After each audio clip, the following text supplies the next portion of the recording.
What's up, people?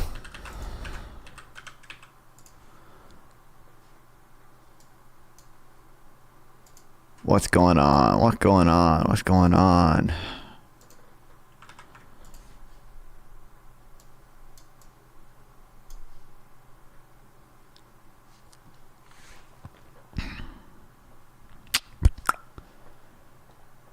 All right, I think we're good on that. Good on that, I think, hopefully. Whew, I'm tired today.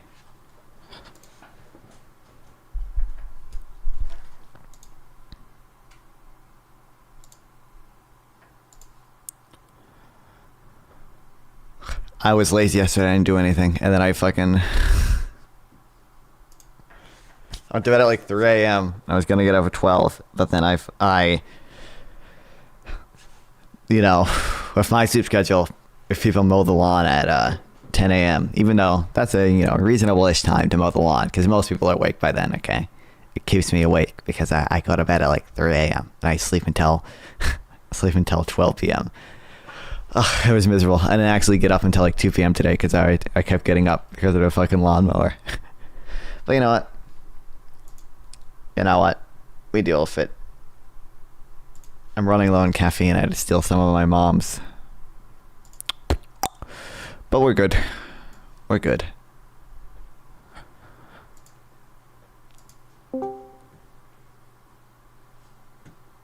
What's up, non-fawn? Oh, what's up?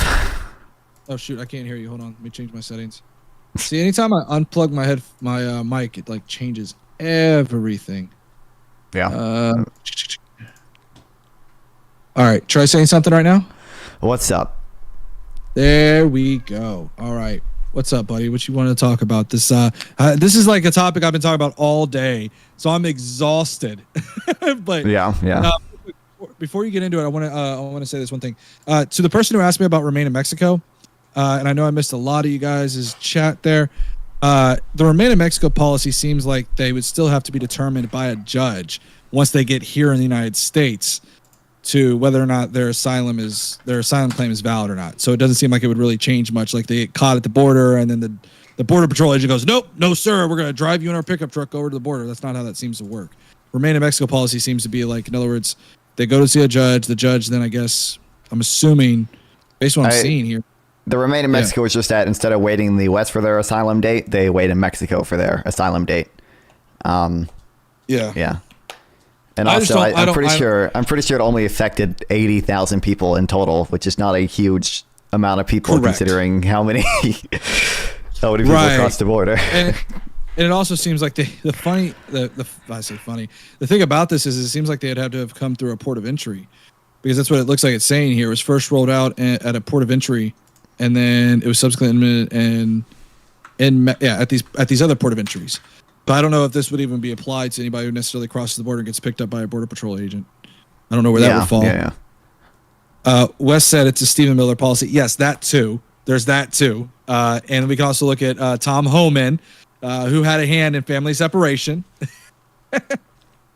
Oh man, non-fawn. This stuff is tough for me to like talk about, bro. It's just wild to me that MAGA is so mask off about this. There's some who are like still have a little bit of humanity. They're like, yeah, I don't necessarily agree that we should like deport families and things like that. Like they should be given a process first. Yeah. It's insane. This is insane, bro. I don't like it. Melissa World said, because that's where all the criminals hide. Look at New York, look at Los Angeles. It looks like a third world. Any inner city is going to look like a third world country, okay? Depending on like, and it's not because of Democrat run policies or things like that. There's a lot of like population density that gets involved with that. You can look at like poverty, things like that. I'm not saying poverty necessarily means that you're a third world country, but you can point to any city. I can also, if you want me to, I can point to, and look, I'll say it. You can go look at any kind of trailer park and assume. I was gonna say, yeah, exactly. Go to like any Bible Belt trailer park and like see the alcoholism, see the poverty there. Yeah. Like really, like. Not one of those fancy trailer parks either. I know a few fancy trailer parks. No, I'm talking about the one where the rent's like $100 a month. Okay. Yeah. Good luck. Where is it? Man, y'all are going fast. I've got like my entire chat with YouTube included in here.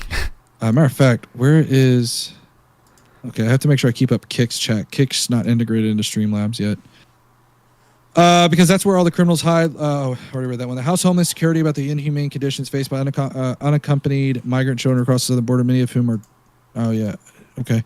Well, according to the law, everyone has to come through the port of entry. Yeah, exactly. So if they don't come through the port of entry, then they have a whole nother set of processes. Be nice to dog guys, right? Okay? Listen, I'm just exploiting him for stream content. That Remain in Mexico policy would necessarily apply to them, and then those people would end up having to go to see a judge, and then we're just back to square one. So that's why I think it's a wholly ineffective thing. Unless you want to apply Remain in Mexico to like the people who cross illegally, sure. But those people who cross illegally, like cross like not a port of entry, but just through like the Rio Grande or whatever, they're still going to be given a due process because that's a constitutional protected right, by the way. How many gotaways do you think there were over the last 4 years?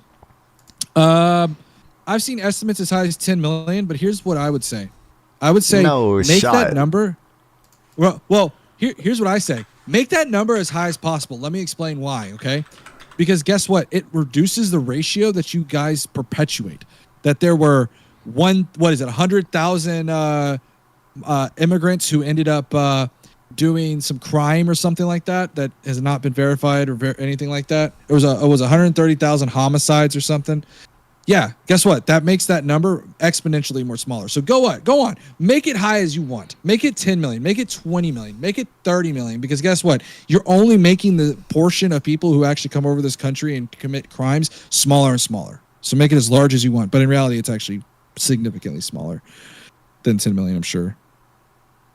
Yeah, I don't know the exact. I don't know if they have the numbers released. I looked into it a little bit because like a lot of people cite like the Title 42 shit that like Trump did and like shutting down that border. There's a one of the responses to that is that if you look at during Title 42, although like the number of people like claiming asylum decreased a lot, the number of known gotaways, people who just completely evaded Border Patrol, increased a lot because people knew that if they went up to Border Patrol to try to claim asylum, they wouldn't get it. So they tried to completely evade Border Patrol. And that's why we have like there's a low number of encounters, but a much higher number of known gotaways. And we know relatively accurately how many people cross the border because by now we have like cameras over most of the border. Right. So, yeah. Well, that's kind of my position too, right? Which is like, there are reasonable, rational ways to handle our crisis at the border, but going through and just like I know I keep harping on this and I feel like I'm a broken record, but like the thought of like an ICE agent showing up to somebody's house and knocking on their door or on, not knocking, no knock warrants exist still. I think, have they been banned federally? Have no knock warrants? I don't think federally? So. I remember, I think Trump was championing something like that actually one time. Federal ban. No.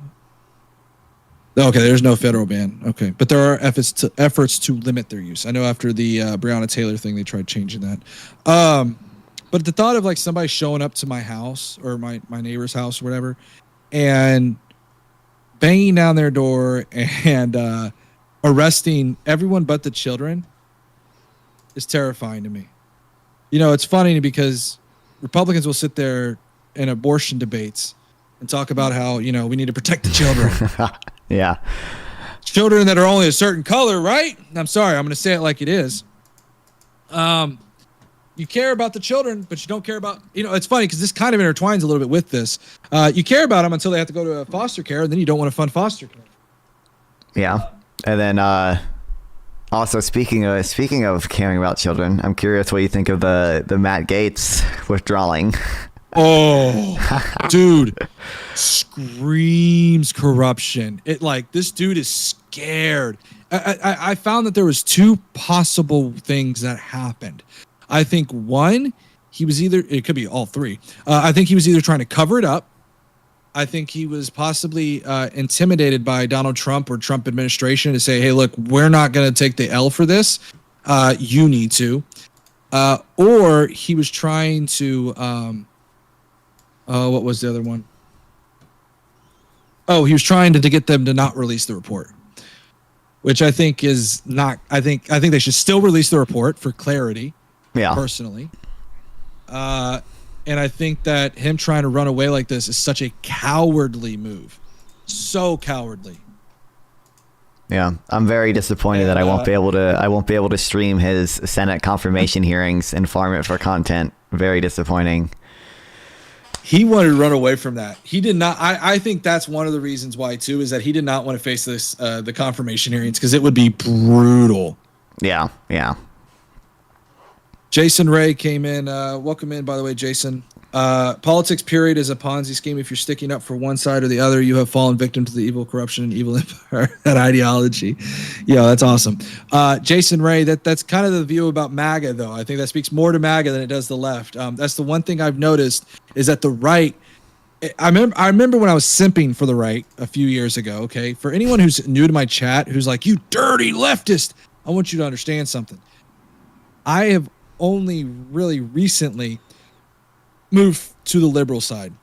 And the reason for that is because the right has absolutely lost their crap. Okay. I don't know. They've given way to MAGA's ideology. They've moved further right, which leaves me, it moves the Overton window to the right, which means I'm now on the left. And so that is why, and I understand, Miss April, and this is the thing, is I think in due time you will be on the left too, because here's what's happening. MAGA is now labeling anybody and everybody a rhino. In fact, I saw some people labeling some of the Republican senators who came out against Matt Gaetz and called them a rhino. The only definition to be a rhino now is standing up against Trump. So, but anyways, where I was going with that is like, I moved over to the left. I was tired of seeing the way that my party was going, and MAGA has a really unique ideology in that they are one party. The MAGA is the Republican Party. There is no I'm not even gonna call it a GOP. The GOP doesn't exist anymore. It's gone. It's gone, dude. I've looked at a video of you can look at videos of Reagan. You can look at videos of George Sr. And a little bit of George W. If I have to be fair, a little bit of George W. Some of their videos about immigration, some of their videos about, party politics. We could even go as late as John McCain if we're going to be a little bit generous here, where he was very much about trying to make sure, hey, we're in politics, but we're going to play this clean, right? That party is gone. It started to fade a little bit with the Tea Party, and then we got Trump in 2016, and now we have Trump in 24, which is like Super Saiyan Trump, okay? It's Super Saiyan MAGA. It's insane. What's up, Omega? Funny that both sides have the exact same thing. Well, no. So the left is more divided. The left is far more divided. In fact, this is why, in my opinion, Kamala lost. Is because the left is far more divided. And I think that when you look at the left and how Kamala appealed to the moderate, I think that was one of her biggest issues. She gained nothing from appealing to the right. In fact, compared to Joe Biden, she lost about a percentage point. So she didn't gain anything from appealing to the right. She should have, what's up, Scroogle? But if you're calling yourself a liberal, then you're probably not actually a leftist, especially if you're the Democrat, support the Democrat Party. Well, there you go. This is a big thing too, right? And when we talk about the left being one single ideology, no, and Donald Trump even says this as so, right? Donald Trump has gone on to say, oh, Kamala is a Marxist, communist, socialist. It's like, okay, thank you for proving our point. True. The left is not one party. How many times can you sit there and say the same thing about the right? You can sit there and say libertarian, but thank you for proving my point that a libertarian is just somebody who's afraid to be called a Republican. All right, I gotta go reach it for my own stream. Thanks for. Okay, buddy. Take care, buddy. Yeah. You too. Check him out, guys. If y'all want to check out Non-Fawn, check him out. All right, buddy. Appreciate it. Hell yeah. Thanks. Appreciate you. All right. That's my new strategy. Okay. Whenever he's streaming, when I start streaming, I just talk to him for a little bit until people come into my stream, and then I can start the boring shit. Let's go. Let's go.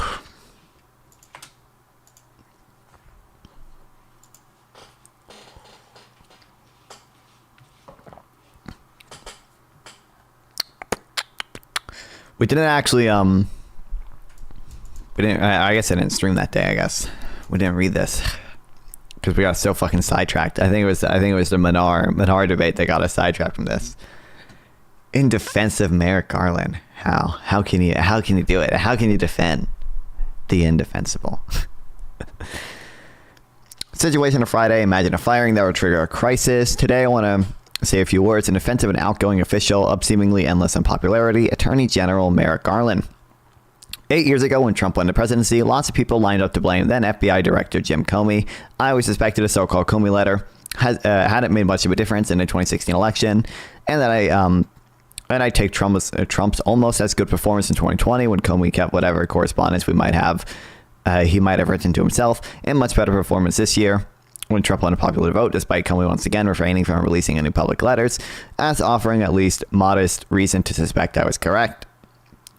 But it will always be unknowable, and people needed a fall guy, and Comey was someone everyone could blame, including Clinton. At least everyone who didn't blame Hillary Clinton herself. What the fuck? Yeah, sure, you can copy shit to my clipboard, bro. And this year, as Roger Stone might put it, it's Garland's turn in the barrel. Stephen Colbert called him a schmuck on national television last night. I'm gonna copy strike you. Is it play you in a second of that, bro? The late night shows do not play around.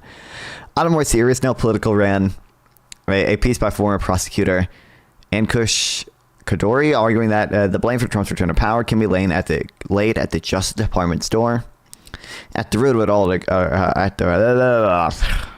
tired. At the root of it all are the considerable and truly historic legal missteps by the Biden administration and Attorney General Merrick Garland, as well as a series of decisions by Republicans throughout the political and legal system in recent years that effectively bailed Trump out when the risk for him were the greatest. We read this article, actually. Yeah.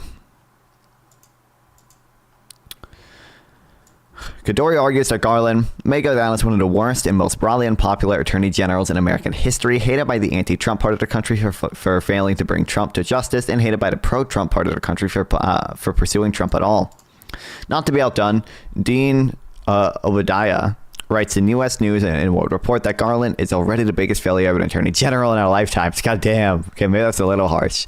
And Jennifer Rubin, writing Washington Post, says that Attorney General Merrick Garland's failure to swiftly and aggressively prosecute Trump will go down as one of the most devastating legal blunders in history. Had Trump been promptly indicted, appeals could have been resolved and a verdict obtained months, if not years ago. I don't know if I believe this. I don't like. There were reasons I think Merrick Garland probably could have gone after Trump earlier, but I have zero confidence that they could have done everything before the election. I have absolutely zero confidence that the appeals would have gotten through or anything.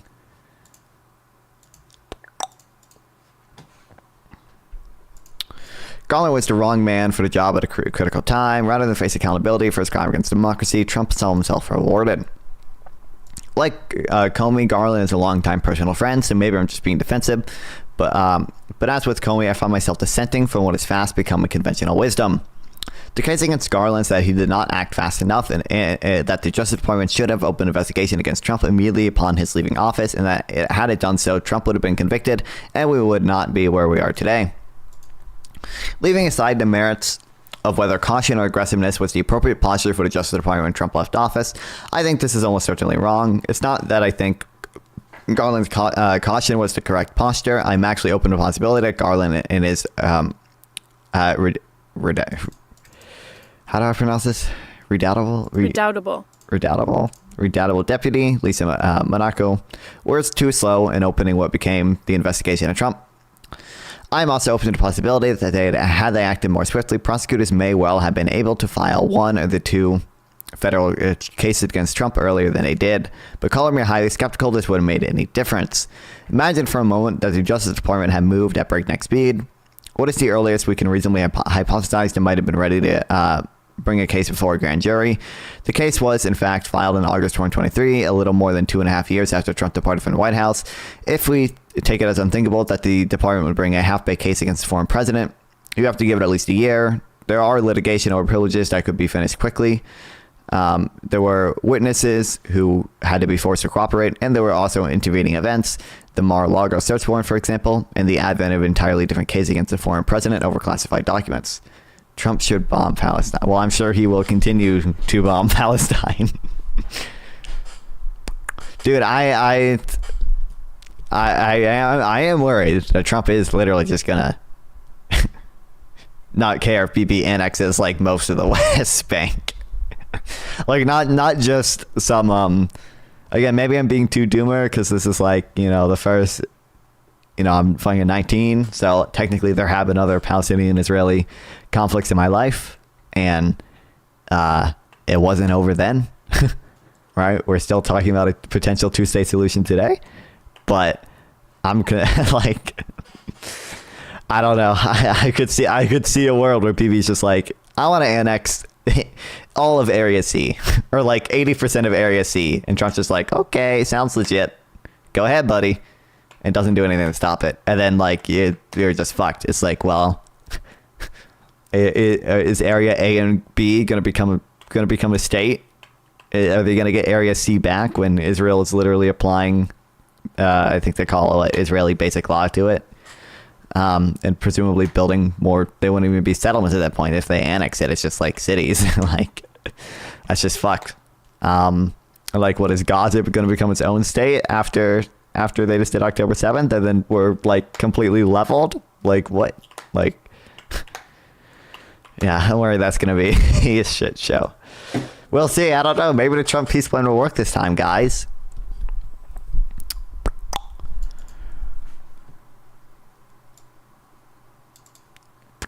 All these things take time. Let's imagine for a moment Justice Department had managed to get an indictment done and filed within a year after Trump left office, which is to say January 20th, 2022. Annex all 4 areas. Who knows? I mean, I don't think Israel's ever annexed parts of Area B, right? I don't think they even have settlements there. Israel settlements Area B. I don't think they don't have the settlements can give them sort of, I don't want to say justification, an excuse. What's the word I'm looking for? I'll use like excuse. It can give them an excuse to like annex the land because it's like, you know, their territory. I don't want to say justification, but I'm kind of somewhere in between justification and excuse.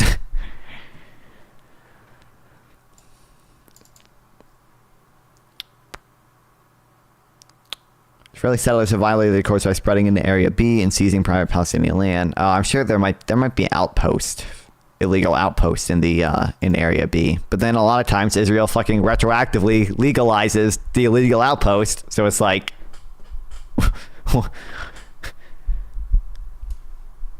It's just fucked.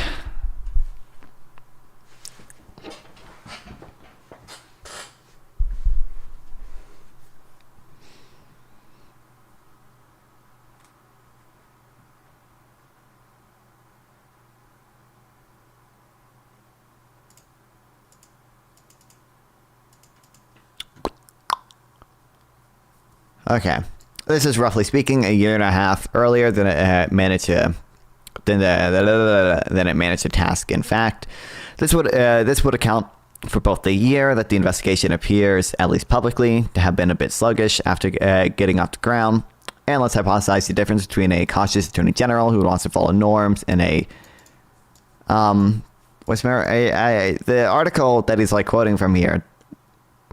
Kind of, it didn't go into that much detail, but it mentioned like he's not really following any norms here. I think the argument is like, he was following the norm that like it's criminal conspiracy. You prosecute people at the bottom first, and then you go for people at the top. And he had to prosecute all the actual rioters before going to Trump himself, and like that's not really a thing. Yeah. And damn the torpedoes attorney general who doesn't mind blowing them up in order to bring Trump to justice as soon as humanly possible. And let's imagine that the indictment was of a reasonable quality, notwithstanding the rush. Would things have been different? The answer seems to me pretty clearly not. For starters, we know exactly how the first year plus would have played out, because there was no reason to imagine it would have been any different from the time since October. Why the fuck did I read that October? August 2023. Trump would have asserted presidential immunity, the same as he did in fact. It would have been rejected in the lower courts as it was in our world, and Supreme Court would have accepted it to a considerable degree, such that it requires a great deal of subsequent pre-trial litigation, just as the justices did a bit later. Imagine that this process ate up just under a year, just as it actually did. So now in our hypothetical world, it's late 2022 or early 2023, and we are roughly where we are now in the litigation. The Supreme Court has instructed the lower courts to figure out all the immunity stuff and then have another round of appeals all the way up to the Supreme Court before trial, and not to rush things. Since the Supreme Court ruled back in April, about 6 months have gone by, very little progress. Even at the first step of the arduous pretrial journey, we are, to put the matter bluntly, nowhere near district court resolution of privilege issues. So even if this were, this case were not, geez, why can't I fucking read? So even if this case were not about to go away and Trump were not about to become president, do you really think we'd be done with trial a year and a half from now? If so, I want whatever you've been smoking. In fact, we'd be lucky to be done at the DC Circuit Court of Appeals by then. If you don't think we have a completed trial wrapped up, then Garland and Monaco's pokiness, even assuming it was real and not merely optical, was not the rate-limiting step. It was the factor that prevented Trump from facing conviction before the election. The rate-limiting steps, however, was the erroneous set of conditions the Supreme Court put in the way of a president facing trial for January 6th or any other conduct that took place while he was in office. To be clear, I'm not saying the investigation was handled with optimal speed, and I have a lot of questions about a number of choices regarding both the Jan 6 investigation and the classified documents case. Most pointedly, I've never understood the decision to bring the classified documents case in Florida rather than try to establish a venue in Washington, D.C., using the many points at which Trump's alleged conduct interacted with the jurisdiction of the federal government in Washington. All these questions, including these speed questions, are legitimate, but the search for an explanation for Trump's election and the individual decisions of law enforcement figures is wrong-headed. Donald Trump didn't get elected in 2016 because of Jim Comey, and he didn't get elected this year because of Merrick Garland either. The sooner we stop looking for investigative but for explanations for in the justice system and start facing the reality of its attractions to tens of millions of people, the sooner we can begin counteracting those attractions. Situation continues tomorrow. Yeah, I am absolutely... I think Merrick Garland probably should have acted faster, but like I am a million percent not convinced that they actually could have wrapped it up by then. Hospitals at Mar-a-Lago. Please God, that happened to be so fucking funny.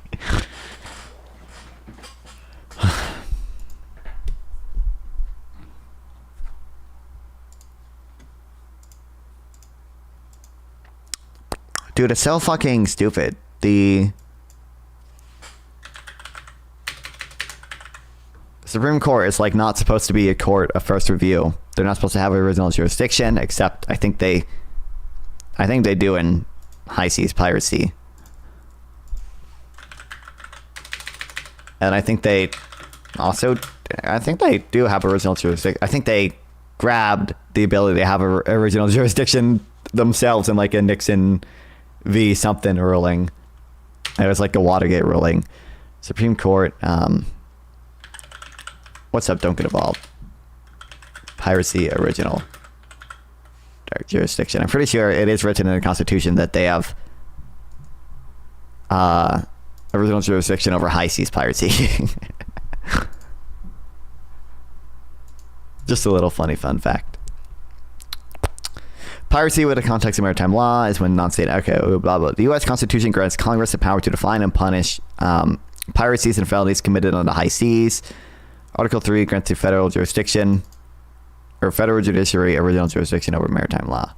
Oh, is it not the Supreme Court? I thought the Supreme Court had original jurisdiction in piracy, but maybe I'm wrong.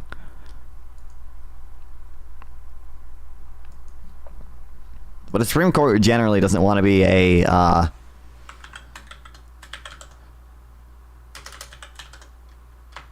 okay, did I not abbreviate? Department of Justice. They generally don't want to be a court of first review. So that's why they in the immunity decision they were like, here are the new things we created, the new buckets. Like it can either be an official act, it's something within its core constitutional authority, or it can be an unofficial act. And then, hey, all the courts deciding this right now, go back to pre-trial, and you have to decide which actions go in which bucket. One, that's annoying. That's annoying because obviously it's just going to go back to the Supreme Court. Like Jack Smith or whatever, or the other prosecutors in the RICO case or whatever are going to be like, hey, this is unofficial acts. And then Trump's going to say, no, and then appeal to the district court. And the district court is probably going to say they're unofficial acts. And then he's going to appeal again to like the Supreme Court. And it's just going to go back to the Supreme Court. And all you're doing is delaying. It's just fucking annoying. There's a legal basis for that. But I don't, it's just annoying that happens. But also, they literally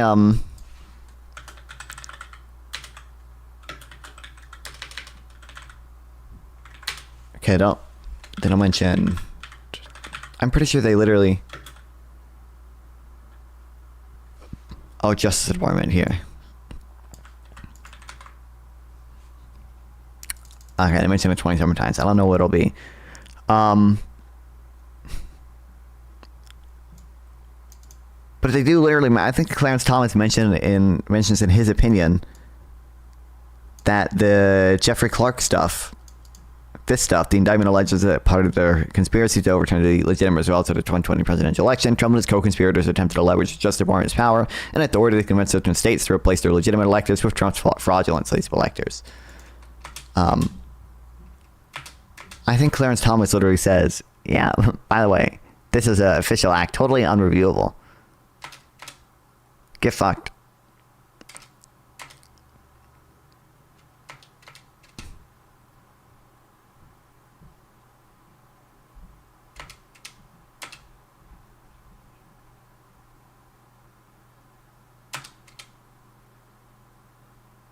Trump's communication with the Justice Department and the Vice President. These remain allegations that involve Trump's interactions with persons outside the executive branch, state officials, private parties, and the general public. Many of the remaining allegations, for instance, would be... Okay, wait. The indictment's remaining allegations cover a broad range of conduct, unlike the allegations involving... Okay, so here's where they say, like, oh, the state officials... obviously, the executive branch does not have any role in... I was going to say any role. Does not have a role in state elections. Like, the president is not a legitimate act of presidential authority to call state officials and ask them to not certify their vote like he did in Georgia.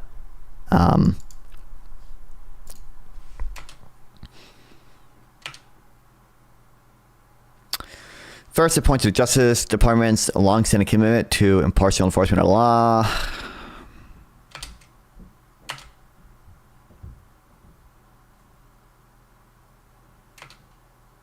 I said Sotomayor was dissenting. When the department refused to add Trump turned to the vice president, initially sought to persuade the vice president to use his ceremonial role. January 6th proceedings to fraudulently alter the election results. When persuasion failed, he purported attempted to use a crowd of supporters at a gala in Washington D.C. to pressure the vice president to fraudulently alter the election results. Speaking to the crowd on January 6th, Trump falsely claimed that the vice president could alter the outcome. Okay, it's going over the January 6th stuff.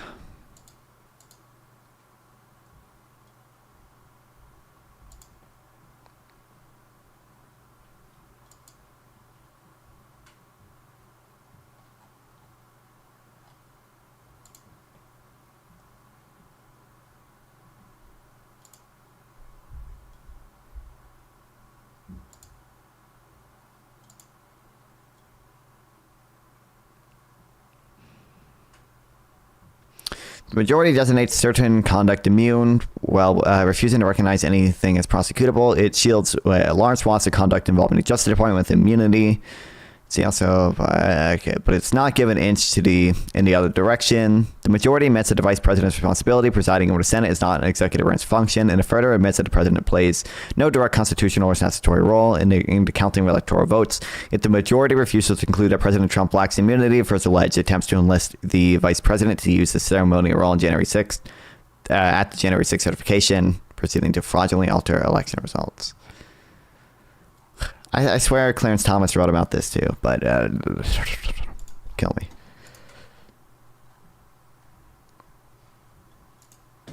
Nothing burger? What?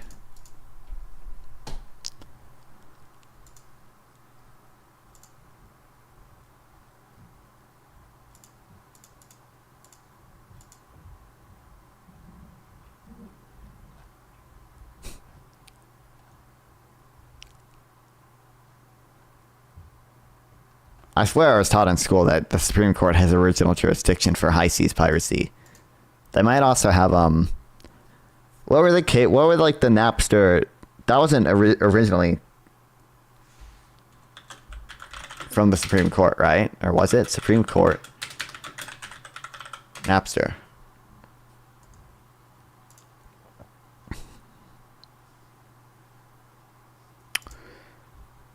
There were like cases against individual people. Like, who are the people that like were fined?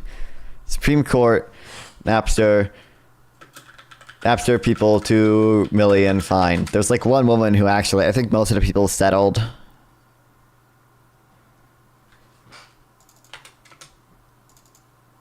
Supreme Court, music, piracy. But there's like one woman who actually went all the way to the fucking Supreme Court.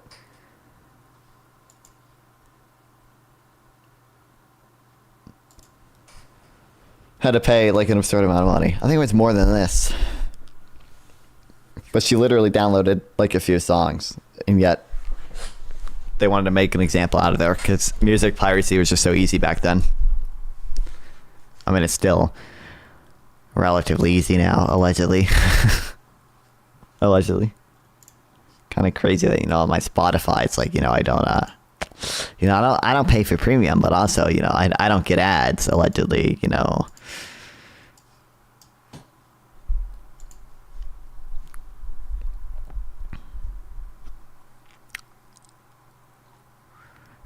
Safety numbers for disaster nominees. Today I want to complete the group of people the president-elect had. Oh, wait, sorry. I should have been on this the whole time. My bad. Now you guys had a Subway Surfers.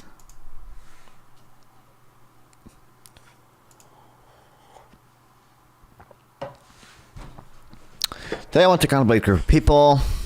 The president-elect has nominated key cabinet positions. I will reserve comment on the individual nominees and their respective qualifications or disqualifications until they come to their respective committees for hearings, assuming that they're not installed by recess appointments. It'd be so funny. Can't wait. Dude, what if Matt Gaetz withdrew and Trump still just fucking recess appoints him? What? He can do that, right? I'm pretty sure you don't have to be nominated to be the recess appointment. Can't you recess appoint anybody that could otherwise be appointed? I'm assuming for some positions, I'm pretty sure there are. You have to meet certain qualifications, like you have to be a certain age or whatever.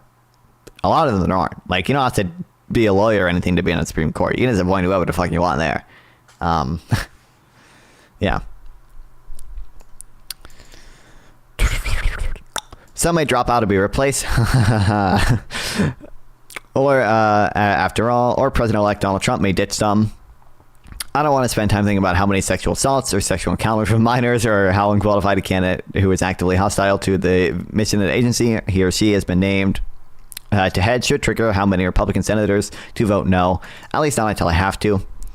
For now, let's consider them as a group with reference to the following paradox. Had Trump nominated Matt Gaetz to be Attorney General, not Tulsi Gabbard, not Pete Hegseth or Robert F. Kennedy, I feel reasonably confident that the Senate would reject him. Had Trump nominated Gabbard, not Gaetz, Hegseth, or Kennedy, I suspect she would go down in defeat too. Ditto if Hegseth, if Trump set him up by his lonesome, and the same goes for Kennedy. Name any of the one of these people without the others, the Senate might do its job. By naming by naming not one, but 4 wildly unqualified, even anti-qualified candidates, Trump actually makes them harder for senators to oppose. With Trump, it's always impossible to tell whether the mayhem he causes is just random chaos or whether it's strategic. But in this situation, whether he or anyone else thought it through logically or not, it actually does have logic. The logic of flood the zone of shit strategy towards cabinet nominations goes something like this. It's almost something about 4 Republican senators would have enough backbone to oppose all 4 of the nominees who exhibit some combination of extreme unsuitability for office and policy attitudes antithetical to their agency's mission. So from the point of view of a savvy Republican senator who wants to do the right thing, it's important to pick one's battles carefully. Jesus fucking Christ, can't speak. The trouble arises when he or she tries to decide which battles to pick. Said senator might start by saying that the president is entitled to a cabinet of like-minded folks, but say he's not entitled to a cabinet of sex criminals, even if they have not been charged. But this principle might sweep a bit too far, and it knocks out Gates, which many Republicans don't seem to mind. But it will also knock out Hegseth, who seems to have a sexual assault complaint filed against him as well. And to come to think of it, it would say something awkward about Trump's own appropriateness to sit in the Oval Office, something the president-elect might not appreciate. What's more, if we're nixing senatorial consent over matters of consent, what about the other crimes of deviant nature? Like, for example, leaving a dead bear cub in Central Park and faking an accident to explain its death. So then our hypothetical Republican senator might say that the real issue is what the nominee believes, not what skeletons they may have in his or her closet. Nominees who believe in the mission of their agencies can be confirmed. Those who are truly radical cannot, but this approach would wipe out at least 3 of the nominees. Gabbard promotes Russian influence operations, precisely the type of intelligence community tries to counter. Yeah.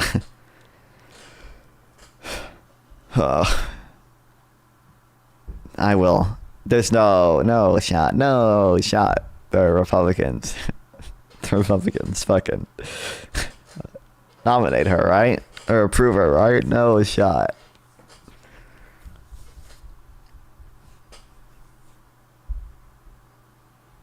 Because if you tell them the U.S. funded I don't know. She's on the biolab shit. She's not just on the NATO expansion shit. She's on the U.S. biolab shit. Oh.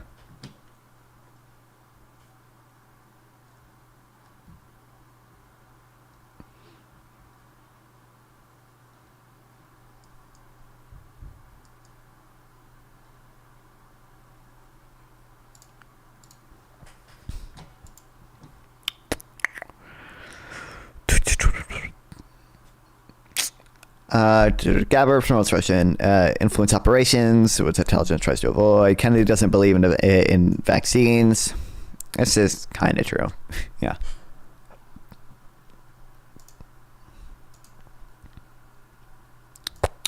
Precisely the type the Food and Drug Administration approves and the Center of Disease Control urges people to take. Gates talks about bringing to the heel federal law enforcement and getting rid of it altogether. Only Hegseth could survive the test, if even he could. So then, he's not. Hegseth is unqualified, but might not necessarily be anti-qualified. So then maybe our Republican senators fall back on objective qualifications, but here's the nominees literally all fail. These are, after all, 4 of the least qualified nominees for their position in the history of these positions. All of which set up the problem. If you come out against one of the nominees and you articulate a reason for your opposition, the logic will almost certainly apply to at least one of the other nominees too. The traditional solution to a problem like this is inconsistency. You come out against Gates, but not against Hegseth, and you don't. And you just don't answer questions about the difference, or maybe you make it all about the difference between sex with minors and less than consensual sex with adults, or you come out against Gabbard on Russia-related grounds, and just say nothing about the fact that Gates' rhetoric about Ukraine is terrible too. But our savvy Republican senator will detect a problem with this plan. Trump's demands for loyalty are absolute. Oppose him on one nominee, and he'll treat it as the grossest of betrayals. Again, if Gates were alone, there would be safety in numbers in opposing him.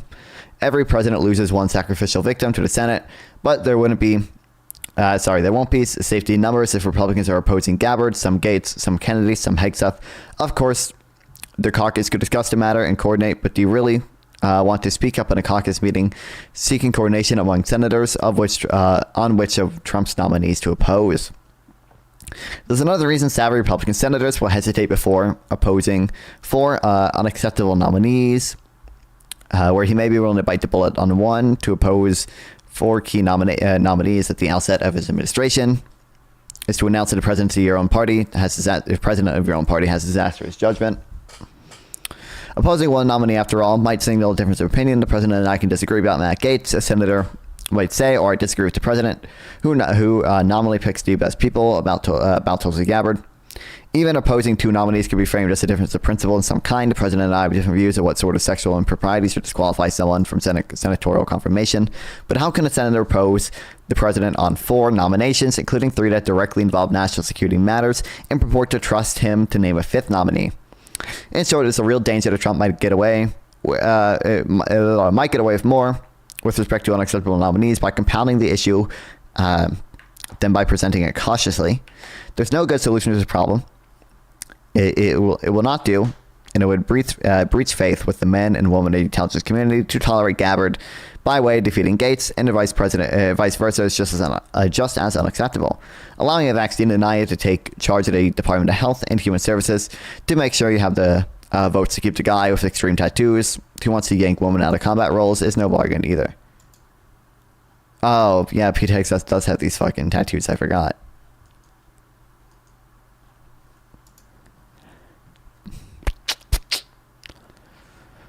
The only course, in my opinion, is to treat each nominee as a separate challenge, to methodically develop a record as to who each one is, and to not let early success, if there are any, act as the offering that will satisfy some demand for tribute. The point here is not, in short, a show of force. It's actually to stop these people from taking office, or at minimum to require them to take office with the senators voting to confirm them doing so without any semblance of plausible deniability as to who they are, what they believe, and what they promise to do. The situation continues tomorrow. Dude, the Senate hearing last night, Senate over it was like Ukraine vote. I forget, it was like motion to fucking forgive the loans or whatever the fuck.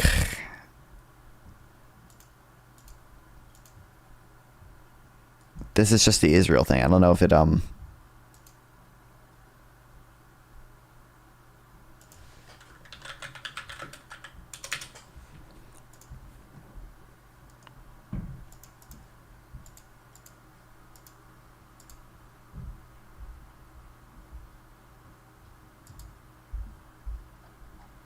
do I see old ones? Here we go.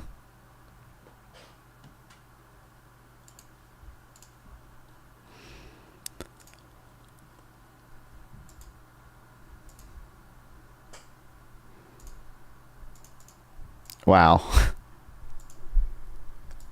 What? Is this someone? Who the fuck is this? He's got the gray check mark. Is this someone in government?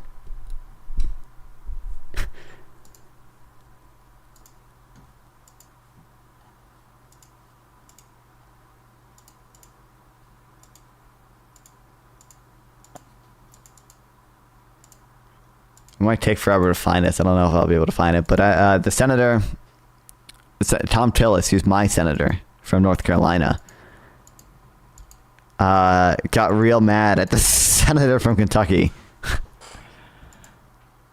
I'll get his name.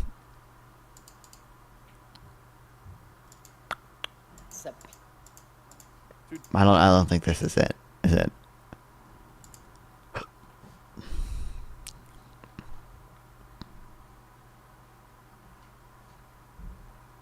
This can't be it either. These are not like nominations. Oh, it's this, isn't it? About the eternal. Okay, no, it's not. Anyway, it was funny. They were like debating over. I think there was some bill for like relief on to vote for like disaster funding relief for North Carolina. The Kentucky senator, I think, proposed an amendment to the bill that Tom Tillis at least says would have gotten the bill rejected. I don't know if that's true or not, but they were stupid regardless, because the bill was to only send relief to North Carolina if it was paid for by removing green energy subsidies. So, which he called, I forget the term he used for it. It was really funny. He was like green energy boondoggle. I think it was like it was boondoggle or something. He just kept saying it. Like his campaign manager had like given him a line to like only refer to green energy subsidies as green energy I think it literally might have been boondoggle. It was insane.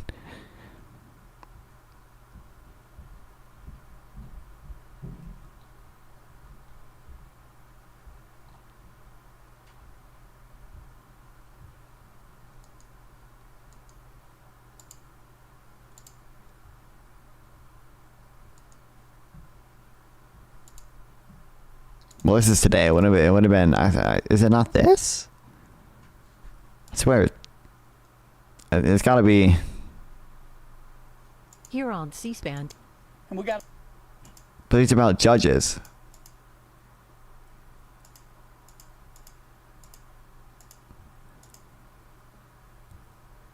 And Russia, on the other, are watching this. But they just talk about Israel and Ukraine here. And the enemy.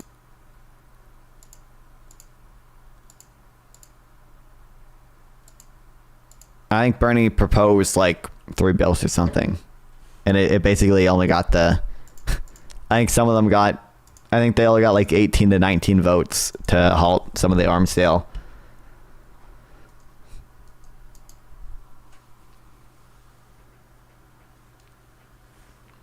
Which, by the way, I didn't know John Ossoff, who I thought who was like a moderate, right? Because he's a isn't he from Iowa? He's like an independent dude.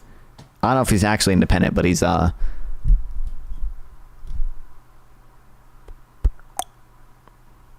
he is actually in the Democratic Party, but I think he I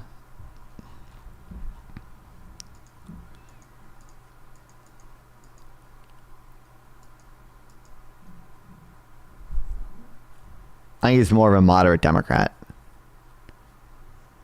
But he's, for whatever reason, pretty pro-ceasefire in Israel. That alliance, it is the pursuit of our national interest. Again, President Reagan understood that in 1982. So let's apply the principle to the present moment. In November of last year, I addressed the Senate on the war in Gaza. In the aftermath of the October 7th attack, affirming Israel's right to defend itself, to wage war against and defeat its enemies. And I affirmed, as I do again today, America's enduring support for our ally. I also urged that Israel respect American requests to reduce unnecessary civilian casualties in Gaza, to provide safe passage for food and essential medical supplies, to clearly define Israeli objectives, to present a credible plan for Gaza's future governance, and to prevent atrocities by Israeli extremists in the West Bank. These requests of the Israeli political leadership have been made not just by me and many others in the Senate, but repeatedly by the Secretary of State, the Secretary of Defense, and the President over the past year. That Israel take these reasonable and necessary steps has been and remains in America's national interest.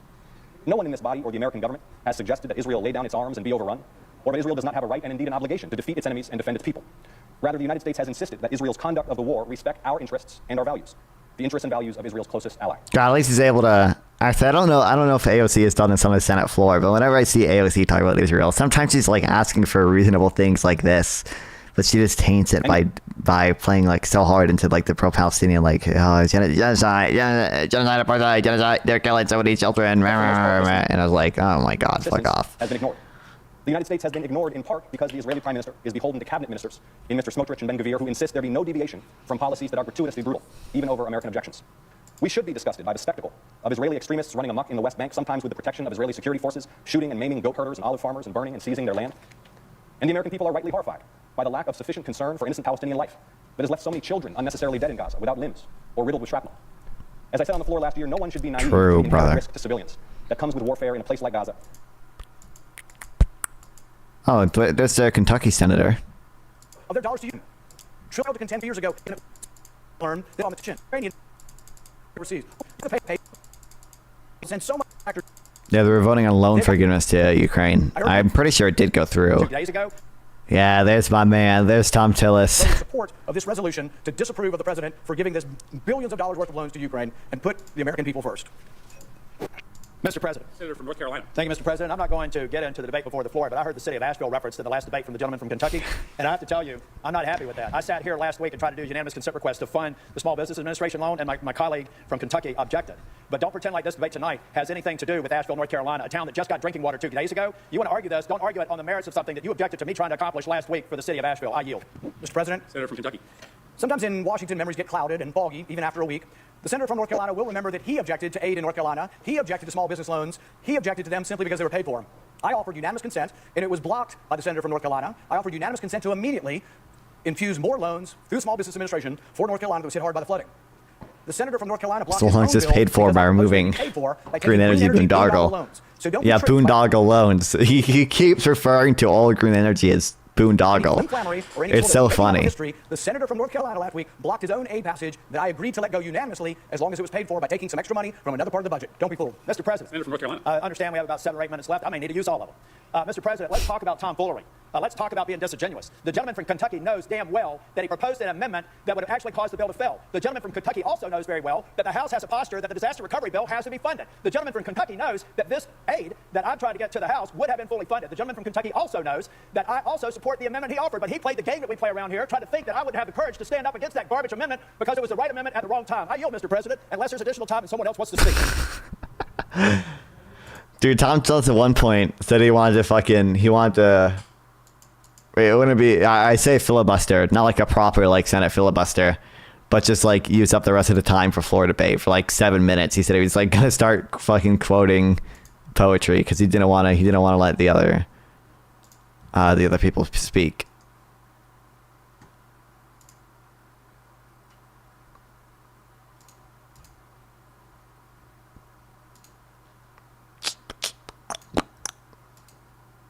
Anyway, that was funny.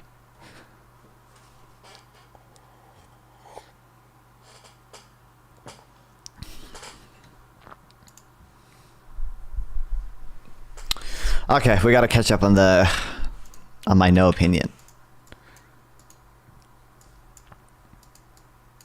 I don't think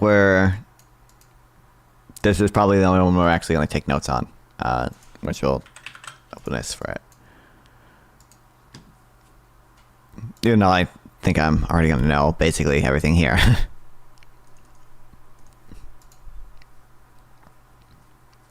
At least 5 interesting things. Trump Aftermath Edition. It's been a long time since I did one of these roundups. The election sort of ate everything else.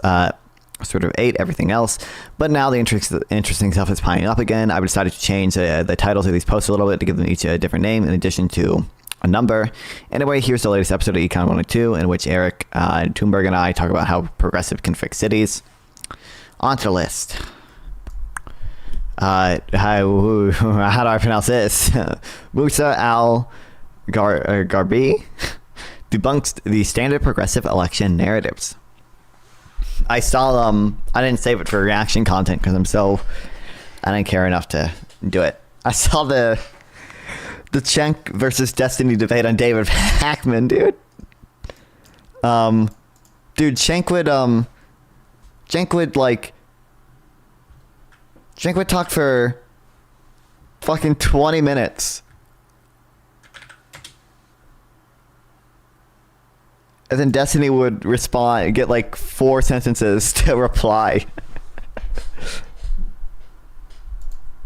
And it was miserable. Cenk is not 100% wrong. I do think Democrats need to play into economic populism, and he kept bringing that up, but like, I think he's very clearly wrong in saying that we should, well, one, I think the money and politics stuff, he over-exaggerates. I don't think the donor class actually has as big an impact as like the high insane neocon. What's up, Malibu County? Welcome back. I don't know if the donor class has as big of an impact as Cenk thinks it does. But oh my god, he would ramble on. Like, you can see, he rambles on for so long. And then Destiny got like fucking... That they do not... Polling like that 70-80% of Americans support single payer. That's not true. We've done. He has like 4 sentences. They went over like the It's complicated. healthcare stuff, which is like, you know, if you just ask, should the government provide healthcare? Like 80% of people answer yes, but then you ask, like, should we ban all private insurance and have the government provide everything to everyone? It's like only 20% of people say yes, which was Bernie's plan, by the way. Bernie's plan was like full dental and eye care for everybody. Ban all private insurance for that too. Want to react to Alex Jones interviewing Rabbi Shlomi? I don't know if I want to. No, probably not. What do they even talk about?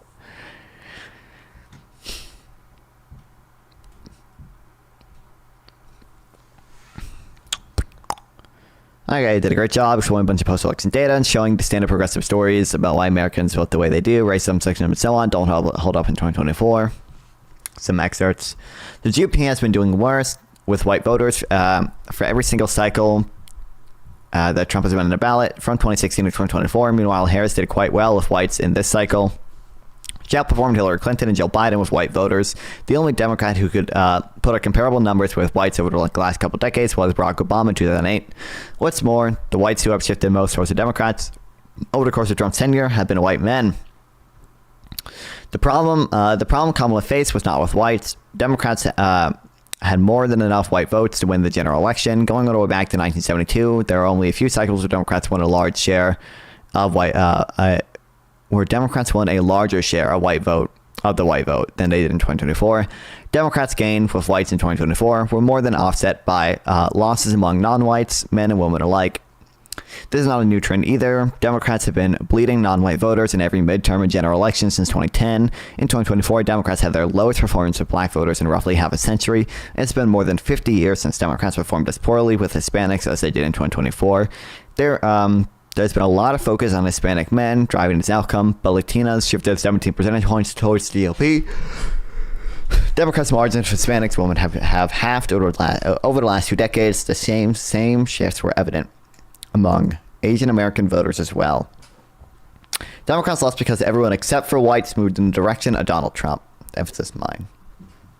Secular Talking to IT had related vids that were quite popular on YouTube. Well, all right, y'all. This debate came out a few days ago, but I couldn't help myself. I had to cover it. This is. But I think we'll end up destroying Israel in the end, and then they're going to bring to Europe and the United States, who survives all these pissed off Muslims. That is wrong.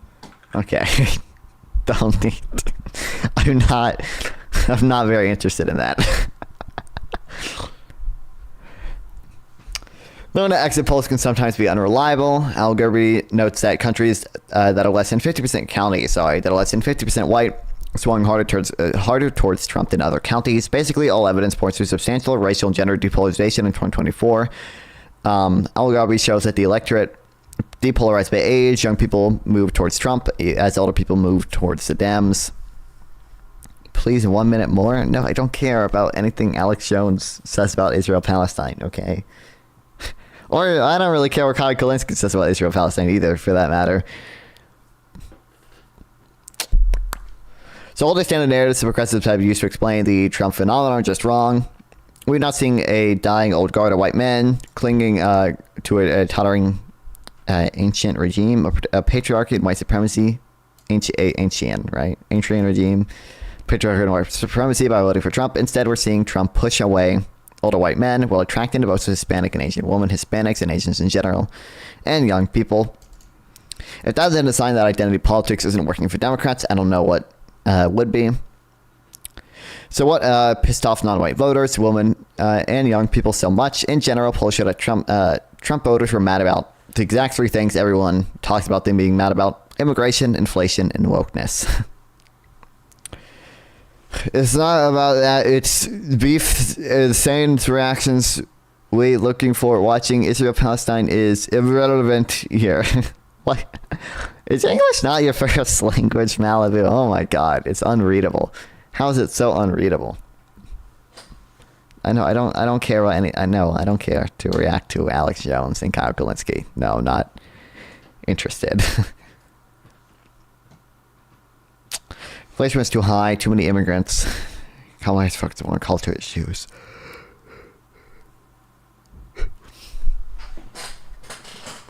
I pushed clumsily the touchscreen. How? There's no, why? Just take a little bit more time. Get a fucking keyboard. Oh my god, how is it so bad?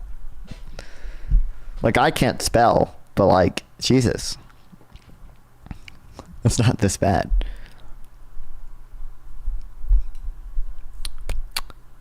Kamala's too pro-Israel. Too conservative. Isn't similar enough to... God, they really hate Joe Biden.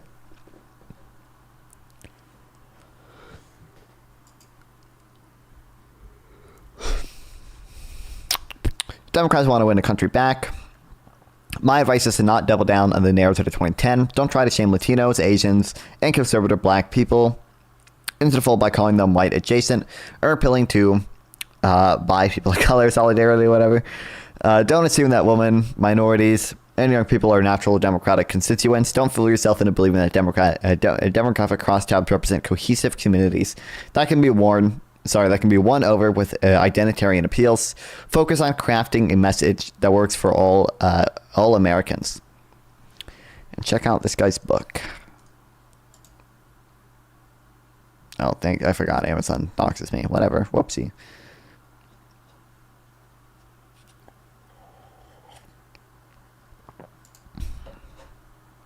Matt Iglesias is principal for Democratic comeback. Matt is a much better politics writer than I am, and although we don't always agree and stuff, I think his vision for the Democratic Party needs to go is definitely worth paying a lot of attention to. Here's a list of basic principles that Democrats should adopt. 1. Economic self-interest for the working class includes both robust economic growth and a robust social safety net. True. 2. The government should prioritize maintaining functional public systems and spaces over tolerating antisocial behavior. 3. Climate change and pollution more broadly is a reality to manage, not a hard limit to obey.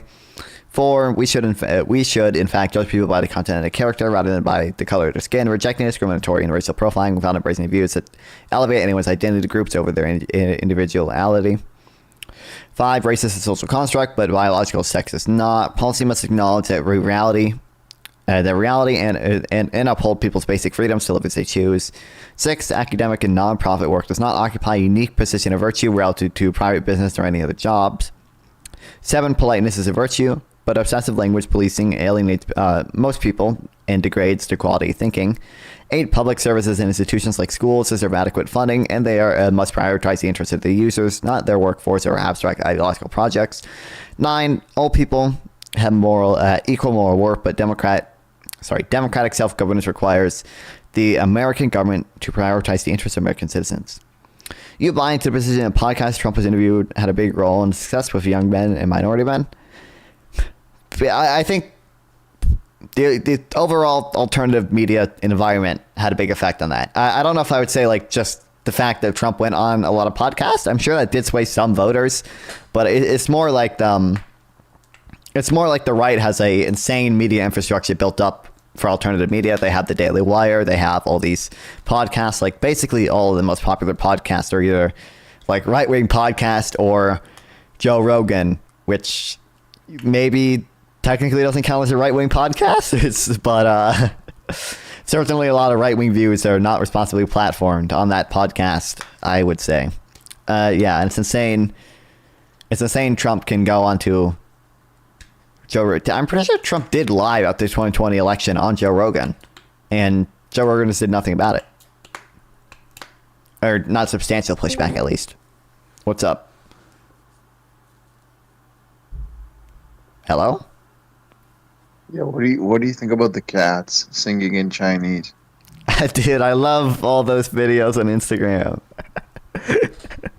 Yeah, awesome. They are awesome. Do you think the cat or that one brown dog did it better? I think the baby cat did it best. I'll be honest. Yeah, I think the cat. I don't know why people love the dog so much. Okay, I like the cat. The dog's cool, but the cat is awesome. It's like the difference between cool and cool. Yeah. Either way, I just wanted to know your opinion. Yeah, no, they're awesome. I like this one that literally the first video that came up when I opened Instagram was a video of it. It was some alien cats. Awesome. Totally awesome.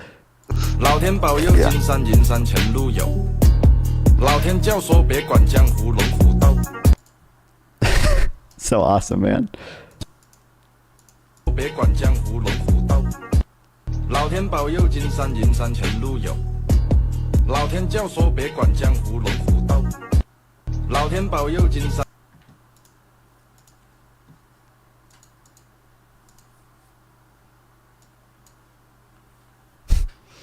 What's up? Welcome back. No kid involved.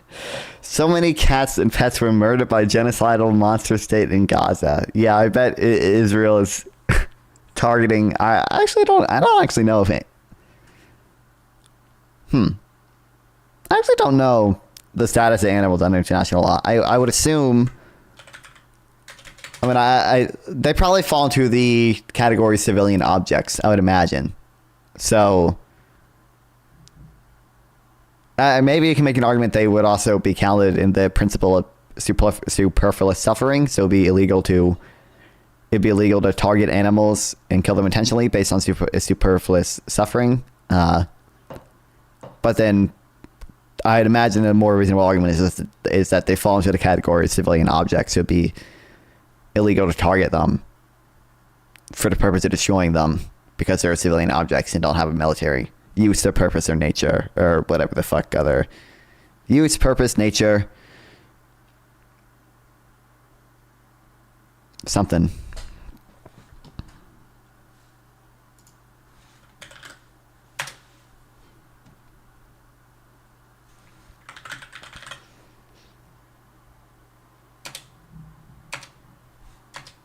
Okay. What?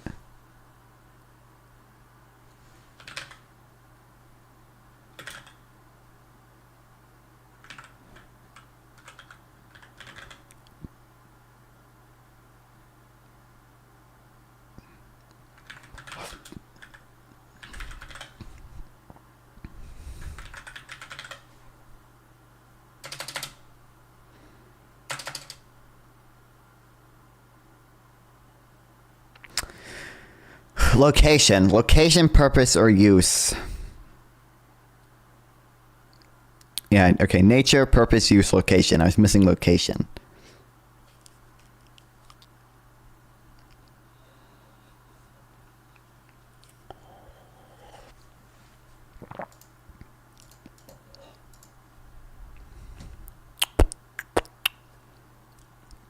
There was Gaza Zoo in the news. The sounds, the fumes, the shell, the shocks.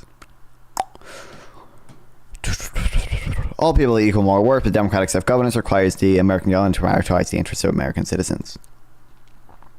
I think the big I think the one big thing Matt misses here, although point 9 hints at it, is patriotism. Democrats should appeal to the shared, punitively universal American identity. A unified national identity supports the provision of public goods because it makes people feel that they're all in this together, and a patriotic messaging makes it clear the Democrats aren't a sectarian party that wants to advocate the interests of certain subgroups of Americans over others. My one disagreement with Matt is on his point number 3 about climate change. I think Matt has allowed himself to become too negatively polarized against the climate movement over the past few years. He's justifiably annoyed by the fact that most Washington D.C. climate pressure groups are really just anti-capitalists using climate as an excuse for other crusades. Climate donors I talk to express the same frustration. And any whiff or hint of degrowth should be expunged from the Democratic Party and from the progressive movement. But green technology really works. Solar batteries are going to win, and I think it needs to adjust accordingly.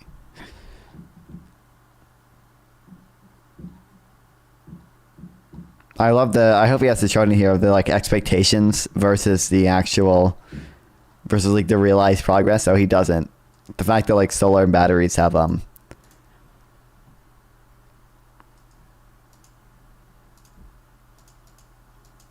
their growth has beat expectations a lot. But I don't care about Reddit public freak out. What the fuck is this? I can't even. This is not safe for work. I don't even think I can watch it. Okay, thanks, buddy.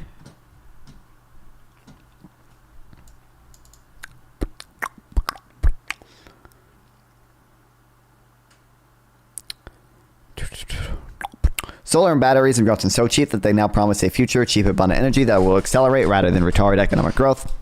The problem of intermediate and long-term storage are not a big deal. New research from economists at Berkeley show how saving the climate and accelerating growth are no longer at odds. In this paper, we assess the economic impacts of moving towards a renewable-dominated grid in the U.S. Power prices fall anywhere between 20 and 80% depending on local solar resources, leading to an aggregate real wage gain of 2 to 3%. Over the longer term, we show that moving to clean power represents a qualitative change in the aggregate growth process, alleviating the resource drag that has slowed recent productivity growth in the U.S. You need Starlink and It's empower generator for your professional streamer career. True. Listen, if we start getting that YouTube revenue, then maybe we'll get Starlink. I don't think Starlink would be any faster than our current Wi-Fi, but maybe, who knows.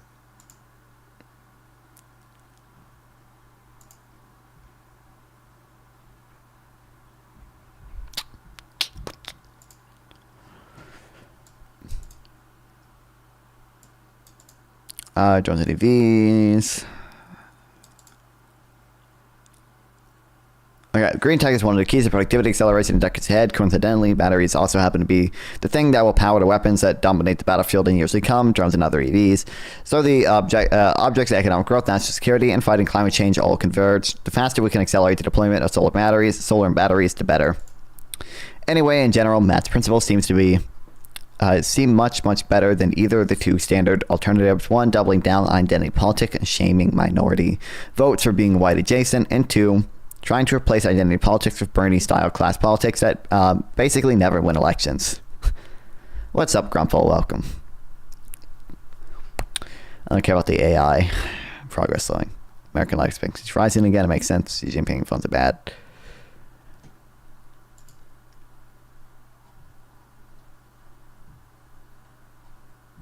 Okay. That's just what I was interested in.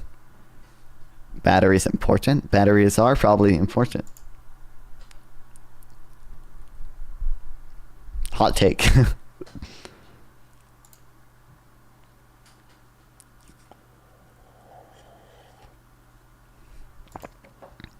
A streamer was impeded from his usual streaming schedule due to power outages caused by Malibu. You realize, like, you realize that I literally don't make money on Twitch anymore. Ever since the Twitch adpocalypse, or since they don't make money. I don't make ad revenue on Twitch. I do make a little bit on YouTube. But this is not like it's not a big deal if the power outage causes my stream to go out, okay? That's not a big deal. I'm losing at most like 30 cents. Like, this is not just a, like, I use more electricity to support this stream than I make with it. I have to power my computer. I have to power the lights. I have to power the LED lights for the background. I spent like $400 on this microphone and all the shit for it, okay? Actually, probably not quite actually maybe 400. Because this was like 200, it's like 90. So almost 400.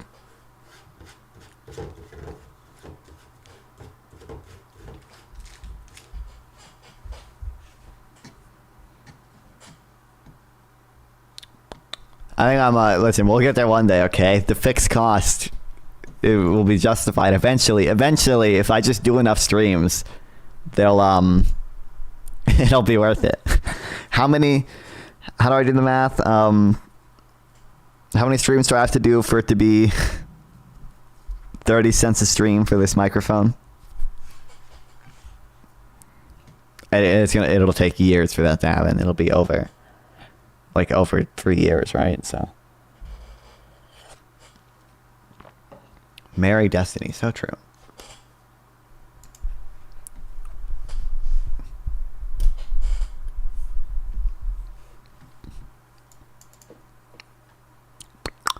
America doesn't really have a working class. White class politics is unlikely to succeed where identity politics failed.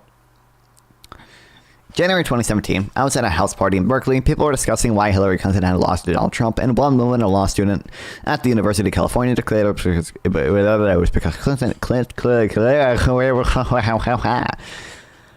Why the fuck can't I speak? Well, I know the answer. He is bi. You can be his sugar. Yeah, thanks, Malibu. I really want to think about that. Nice one, bro. Clinton had ignored the working class. I asked her to describe someone in the working class. She imagined a sex worker who had a bunch of student loans and a humanities degree that she wasn't able to use. This is the ideal working class woman. This episode really stuck in my head, in my mind, because of how surprising her response was. I had imagined her to describe it a unionized auto worker or steel worker or a stereotypical Midwestern guy in a hard hat, and I was prepared to explain how little the U.S. private sector workforce is actually unionized and how few Americans work in manufacturing. I was utterly unprepared for her to instead describe someone from her own educated progressive social circles, and yet there it was. To this law student, working class was simply those of her friends who were most down on their luck. I think about that conversation whenever I hear people talk about how Democrats need to shift from identity politics to class politics.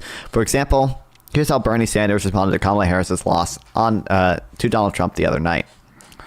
Senator Bernie Sanders says Democrats lost the 2024 presidential election because they relied too much on talking about race, gender, and sexual orientation standards. Said Vice President Kamala Harris said, speaking up about and talking about how to help do working class Americans by raising the minimum wage and lowering the cost of health care. What were they going to do to address the fact that so many people in America are struggling? Doesn't have to do anything with degree to corporate America. The fact that you have a billionaire class that wants it all. They want to own the political system. Does anyone really talk about the degree to which people on the top own this country and want more and more and couldn't give a damn about the ordinary Americans, he asked. Andrew Tate's compound is in Romania. He definitely has armed guards that I saw anyway. Are you talking about the whatever clip he sent? Yeah, I didn't watch the fucking clip, whatever. A lot of Dems and progressives must feel tempted right now to just substitute this class politics for the failed identity politics of the past decade. After all, everyone who remembers 2016 must wonder if Bernie, with his more race-neutral, class-focused populism, might have won against Trump. And everyone knows that Dems won lower-income voters and less educated voters until recently, so it seems like class politics might be able to win them back. I don't think this is going to work. Yes, I also wonder if Bernie might have beat Trump in 2016, and yes, I think focusing on economic issues, especially where Democrats have an advantage, like minimum wage and healthcare, is good. I don't think it's sufficient. Biden did a huge amount of pro-worker policies and handed out a lot of benefits to lower-income people. And lower earning voters still abandon Harris en masse. In a rich country like ours, cultural and social issues often take precedent over pocketbook concerns. But yes, economic appeals are fine and good. Ordinary people cannot have guns. Oh, you're talking about the Romanian shit still. Oops, wait, I didn't want to close that.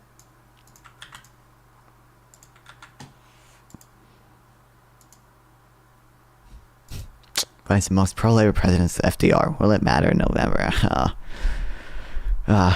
Dude, it came out that oh my god, Biden was considering repealing the Jones Act, but he didn't want to do it because he didn't want it to hurt unions at all, which is unbelievably fucking dumb, man. Oh god. Clearly no one cares that he's pro-union, okay? You could have repealed the Jones Act, which is like the evil fucking bill. There's no reason to have it.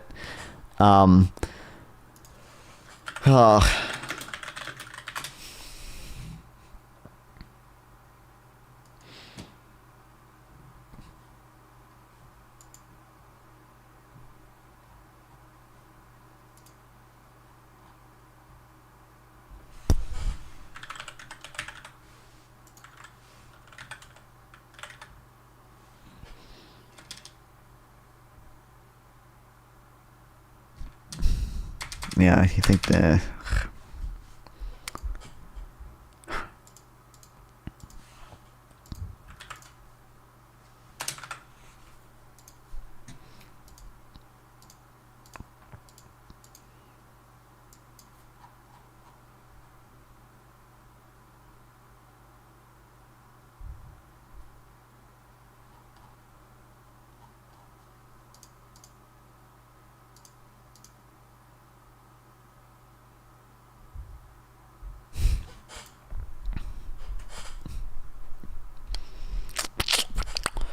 I think their class politics type Bernie is pushing is extremely hard to pull off in America. And I think the discussion that I had with Berkeley law students back in 2017 shows why Americans lack a clear idea of who the working class actually is. If you don't believe me, look at a poll. It's common knowledge that most Americans consider themselves middle class. But did you know that most Americans also consider themselves working class? I mean, I People basically use those interchangeably. Check out this poll from earlier this year. Republicans are more likely than Democrats to identify as working class.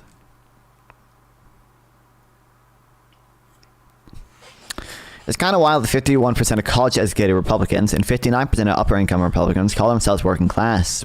Although the numbers for Democrats are lower, they're still substantial. Americans just really like thinking of themselves as working class, no matter how much money they earn or what degree they have hanging on their wall. I can speculate why this is the case. For many Republicans these days, being working class probably just means not identifying with the progressive culture that most highly educated Americans adhere to. Even if you're rich and have a college degree, you might feel a sense of cultural solidarity with lower income or non-college voters who are turned off or confused by words like heteronormative, cisgender, or cultural appropriation. For high-earning or highly educated Democrats, calling themselves working class might simply be a way of saying that they earn their income by working rather than by collecting passive income from stocks or real estate. I suspect that Americans feel that their society is a highly immobile one. John Steinbeck is often misquoted as saying, socialism never took root in America because the poor see themselves not as an exploited proletariat, but as temporarily embarrassed millionaires. True. So true, buddy. But the flip side of this is a lot of rich Americans see themselves as recently exalted proletarians. A billionaire might think back to his modest childhood home and think that he's working class because those were his roots. In fact, America is a pretty mobile society. Over the last decade, a lot of commentators and a few economists have claimed that the American dream is dead, but the numbers don't really bear it out. Most lower-income Americans do end up earning more than their parents. Crazy. Wow, share of it. I thought it was like saying they earn 70% of what their parents did. Never mind. But a share of it was all children with higher. Okay. Higher family incomes. Incomes at the top are especially volatile and have become more so in recent years. In fact, some research back in 2016 found that 11% of Americans will reach the top 1% at some point in their careers. Across generations, rag to riches stories and riches to rag stories are not uncommon. Mobility, including both opportunity and risk volatility, probably tend to erode the sense of being in a particular socioeconomic class. Before the Industrial Revolution, you had to disaggregate agriculture class, farmers whose families had always been farmers, and those whose children were going to be farmers too, and in other classes like artisans or the nobility, who also tended to pass on their occupations, income, social status to their kids. In a post-industrial society, there's simply a lot less intergenerational persistence. Of course, the industrial age did famously have the proletarian class, urban factory workers, but in America, that broad grouping has been disappearing year after year. The vast bulk of the U.S. workforce no longer works in manufacturing. Crazy. Yes, like 80% service sector. So, in a modern day, American jobs have simply fragmented too much to form a cohesive class. Service occupations are all over the place: cashiers, baristas, sales assistants, servers, customer service reps, and personal trainers, sommeliers, receptionists, medical assistants, and warehouse workers, etc. Their jobs don't necessarily have much in common, probably not enough to form a class-conscious proletariat like that in the industrial age. Another thing that defined the American working class in the mid-20th century was unionization, but private sector unionization has declined to almost nothing in America. I don't know public unionization was that stable, though. As you might expect, the fall off in private sector unionization coupled with high public sector unionization means that union workers are now a lot more educated than they used to be. Those people show that in a post-war period, union workers in America tend to be significantly less educated than other workers, but this is no longer true. Just to give you one example, I was a union worker. As a grad student teaching an economics class in the University of Michigan, I was in the union, the GEO. I even went on strike with that union, much like the people in the photo at the top of this post. But despite the experience, I never felt I was part of the same social class as unionized workers of the 1950s. Far from it. Crazy.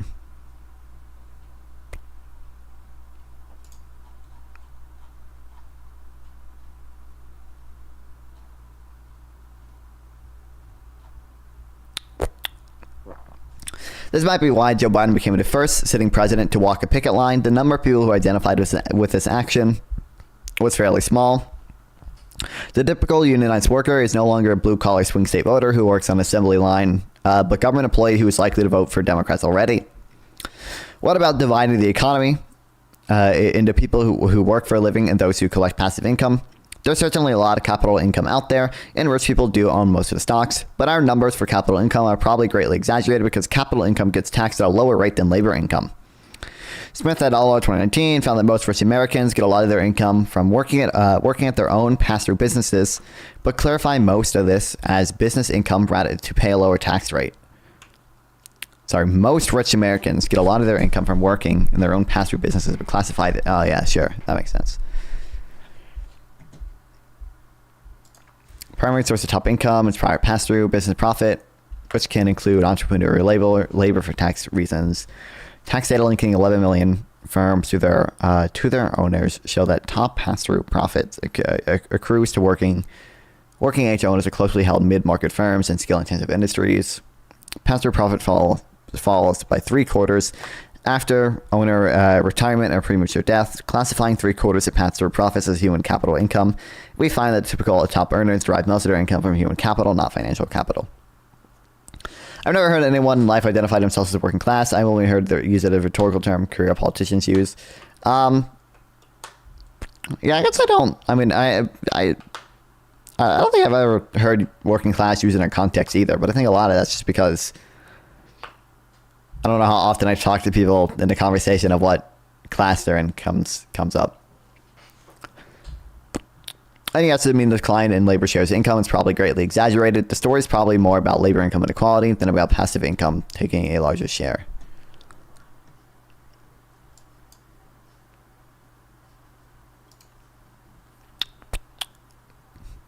So almost all Americans are putting in a lot of hours on a day-to-day basis. Yes, some do back-breaking manual labor and some write emails. There's still a divide between blue-collar and white-collar work, but so many Americans now do white-collar work that we seem to have collectively decided that it constitutes real work. That as long as you put in hours, you're working, and so there's very little divide between workers and non-workers in America. What about just defining working class by income? For all the talk of the working class versus professional class, there's not actually a discrete divide between these groups in data. It's actually just a continuous distribution. Not surprising. If there are multiple peaks in this distribution, you could identify some as discrete classes, but since there's only one peak, the difference between the classes on this chart is just going to be a series of arbitrary cutoffs. As a commentator, you can just decide to call everyone in the bottom third of the distribution working class, everyone in the middle third middle class, and so on. But are those in classes really feel? But will those people in classes really feel any solidarity with each other?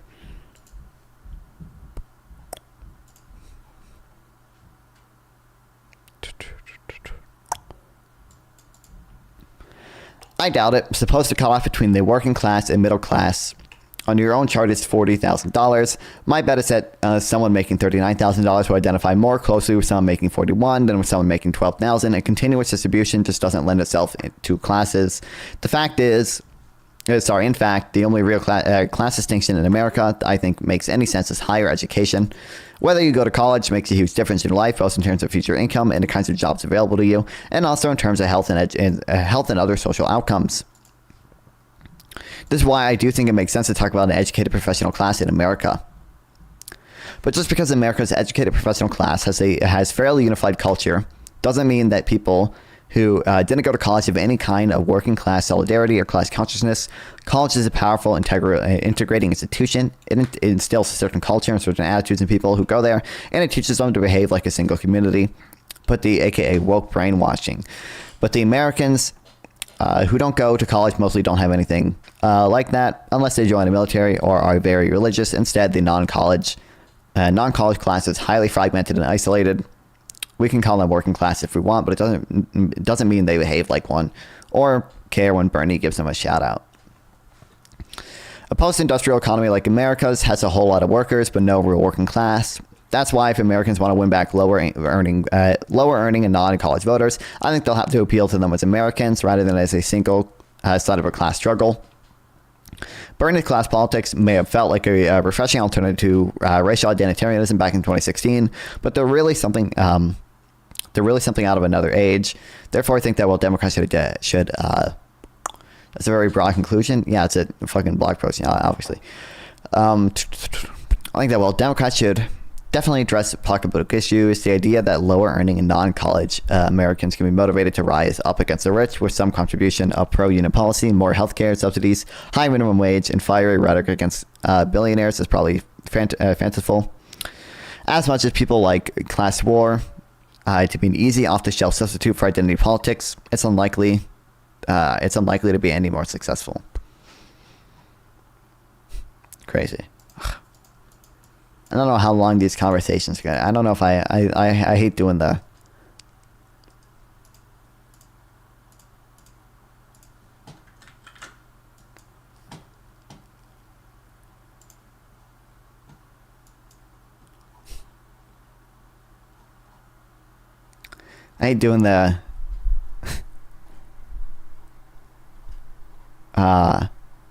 just talking about whatever the fuck the most recent topic is all the time. So like I'm not that interested in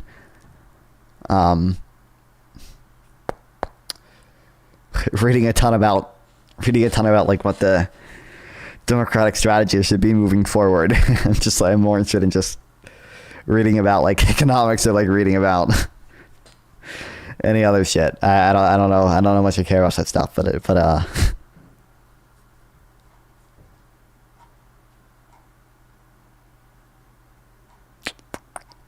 there was a link I wanted to read as well, or at least save for later. I'll make a dem strat. I'll just save some of these links for here.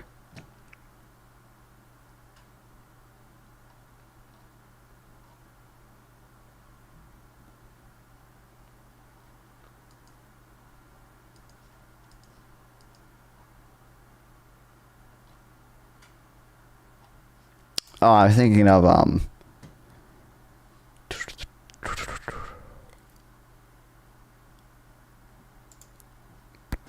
maybe looking at how propaganda and counter-propaganda works. That's what would I even look at for that? What do you mean? It seems overly broad.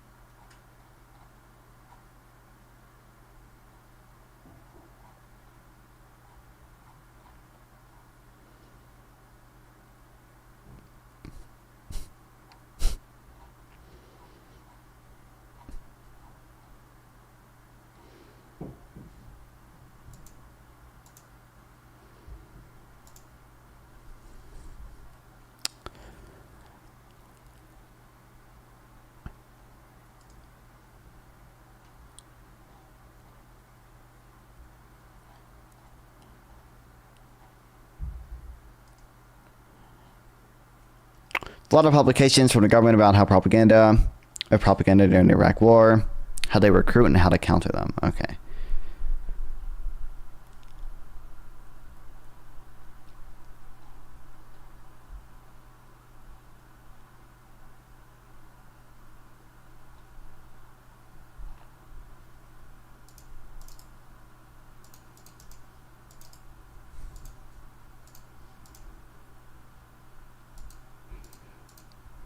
Although I am still, even though I don't like doing the, I'm waiting for the real Gen 6 to happen in a couple of weeks. Yeah, I bet, buddy. Yeah, again, I'm trying to get I need I'm in North Carolina, one of the swing states. I need like 13 more people. I already have some people on board to meet up on the first Tuesday after the second Wednesday in December. I believe it's December 17th. We have to meet up at the state capitol. We're gonna watch the new episode of Talk to Us that comes out that Tuesday. We're just gonna have a watch party 16 people just need to have a watch party of Talk Tua at the North Carolina State Capitol on the first Tuesday after the second Wednesday in December. We are not going to be signing fake electoral slates. We are just going to be watching Talk Tua.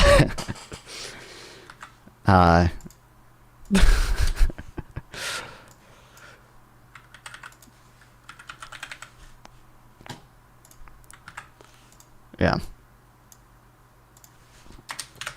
I'm joking, obviously. It's illegal. In North Carolina, there actually are relatively stringent laws on who the electors can be. You have to actually be in the state capitol. You have to be you have to be appointed by the governor a few months in advance, and then you have to notify the governor of shit. Yeah. It'd be like Eastman literally said, hey, this plan is legally dubious in Arizona because of such and such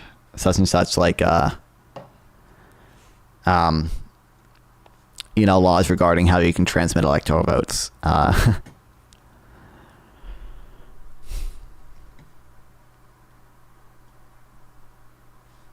are you still talking about guns in Romania, Malibu? I don't even know if Grumple's still here. Targeted tariffs are more effective than broad tariffs. Guarantee you, we're already going to know 80% of the things that are in here. If they cite a study, we're probably already going to have that written down. But Trump is about to be back in the White House, so tariffs are back in the menu. Actually, they never laughed. Never laughed. Good one. Never left.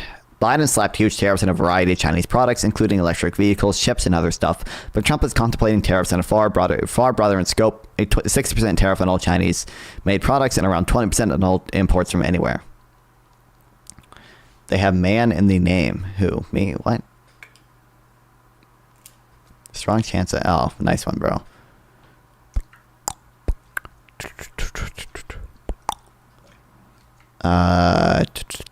Trump's contemplating tariffs far broader in scope.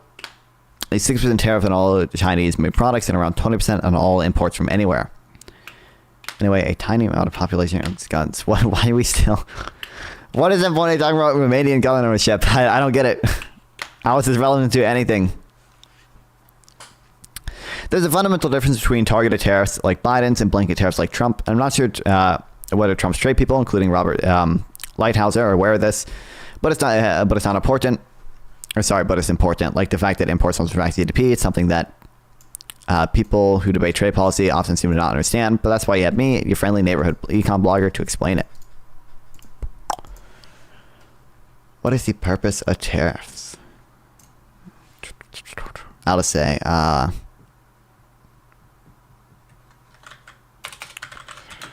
it's a large difference between targeted tariffs on certain goods from certain countries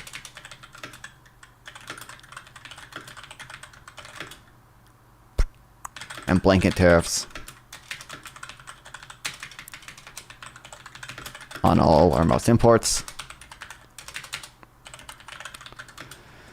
But it's not clear if Trump and his team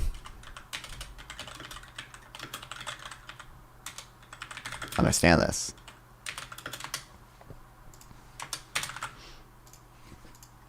First, let's talk about the two different things you might want tariffs to accomplish. One goal of tariffs is to reduce dependence on China, U.S. dependence on China, or the outside world in general, in a specific set of critical industries. For example, if China makes all the batteries, they can just decide to cut you off whenever they want, as China just did to America's top drone manufacturer, Skydio. Drones are a key weapon for modern war, perhaps the key weapon, and many drones are battery powered, so if the U.S. imports all its batteries from China, it sort of puts the U.S. at China's mercy. Thus, we might want to use tariffs to make sure China doesn't make all our batteries. One purpose of tariffs is to make the U.S. less dependent on our enemies.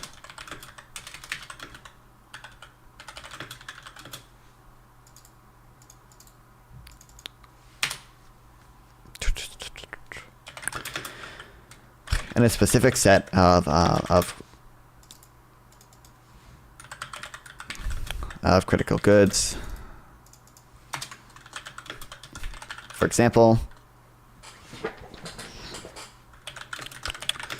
if China makes our batteries,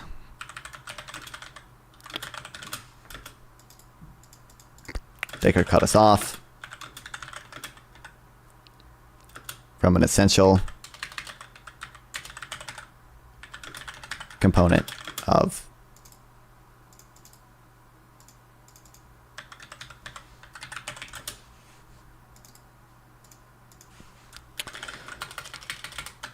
modern military equipment. You know, we're in the wrong side of history when it Jesus, dude. Calm that down, man. Yeah, the transvestites are my allies for sure.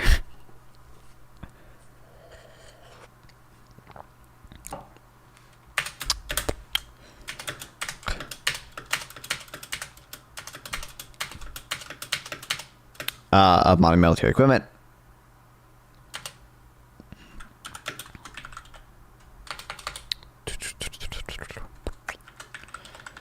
Tariffs might be necessary. Or let's say tariffs could be used.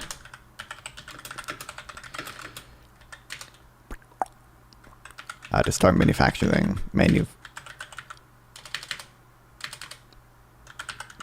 them here or in allied nations.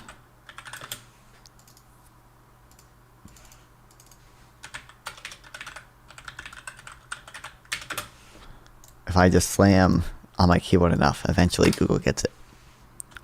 Second goal of tariffs is to reduce trade imbalances. The US runs a very large trade deficit, and China runs a very large trade surplus. In fact, right now, all the countries in the world except the US and China have a very largely balanced trade. China's trade surplus accounts for the vast majority of all global trade surpluses, and America's trade deficit accounts for the vast majority of all global trade deficits. Tariffs could also be used to reduce the trade deficit. Usually they're not particularly good at this.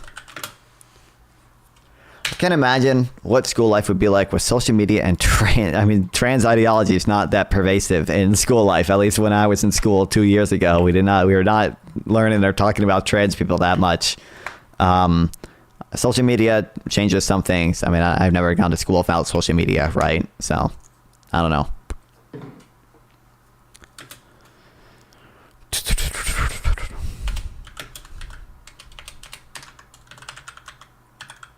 Currently, the US runs a very large trade deficit with China.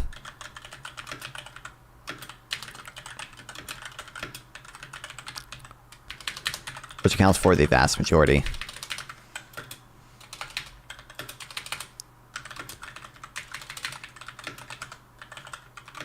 of all trade deficits. Or I'll just say of global. That's more specific. Global.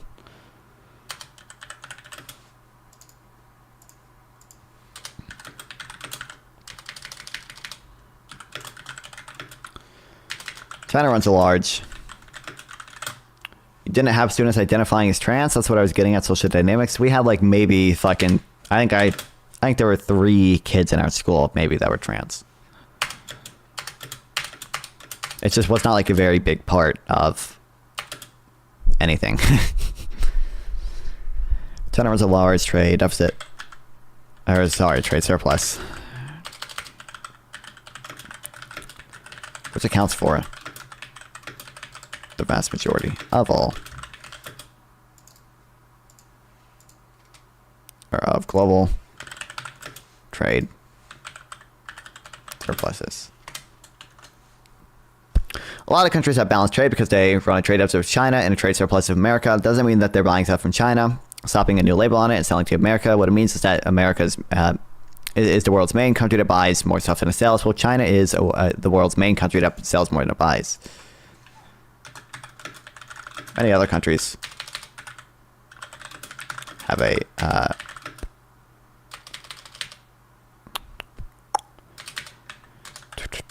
relatively balanced trade.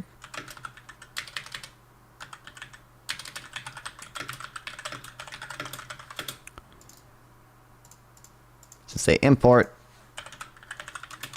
a lot from China, but still export a lot to America. Many people want to reduce those imbalances. Some people believe, probably correctly, that these trade deficits are hurt U.S. manufacturing because they rob American manufacturers of key markets overseas. Others believe that global trade imbalances lead to a variety of other economic problems. For example, Michael Pettis, who believed trade imbalances drive inequality.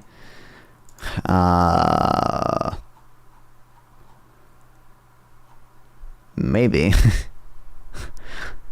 Still, others simply view trade deficits as a loss and trade surpluses as a win. Reducing American trade deficit was one of the major goals of Trump's first term in office. Yeah, crazy. You know, I mean, he's talking about that a lot. He still talks about that even. In fact, both broad tariffs and targeted tariffs have a very hard time reducing trade deficits, but targeted tariffs are capable of reducing U.S. dependencies in specific areas like batteries. In fact, they're better than broad tariffs for this purpose. Let me explain.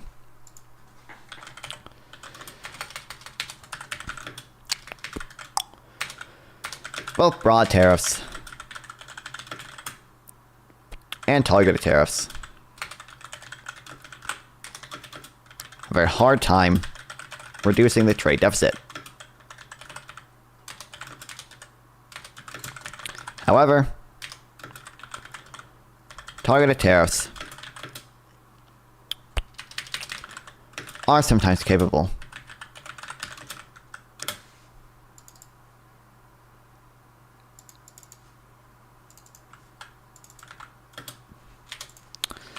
of reducing dependency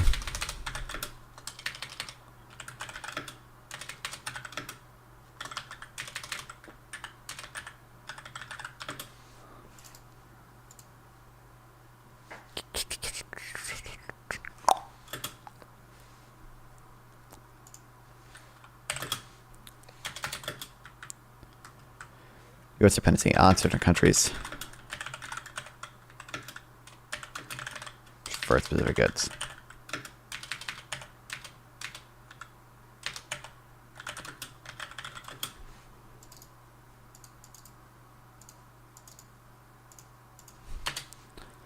Why broad tariffs struggle to reduce trade deficits?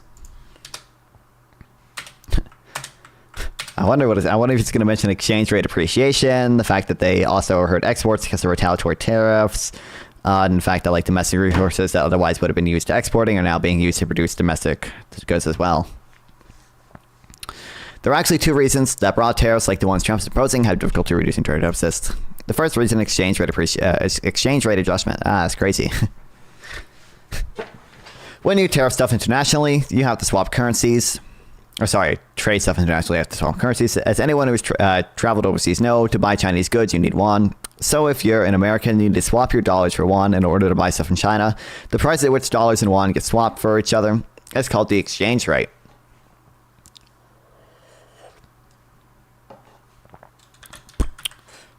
Exchange rate adjustment makes it difficult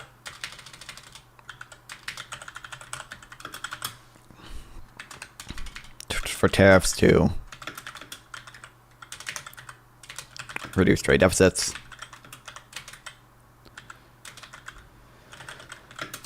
I know what exchange rate shit is. When the U.S. puts tariffs in China, that reduces U.S. demand for Chinese goods, and that reduces U.S. demand for Chinese yuan because Americans don't need as much Chinese stuff as they need. If they don't buy as much Chinese stuff, they don't need as much yuan. And when demand for yuan goes down, the price of yuan in terms of dollars goes down. This is just basic econ 101, supply and demand stuff. The dollar appreciates, and the value of the yuan depreciates in value. This is called exchange rate adjustment. If the U.S. tariffs China, that will reduce demand for Chinese goods.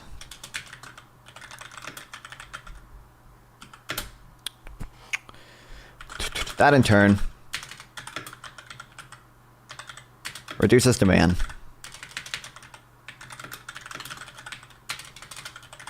for China's yuan currency.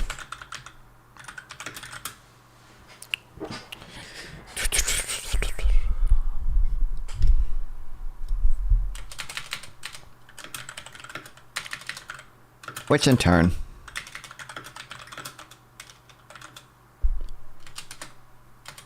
makes its price fall relative to the dollar. We have empirical evidence that backs this up as well. The IMF did a study of 151 countries from 1963 to 2014. Found that tariffs led to higher unemployment, lower productivity, but did lead to real exchange rate appreciation, and therefore had very small effects on the trade deficit.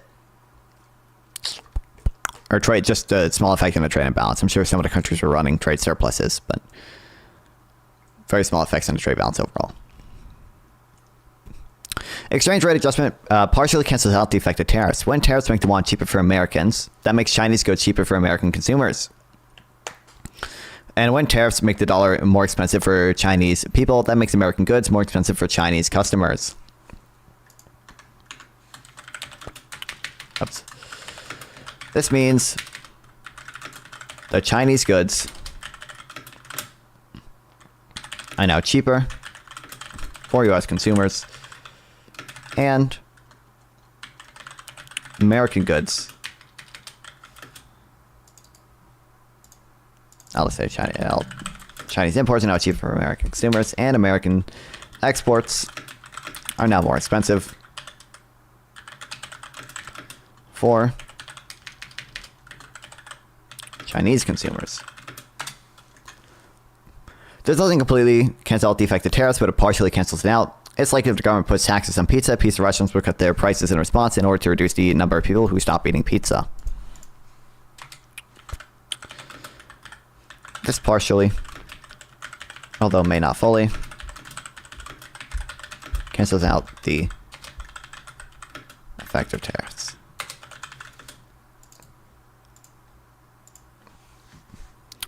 Of course, in a real world, there are more than just two countries, and more than just two countries trading with each other. But if you look at the data, it's not hard to see the impact of Trump's tariffs on China's in the first term. This chart from Gene and Sun, 2023, the blue line is the price of dollars, while the red line is the price of the yuan. You can see that Trump put tariffs on Chinese goods. The dollar got stronger. In fact, it got stronger a little before the tariffs actually went into effect, because people knew the tariffs were about to come into effect, and the yuan got weaker. China's tariffs were less impactful, partly because China buys relatively little from the U.S. in the first place.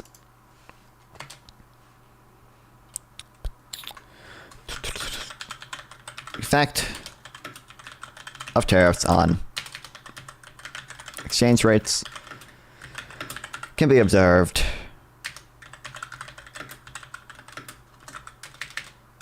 from Trump's first round of tariffs.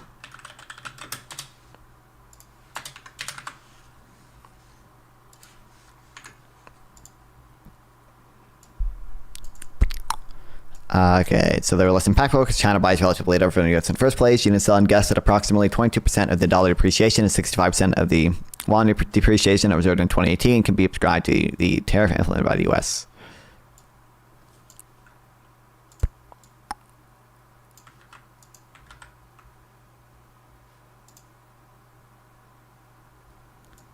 Why doesn't he fucking link to it? I'll find it in a second. Oh wait, he does link to it, just in a weird place.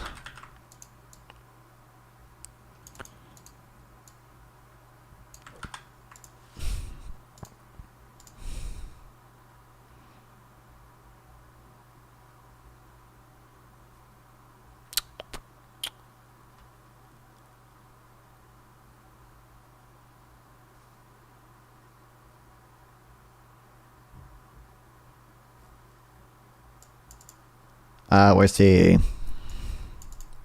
China's sort of a impactful party because China buys relatively little from the U.S. in the first place. Since China buys relatively little from the U.S. in the first place,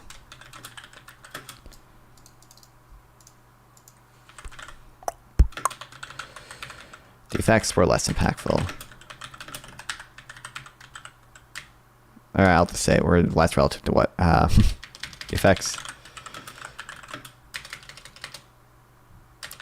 aren't as impactful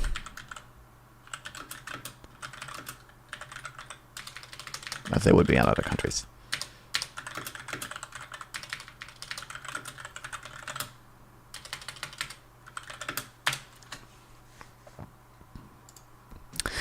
Just how much does this exchange rate movement cancel out the effect of tariffs? In theory, it's possible to cancel out 100%. Exchange rates are pretty flexible. It's actually pretty easy for someone to get involved and say, okay, tariffs make Chinese good more expensive in America, so we'll just say that Chinese currency costs fewer dollars now that the price of Chinese goods for America is about the same, so everyone in America just keeps buying the exact same amount as before. Good job, everyone. Glad we sorted that out. And remember that we're not dealing with a free market here. China's government will probably intentionally depreciate the yuan in order to avoid losing market share in the export markets.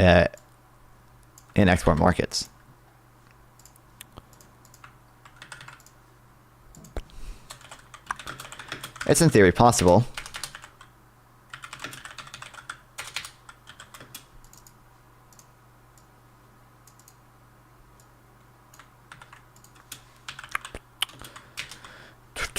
For exchange rate adjustment to fully cancel out the effect of tariffs, especially since China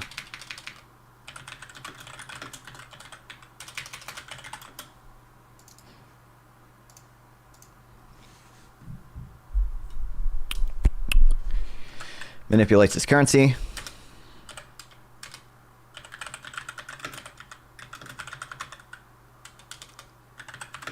and will probably intentionally depreciate the yuan in order to avoid losing market share in export markets.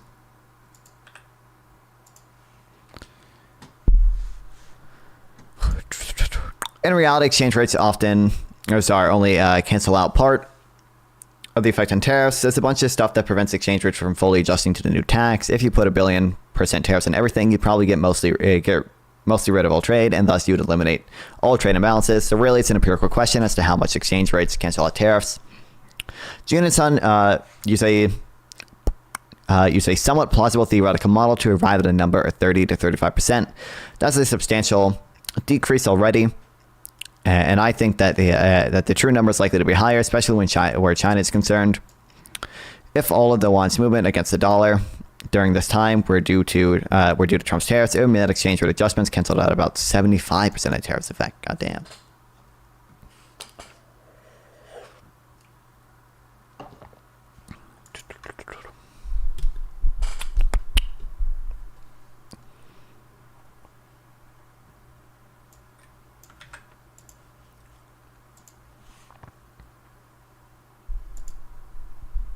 How should I write this down?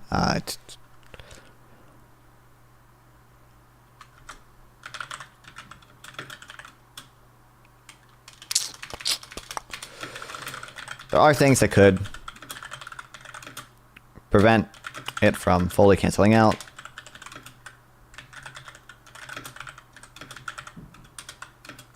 For example, if you tariff everything high enough,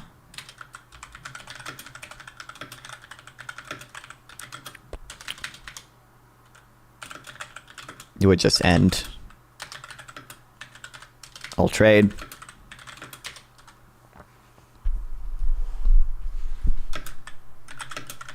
And therefore trade imbalances.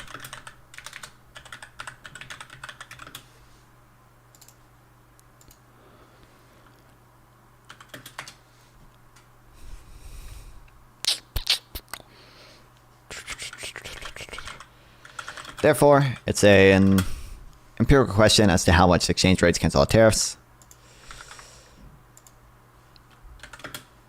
These people's model.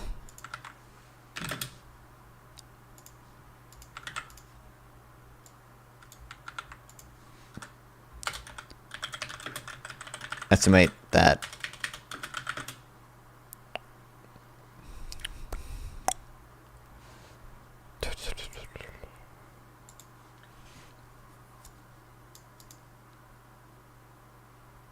is this for Trump's tariff specifically, or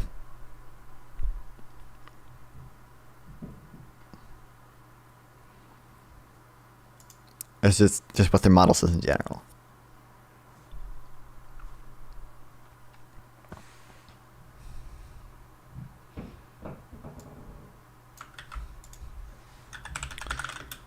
The number is 30 to 35%. I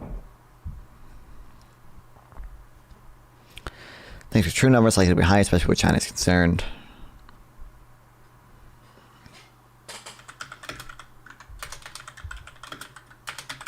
True number could actually be higher, though.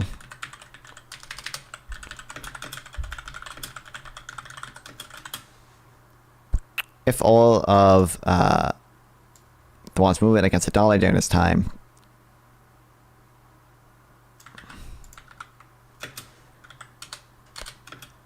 in 2018, that's due to Trump's tariffs. I mean, the exchange rate adjustment kits about 75% of the tariffs effect.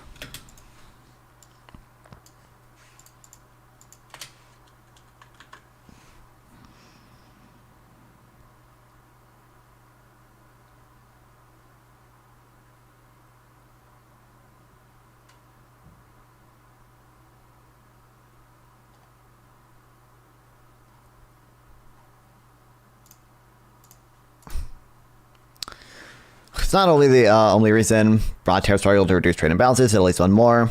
Broad tariffs also raise costs for American manufacturers without increasing costs for Chinese manufacturers. Oh, this is true as well. You reduce competitiveness because, you know, obviously the U.S. is the only one paying the tariff. So, like, you know, if you put a tariff on steel, then the nail company in the U.S. is paying 10% more for steel. The nail company in China is not paying 10% more for steel.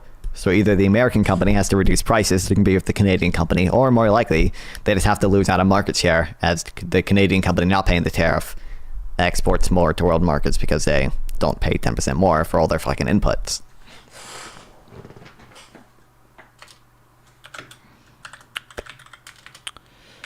Broad tariffs also struggle to reduce trade imbalances.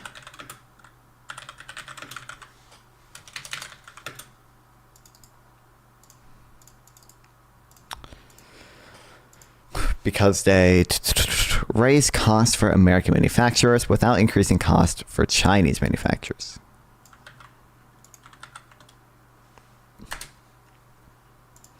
Consider the market for cars. Car companies use a lot of steel and aluminum to make cars. When steel and aluminum get more expensive in America, that raises costs for American car companies. That makes them less competitive in both in the domestic market and abroad.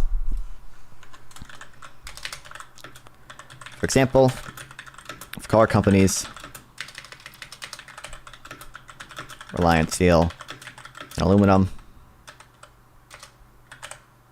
I don't know how to spell aluminium.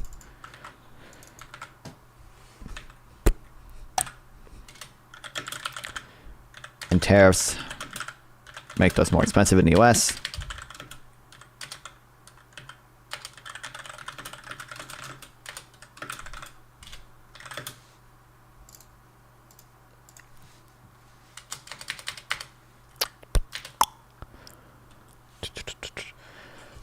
No, I'm fine. I brought up guns because they were... How are you still on this, man? How? It's been like an hour. Why do you just keep coming back and randomly fucking talking about gun ownership in Romania? I do not give two fucking shits at all. What?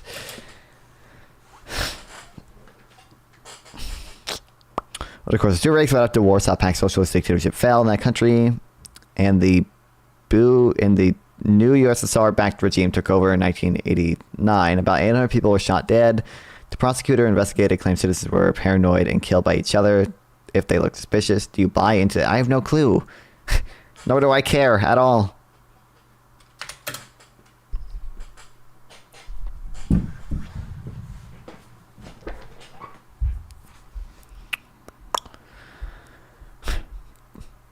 Okay, make those more expensive for the US.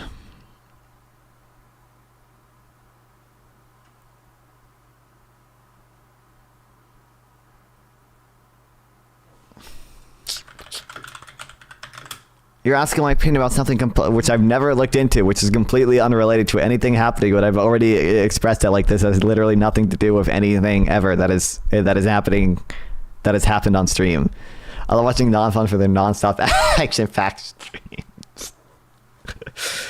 Some of them are. Welcome back, Swiss legend. Liberalism kills. So true. Non-fun as a Democrat. JK. Listen. Some of them are. Some of them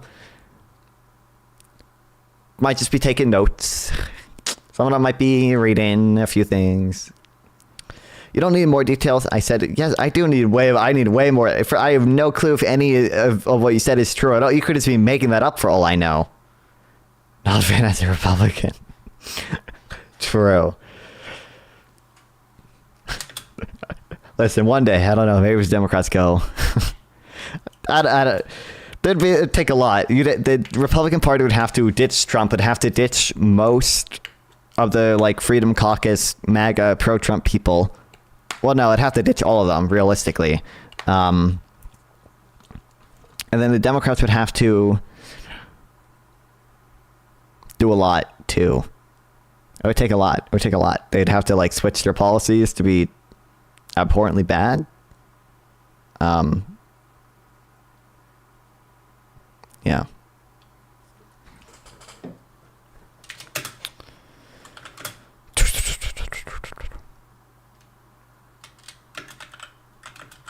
Makes you less competitive. I do love how you actually bring facts to a debate. Crazy idea. Sometimes, one or two times. I'm not taking notes because all I got to do is pin you on demonstrating the logic behind your claims, and it should give you a workout. Yeah, those are the most fun debates. Oh my god. Listen, Ticky Tack Guy. I don't think it's bad faith or anything. It's just annoying.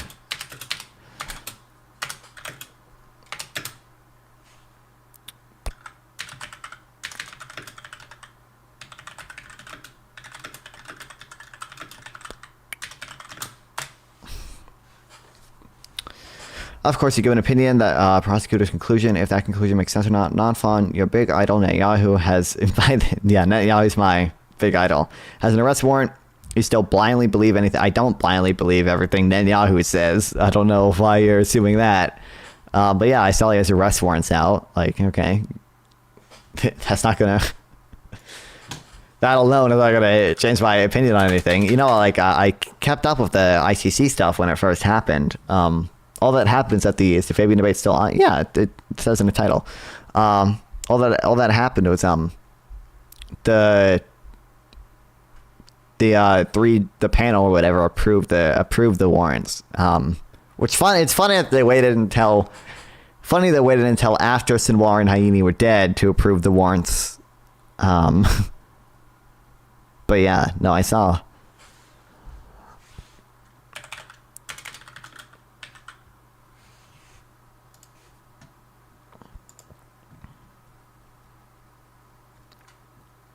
ICC rejected Israel challenges to jurisdiction, issued a warrant for a top and loss official. Problem is you are relying on other people's claims and conclusions with the Google foo. Might want to look into how others come to conclusions by looking at their sources. Oh, yeah, dude, definitely. You're the number one fangirl of Netanyahu. Netanyahu's number one fangirl to Rosselli. Yeah, it's so true. Generally, if I want to read up on an issue, I'm going to look into what economists are saying about it. That includes reading some of the things that they write. Whether it be, I haven't read a ton of full studies just because they have a lot of statistical jargon in them that isn't super necessary for me to read, because usually people at think tanks, people at the Tax Foundation actually will read through them and then provide commentary on them. That's much more understandable to me than the actual study itself.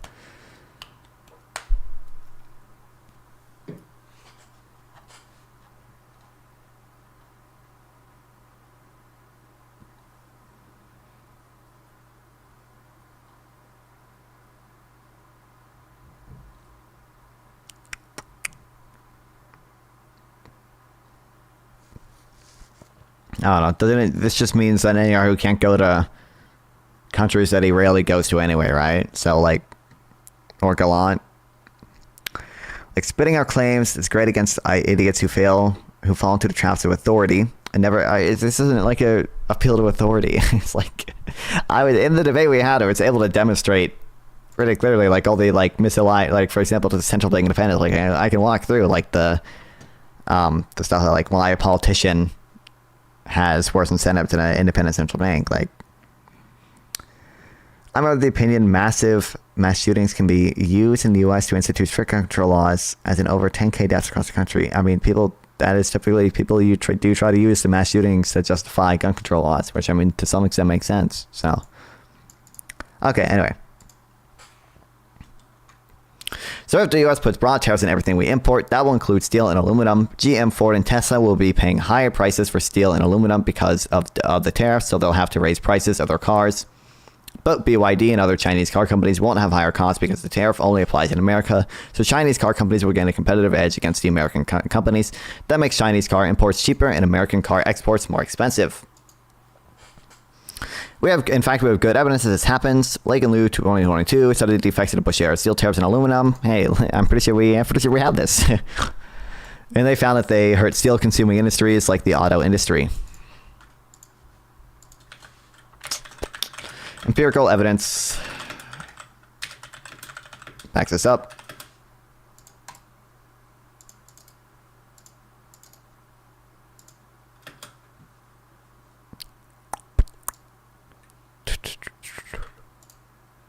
Fucking hell.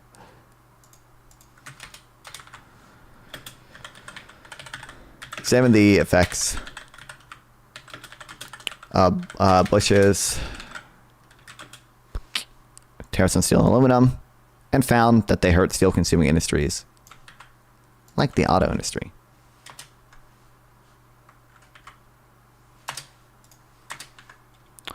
Bro thinks he's cooking, but makes two or orthography. Why do you say this every time? Bro think I'm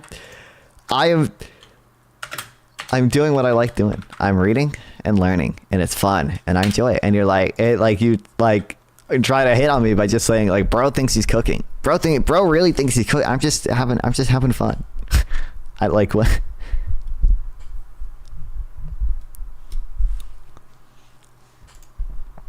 You say that's literally every reading stream this guy comes in. Bro really thinks he's cooking. It's like I'm just taking notes to learn. I just like reading this stuff.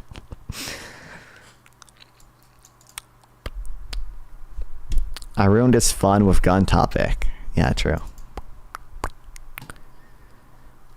President Bush imposed safeguard tariffs on steel in early 2002. We analyzed the local labor market employment effects on these tariffs depending on the local labor market's resilience of steel as inputs and as part of local production. The tariffs did not boost local steel employment, but did substantially depress local employment in the steel consuming industries for many years after Bush removed the tariffs.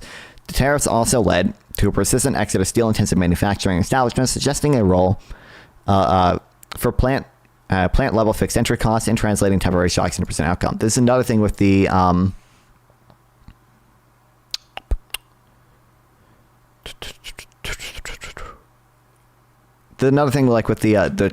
Trump's tariffs on like agriculture, right?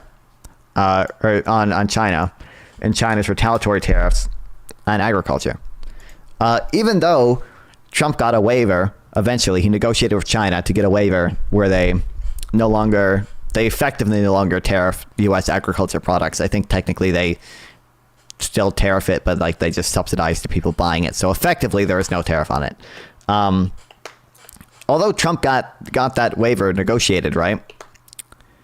There's still negative long-term effects because people in China feel like they can rely on agriculture from Brazil and Argentina more reliably. There's not going to be sudden shifts in costs. And B, the fixed costs have already been built up in Argentina and Brazil.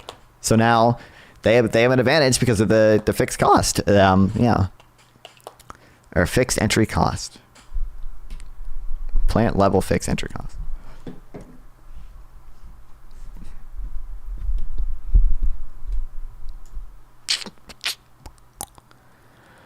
Lei and Liu are looking at employment outcomes, but the same effect will apply to trade balances too. The boss banned you. Across the board tariffs make U.S. car U.S. made cars and semiconductors and washing machines and refrigerators, farm equipment, and robots more expensive because they raise the cost of imported inputs like steel, aluminum, photoresist, batteries, and so on. But foreign-made products can still get cheap inputs because they aren't paying tariffs. Making American manufacturers pay higher cost than their foreign rivals will obviously cancel out some additional portion of the effect on trade balances.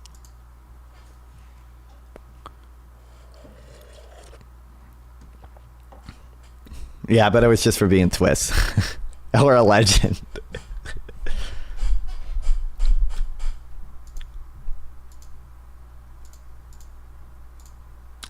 Actually, I don't know how strict the boss is on his bans.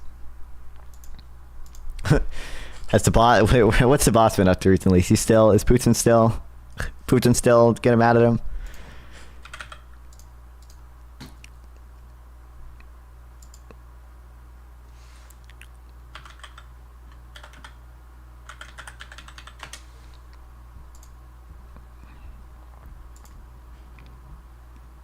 Yeah, last stream 15 days ago. Listen, he's at 414. We're at 220. Okay, we need like 200 more followers. 190 more followers, guys. 190 more followers and we'll beat him. I have more subs than him on YouTube, I guess. And probably more. I don't know if he streams on Kick. Probably more on Kick. I don't think he streams on Rumble. Probably more on Rumble, too. I don't think he streams on Trovo or DLive, so I win there by default. Twitter, I think we're probably about equal. So, you know, overall, this is a streamer mindset. Even people who I greatly respect and greatly appreciate, like the boss, I have to compare the numbers. Have to be winning in the numbers, okay? I have to get more dopamine hits than him.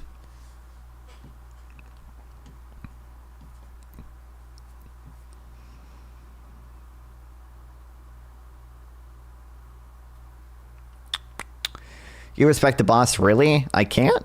Yeah, what's wrong with the boss? I mean, you hate him because he's a liberal, but like there's plenty of conservatives I respect too. Like I'm just saying, like I have 1,000 followers on my old stream, so you're still beneath me. I'll have you know, I have 1,050 YouTube subs if you just look at the top of the screen. So actually, you know, also you're banned. So like it's like, you know, by default by default I beat PPG because like he's banned on Twitch, right? So it's like I by default win. 45-year-old bald Greek liberal guy in Russia. Enough said. He's nice. He's a good streamer.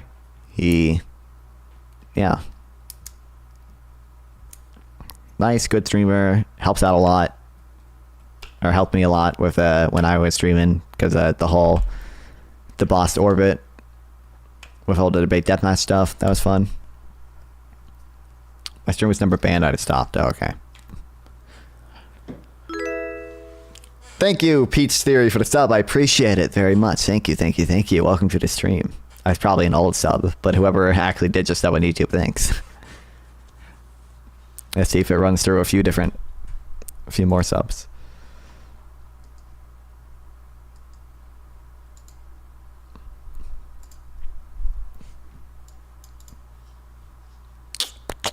Okay, so between the two effects, we can expect Trump's tariffs and everything to have a disproportionately small effect on a trade deficit. Not a zero effect, but less than Trump would like. This is what happened during Trump's first term when the U.S. trade deficit didn't shrink at all, despite his tariffs. So between appreciating exchange rates and making U.S. industries less competitive,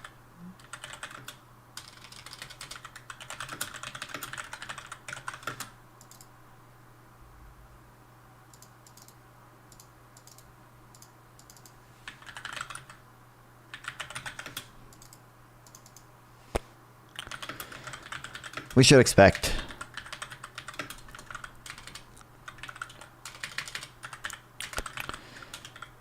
broad tariffs to have a relatively small effect on the trade deficit.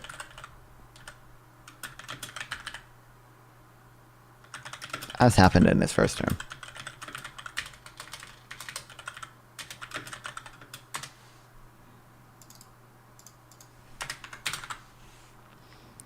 Now Trump's tariffs did have some effect in shifting the deficit away from China.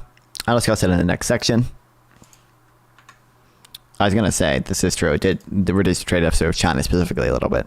But in terms of cutting US total trade deficit with the world, they were a total bust. And when we think about exchange rate appreciation and intermediate goods, it's not hard to see why that was the result. However, they did actually reduce the deficit with China specifically.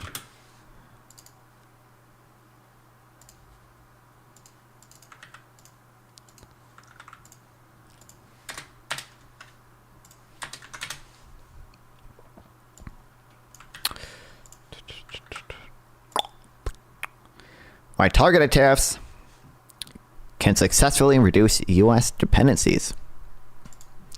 I don't mean to suggest that tariffs are ineffectual, far from it. Targeted tariffs on specific imported products are actually very good at shifting demand away from those imports. Suppose we put a 1,000% tariff on Chinese-made computers.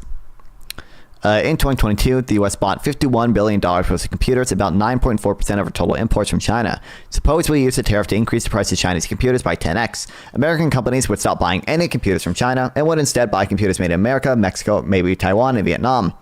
In fact, Mexico and Taiwan are currently our biggest foreign sources of computers besides China, along with local American factories that are probably perfectly capable of ramping up production to meet our needs.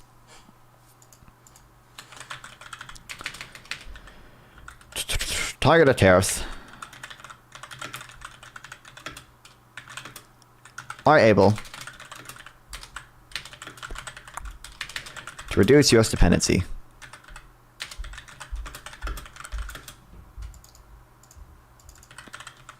on certain goods from certain countries. If we put a 1,000% tariff on Chinese computers,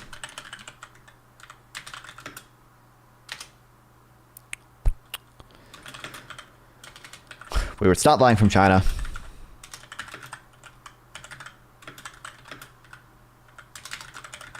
To support state mandatory creation of urban gardens / indoor hydroponic gardens by developers. No, probably not. I don't think there's a good enough justification for mandating those. Stop buying from China and import from, or buy from computers made in America, Mexico, Taiwan, maybe Taiwan and Vietnam.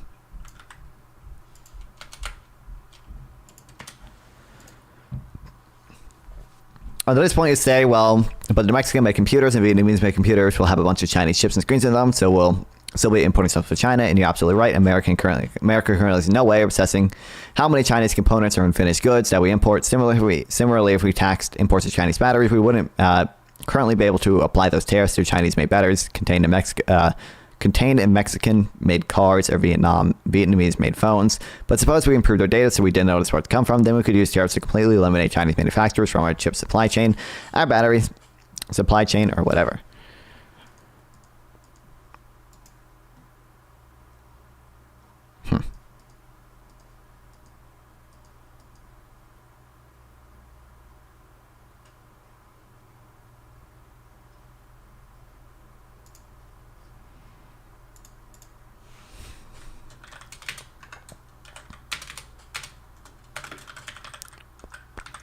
However, a lot of those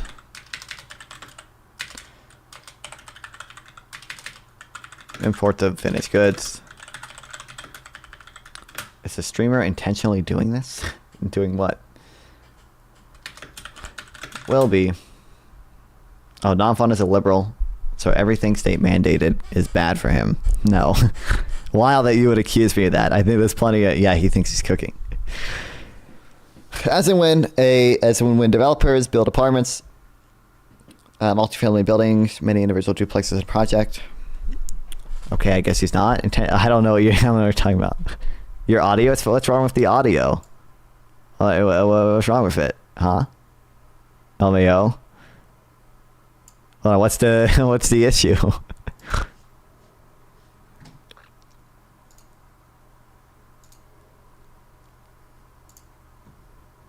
Not. I don't know what you're talking about.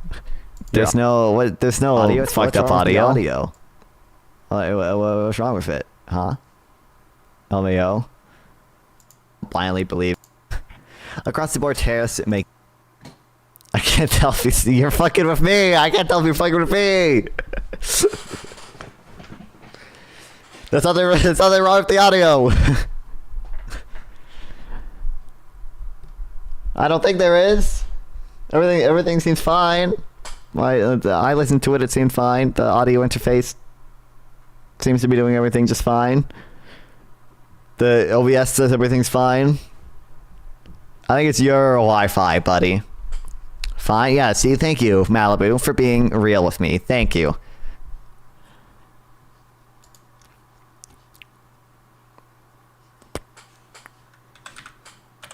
Will still be made with Chinese components.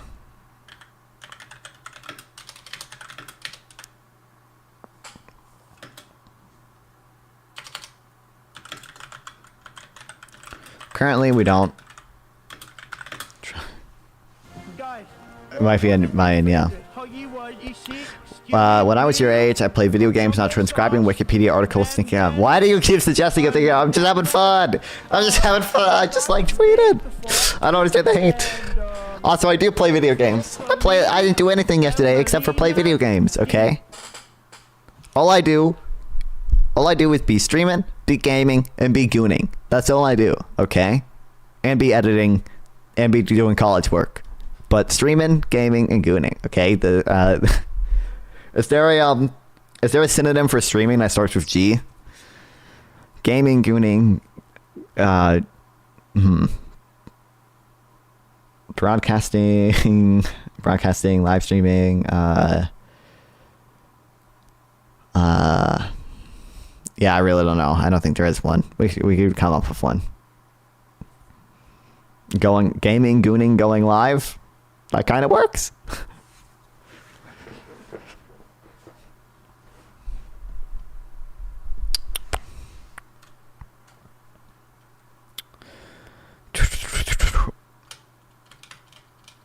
Currently, we can't. No. How many Chinese components are these goods? But if we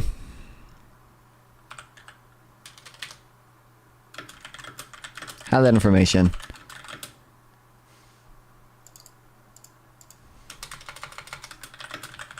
we could use tariffs to completely remove China from our supply chains.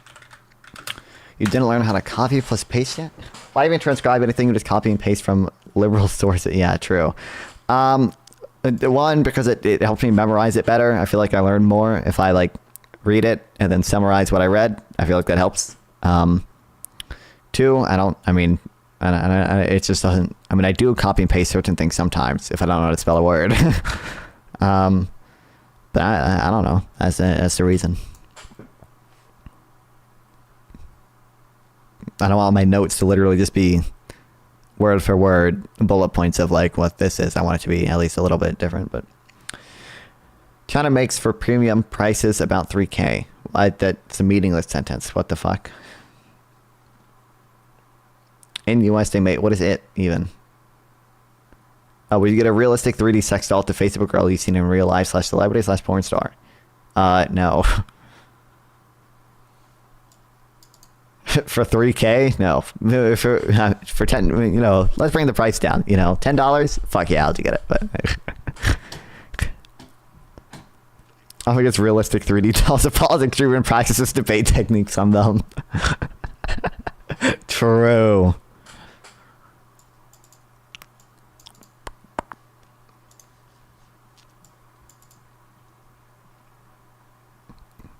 Targeted tariffs are much more effective broad tariffs with accompanying goal of securities, specific supply chains. One reason is targeted tariffs don't have nearly as big effect as exchange rate as broad tariffs.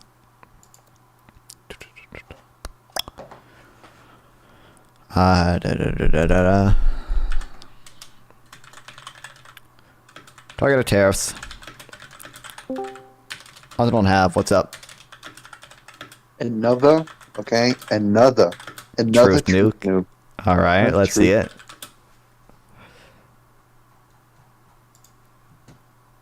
Oh, no, I saw this already. Yeah. This is the truth nuke. True. Exactly right.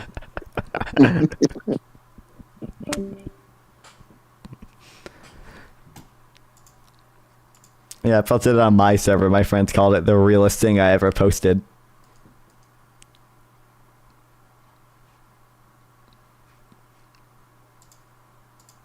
Which is true. Absolute truth nuke. Not supply. Big effects on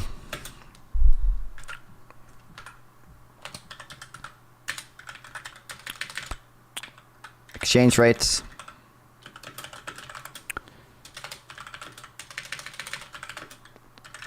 If you tariff Chinese computers,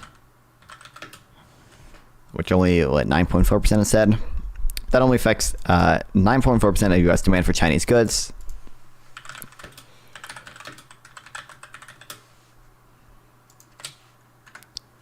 Aren't they missing Bush's WMD claims?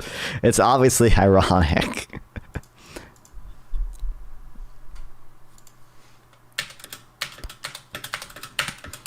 Bush 2, most peaceful president ever.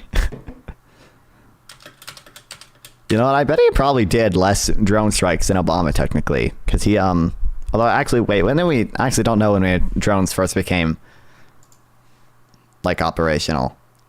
When did like the Predator drone is called or whatever?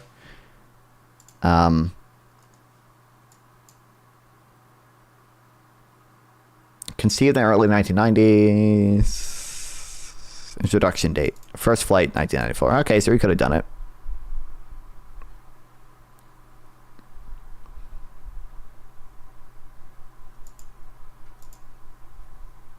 Can you debate PPG on human rights record of socialist states he praises?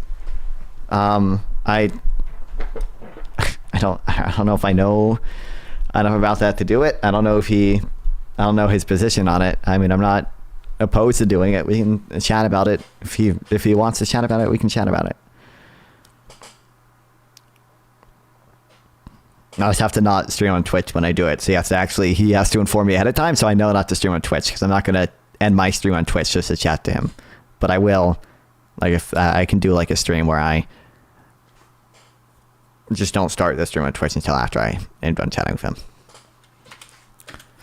Actually, no, maybe it would be better to do it, because I can tell, actually, I don't know how many of you listen ever if I tell you to go to YouTube. For whatever reason, the people seem to prefer their platforms. Not on logic. Oh, liberal sources said it, then it must be true. True. Communist conservative sources said it, so it must be wrong. Accurate. Truth nuke. Correct. That is what I think. Cuba, China, and DP. Does he really praise North Korea? That's what it did. DPR, Democratic People's Republic of Korea.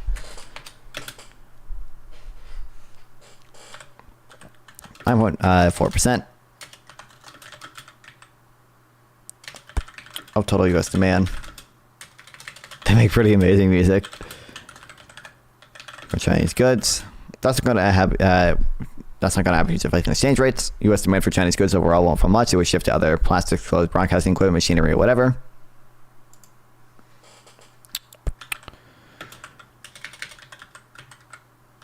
Exchange rates.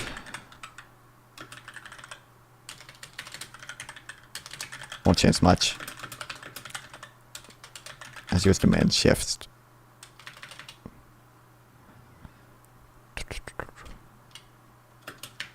Or so, U.S. demand won't fall much.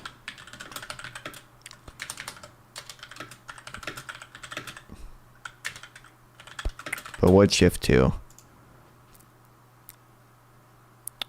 other stuff, plastic, club, broadcasting equipment, machinery, whatever.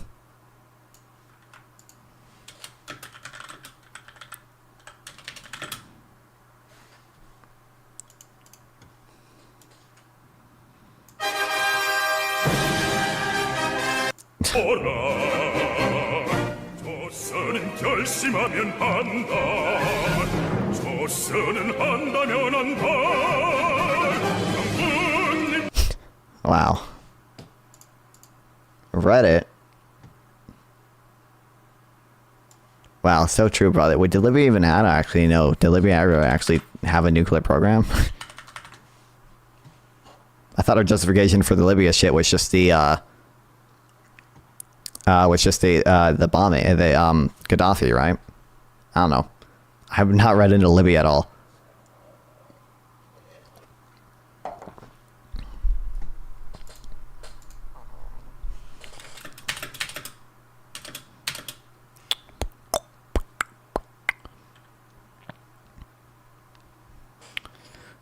Whatever, shift to other goods.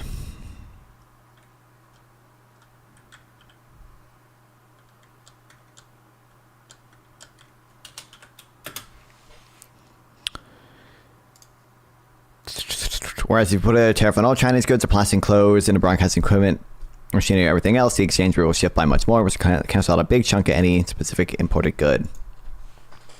If you read on Libya, that shows you just how evil and diabolical the U.S. really is. Okay. Didn't we get Security Council? Didn't China have to approve the U.S. going into Libya, or NATO going into Libya? Because we got UN Security Council resolution for that.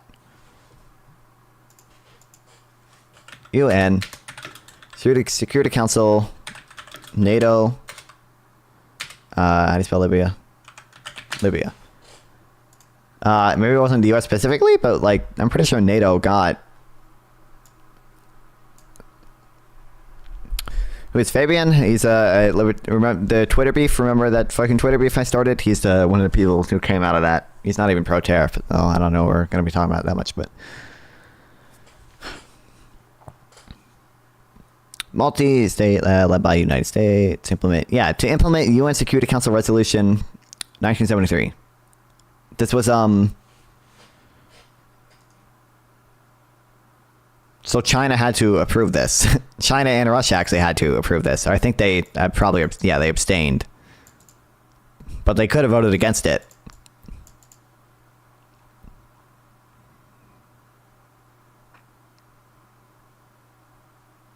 Yeah, China, Russia. I guess India to some extent is aligned with them. South Africa to some extent is aligned with them. All voted in favor of this, or at least didn't vote against.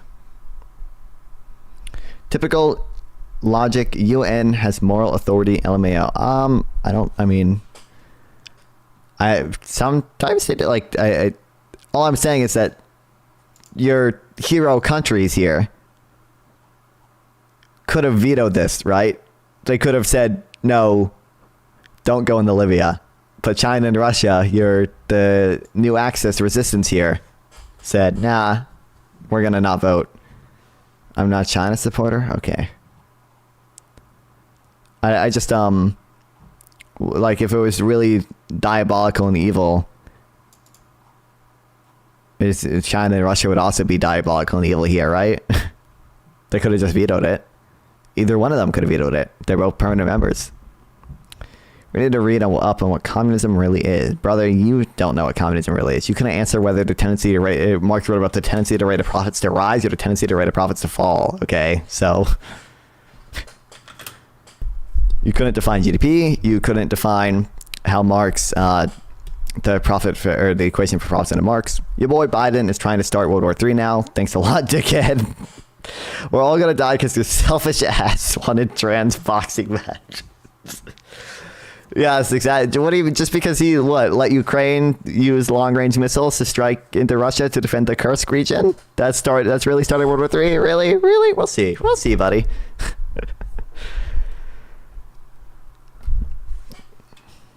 Communism is not just about cold-blooded rationalism, but love and solidarity. Okay.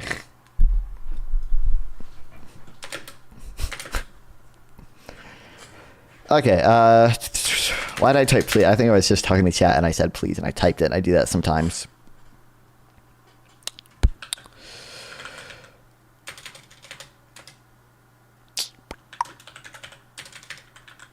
Tariff on all Chinese goods, however.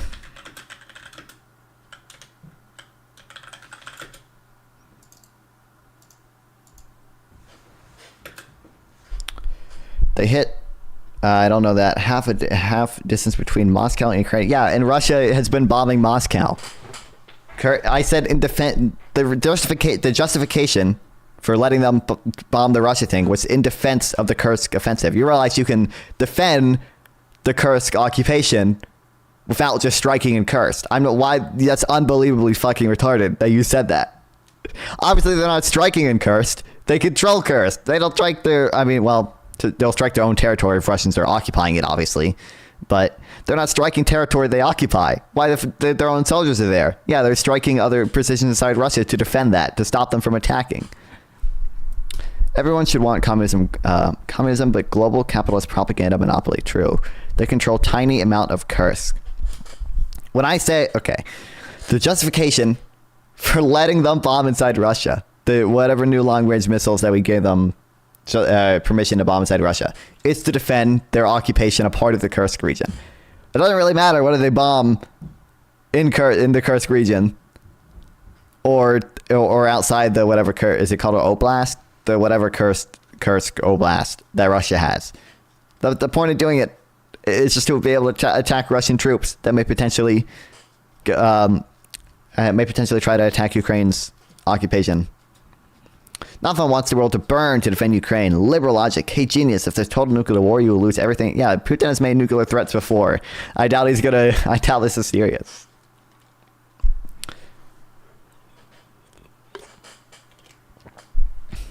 Don't believe in Redskin rhetorics and McCarthyism. That's me right now. I'm the McCarthyist right now.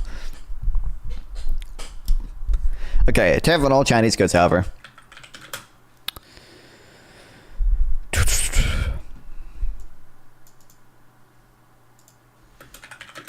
Not allow demand to shift to other Chinese goods and it would have, and therefore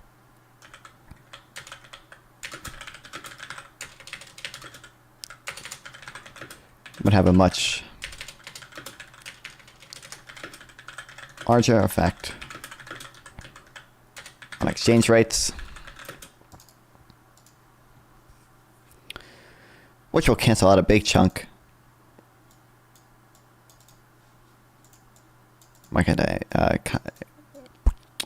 of the impact on any specific imported good.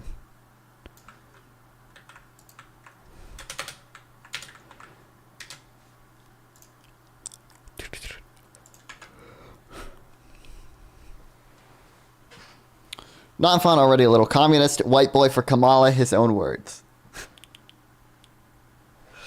I support Kamala because she is a Marxist, and so am I. Kamala is cold-blooded capitalist, not a Marxist.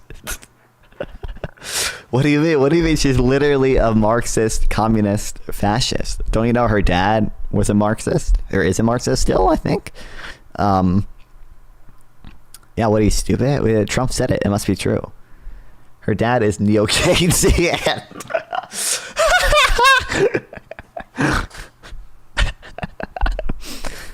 I bet.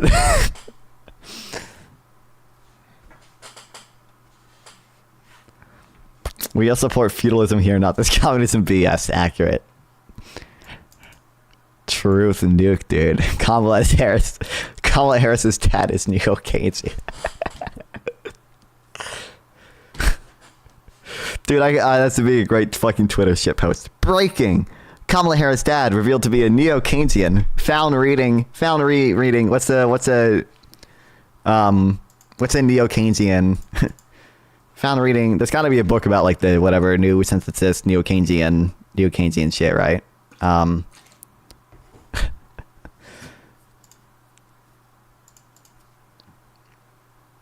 He's teacher at Stanford. Wikipedia says it. Yeah, isn't he also? I'm pretty sure he is also a Marxist, but I don't think he's actually a neo-Keynesian. You can be a professor at Stanford without being a neo-Keynesian. That is actually possible, believe it or not.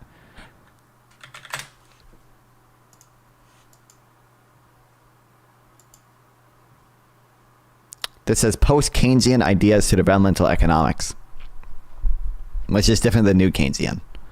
Kamala is neo-Marxist. Neo-Marxism is the variant where they focus on gender identity and race. Paul Krugman's seminal work, Fuck the Internet, for real.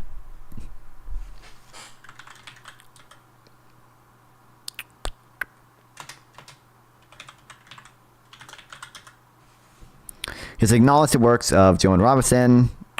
She's another post-Keynesian. Karl Marx, John Maynard Keynes, Joseph Schumpeter. I feel like I've heard this guy's name before. Arthur Lewis. Synthesizing the work of David Ricardo, Kelly, Marx, Roy Harold, and others.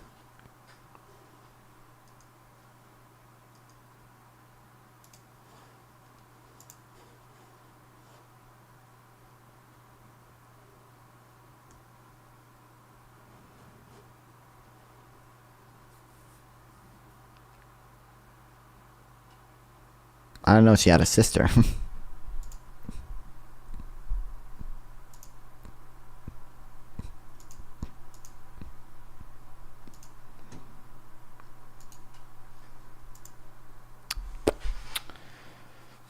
You post-Keynesian? I don't know exactly where I would put myself.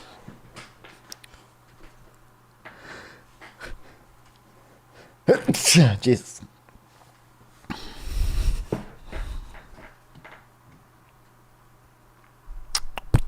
Also, targeted tariffs avoid a problem in intermediate goods that I talked about in a previous section. Yes, if you put a 1,000% tariff on Chinese batteries, that will hurt American EV manufacturers. But if you think the battery supply chain is more strategic than the EV supply chain, maybe you should, maybe because batteries also go in drones, then maybe this is okay. Targeted tariffs are like a scalpel that allows you to slice out exactly the types of imports you don't want while leaving the rest strategically important stuff intact. Targeted tariffs also avoid problem of increasing the cost of intermediate goods.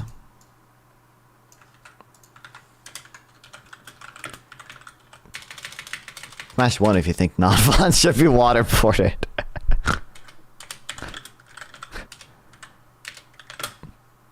It's always so funny when Republicans try to insult us communists as liberals. Meanwhile, they don't understand they themselves are liberals. I mean, yeah, a lot of Republicans are liberals in a classical, in a lowercase sense, right?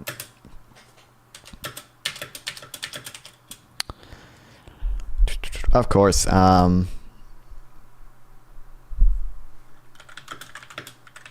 If you tariff batteries, EVs might be hurt. But if you think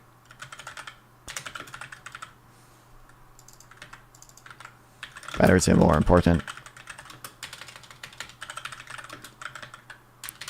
than EVs, because they also go in military drones, then this is an okay outcome.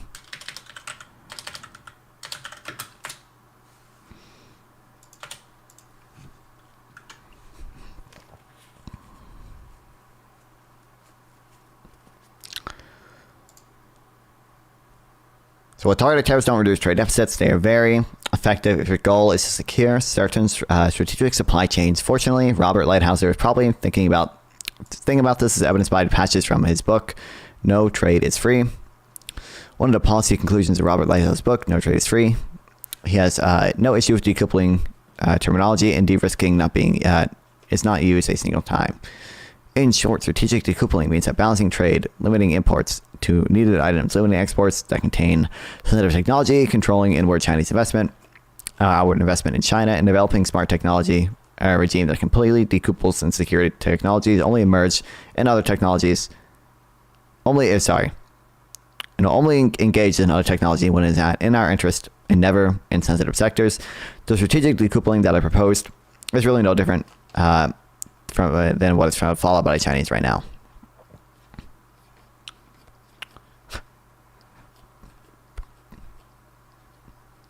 What this means is that Trump's 20% tariffs on imports from all countries would actually weaken the effective 6% tariffs in China. If we tax the Chinese imports, we can shift demand away from China to other countries. But if we tax imports from everywhere, the dollar will appreciate, which can also impact the Chinese tariffs.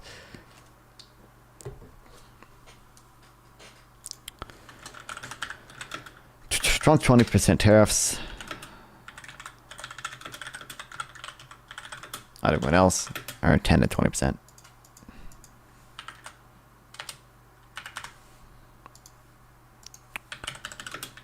Will also weaken the effect. Weaken the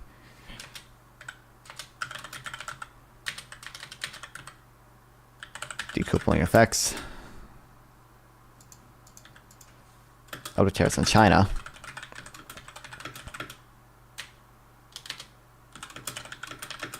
If we only taxed Chinese imports,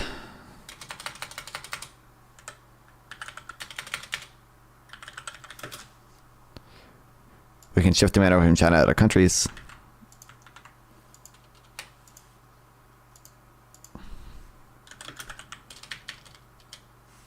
I'll just say.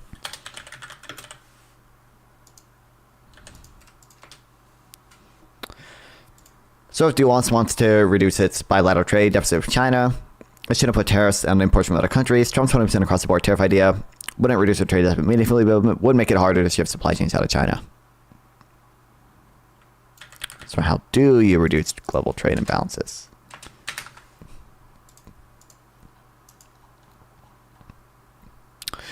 Anyway, that's all well and good, but suppose we really want to reduce the U.S. trade deficit. How do we do that? And how do we do it without new capping our own manufacturers? I'll write a lot more about this, but a short answer is to reduce trade deficits, you need to depreciate the U.S. dollar.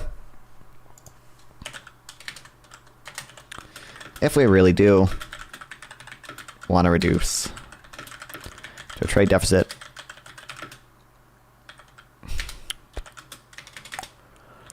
we should depreciate the U.S. dollar.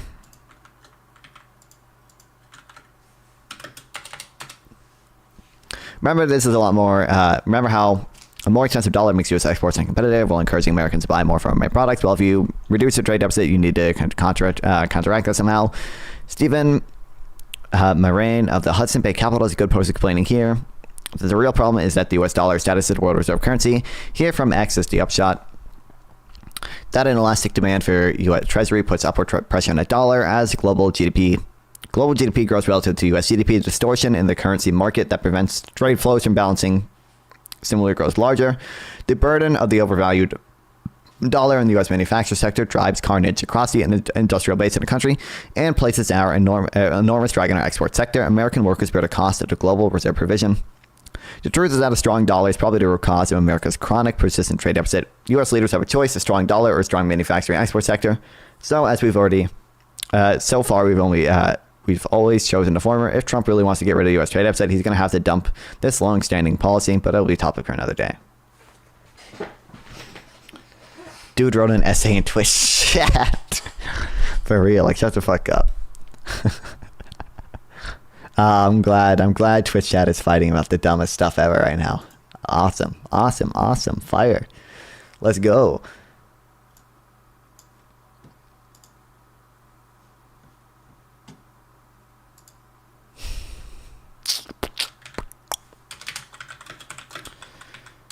U.S. status as the world reserve currency.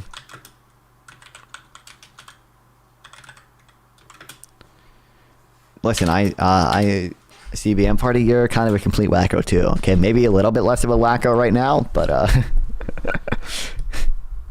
they should be waterboard instead of you. Listen, I would hope if you're a conservative or whatever, you'd waterboard them before me, right? Like they're going to the camps before I am. Like I get a little bit more time at least, right? Like I would hope.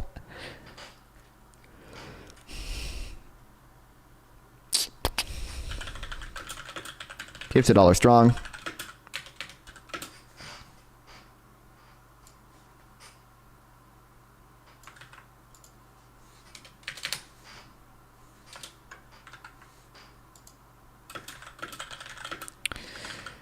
demand for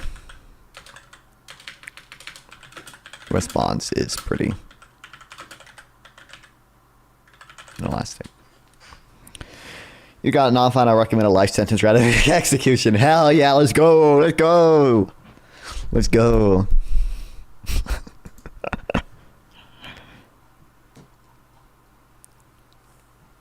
Ugh.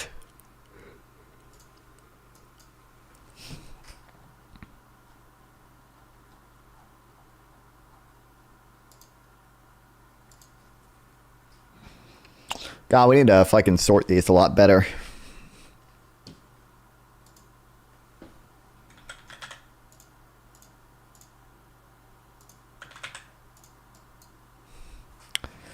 That new class will be communist until the dictatorship of the proletariat is over and classes don't exist anymore. Oh, Trump nominates new attorney general. In this moment.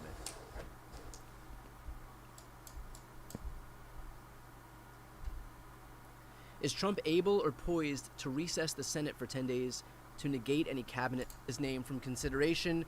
The new choice is the former Florida Attorney General. I need to pee. Pam Bondi. So oh, this girl's actually a little bit more qualified. An actual attorney general, previous attorney general. Like what? I am proud to announce All right. former Attorney General. I need to pee. I'll be back in a Florida, second. Pam I'm still in Bondi this as the next content. Attorney General of the United States. Pam was a prosecutor for nearly 20 years, where she was very tough on violent criminals and made the streets safe for Florida families. Then, as Florida's first female Attorney General, she worked to stop the trafficking of deadly drugs and reduce the tragedy of fentanyl overdose deaths, which have destroyed many families across our country. She did such an incredible job that I asked her to serve on our Opioid and Drug Abuse Commission during my first term. We saved many lives. For too long, the partisan Department of Justice has been weaponized against me and other Republicans. More on that in a moment.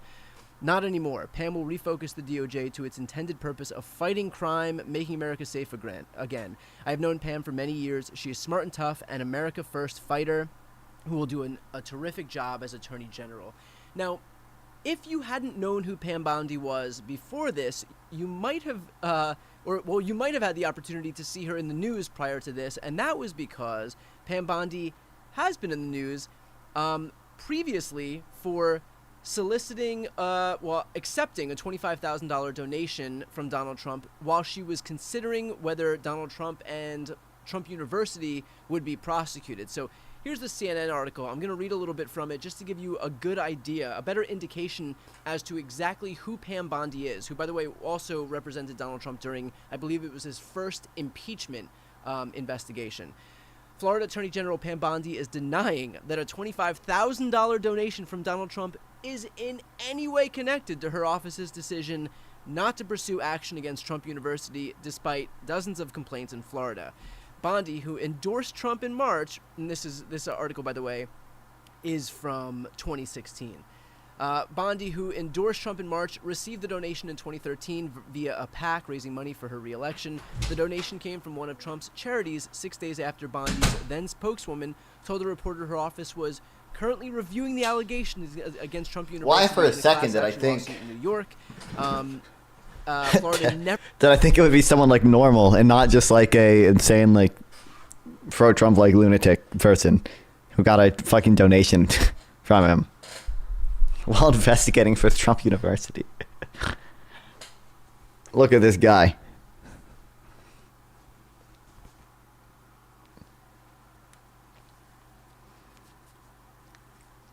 Aw.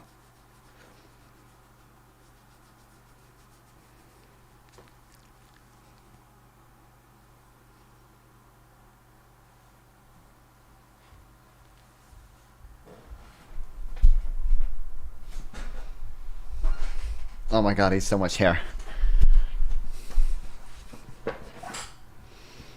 He's got his nice little table here just for him. Well, and my mic stand, but mainly for him. I will make that cat my slave.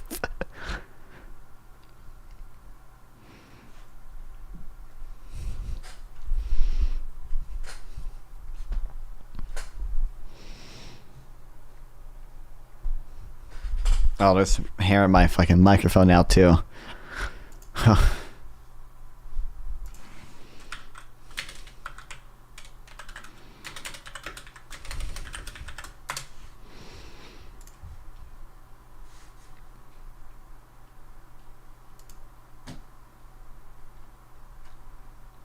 President-elect Donald Trump named Pam Bondi, former Attorney General of Florida, to be U.S. Attorney General just hours after the other choice withdrew his name for consideration. Longtime Trump ally was one of his lawyers during his first impeachment trial, which was accused but not convicted of abusing power. We tried to condition U.S. military assistance to Ukraine on the condition on that country investigating former Vice President Joe Biden. Bondi was among a group of Republicans who showed up to support Trump in his hush money trial in New York, of course.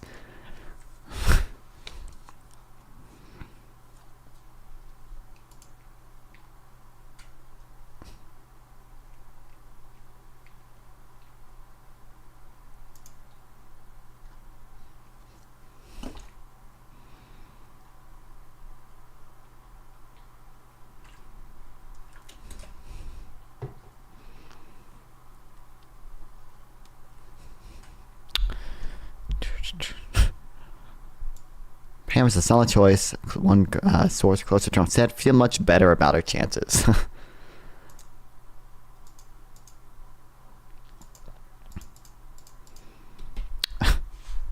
Well, we'll see how many other people will continue to be, or if any of them will now be confirmed.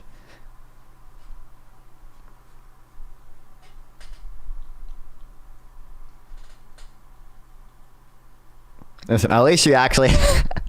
she may be a horrible person or whatever. At least she has fucking experience, okay? At least she's been an attorney before. Matt Gaetz worked at a law firm for...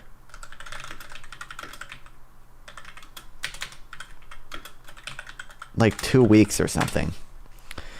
Have you been waiting to debate with Kairos Rev? Not really. I've not been... or wanting, rather. No, I don't really know a lot of its positions on things even. I think Mother Jones did a deep dive.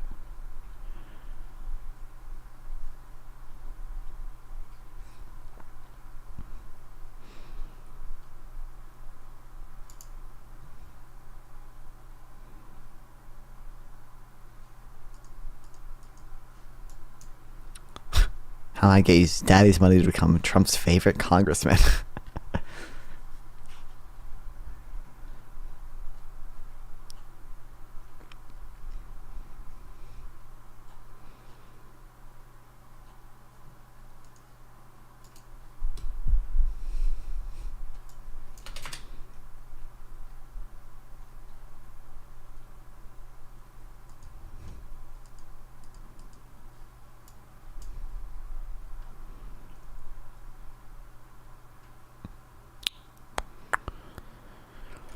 More standard profile for an incoming attorney in recent decades has past experience as a judge, a senior federal state prosecutor, a governor, a White House counsel, a senior Justice Department appointee, or some combination of those roles.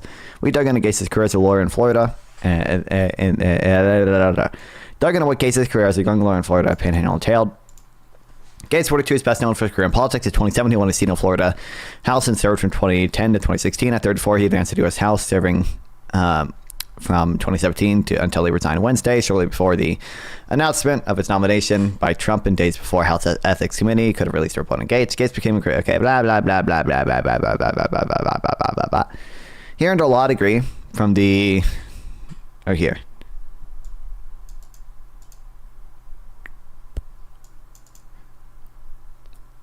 Found that Gates argued at least 7 cases in his home county in a variety of matters. He was 2-0 in appellate cases, and he's been delinquent on his bar dues, but is current now. And he's received a critical letter from the bar, but was not formally disciplined. He also has more than a dozen traffic-related charges, about half as a teenager and half after he became... Goddamn. Gates was the attorney of record in at least 7 cases at the trial court level. From 2009 to 2016, Gates argued at least 7 cases at a trial level in Oklahoma County. 7 cases in court range from widely in substance. 2008, he represented 2 separate clients for speeding tickets. In 2009, he represented a local restaurant. Workers' compensation. He began posting for a local aircraft maintenance company. He represented Okaloosa County in a civil case against the city. What the fuck? Would you ever like to watch something Like a documentary on tycoons or robber barons? Probably not. I'm not that interested in that right now. Also, I definitely couldn't watch it on Twitch or anything, so. Or YouTube would get copy striked.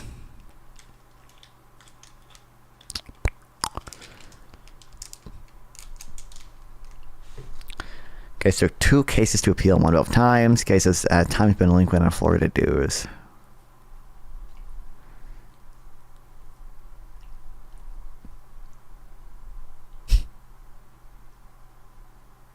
Half of the 12 times case was listed as a defendant, or when he was a teenager. In 2000, he faced speeding charges, 2001, speeding charges twice, with 1 additional charge of failing to obey a traffic control device. 2001, he faced 1 charge of failing to adhere to a seatbelt law. Other 6 times came after he passed the bar from 2008 to 2015. The most serious came in 2008 when he faced a DUI charge. It was later dropped. The same year, Gates had separate charges for speeding and driving a vehicle on unsafe conditions. The cat left. Oh, he's gonna eat his food because he's a fat fuck. He'll be back.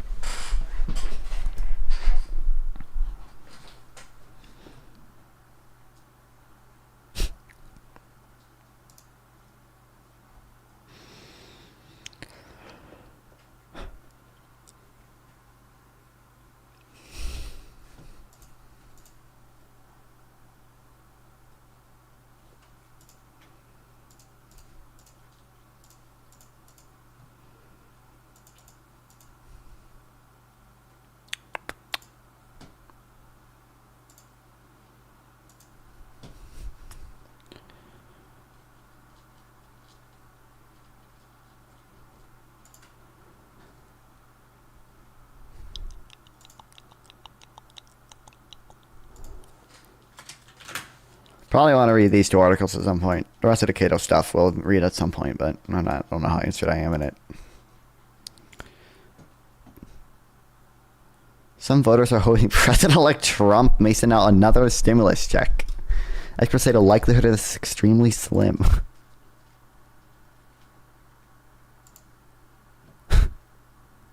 Why?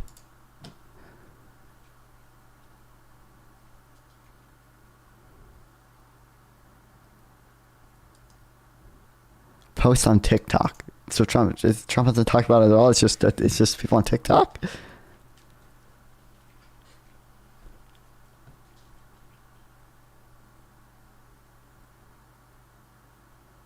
Issuing $2,000 stimulus checks based on how the economy deteriorated under Biden.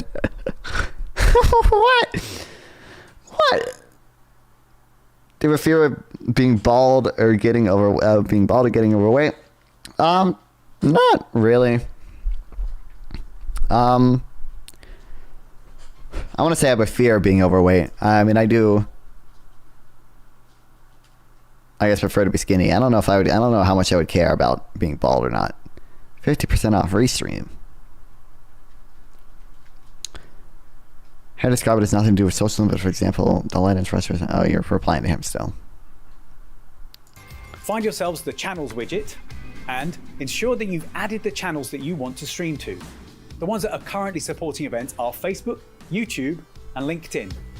So on these, hit edit. The LinkedIn support events, man. You want to be like PPG non-fun? Yeah, exactly. I don't really have to worry about getting overweight. I don't know. I feel like I eat quite a bit, but I've never been that. I've never really been overweight or anything. I've always been pretty skinny, you can see. Increased chances to get skin cancer from baldness. Brother, I spent all my time. Do you think I go outside, motherfucker? Okay. I spend my time doing 3 things: gaming, gooning, and going live. I should make that my fucking description on Discord and stuff. Gaming, gooning, and going live. Hell yeah. PPG in shambles. When an Arctic, was PPG still naming his fucking streams or his accounts after me or something? Nafa doesn't know what grass looks like exactly.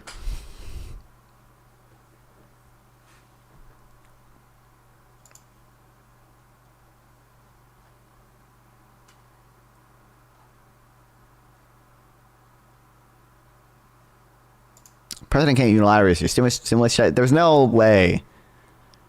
Don't we? There's no way it would actually happen because one, he can't do it unilaterally. Two, senators would oppose it, and a lot of the House would probably oppose it too.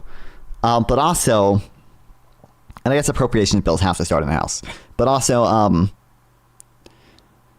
I forget exactly how it works, but there are like rules in the Senate and the House, I believe, that prevent the government from spending money if it's not like paid for, like over a 10-year period or something. Like during COVID, during like national emergencies or whatever, like some of those rules are not accounted for, which is why we could pass like the American Rescue Plan. But like, isn't there like one of these is PAYGO?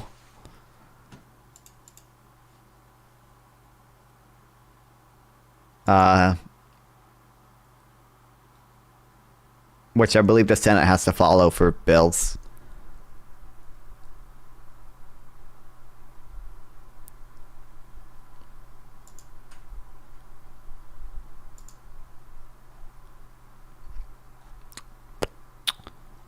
And then, like, the House has budget rules, too. I feel like I was discriminated against Canada. They wouldn't hire me because I didn't speak Hindi.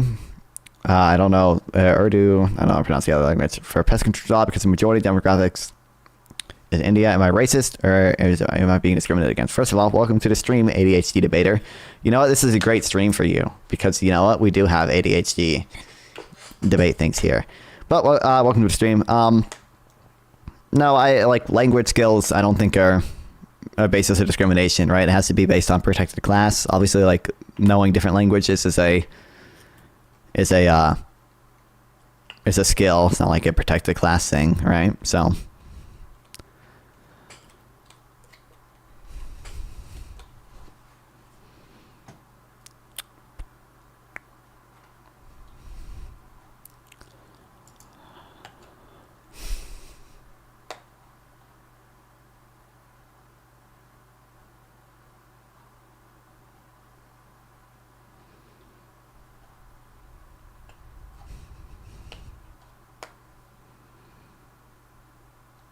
But as someone who lives in Renton, I have the skills to communicate with those people with my phone all the time. Through like translator apps, I could understand as a business why you would want people who actually know how to speak the language and not just use a translator app. I feel like there's a lot of value in just having someone that knows how to speak the language. Google Translate's probably, or whatever translating app probably leads to too many miscommunications. Probably doesn't create as good of like repertoire or like word of mouth between potential customers and stuff.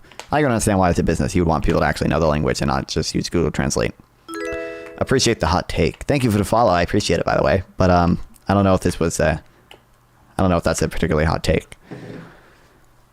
Like if they were discriminating based on like not just you have to know the language, but like you have to literally be Hindi or whatever. Then like that could be discrimination, but just not just knowing the language is a skill. That's not like not like a protected class, like, you know, or actually, you know, it's fucking Canada. Maybe it is a protected class. I don't know. Maybe you can sue.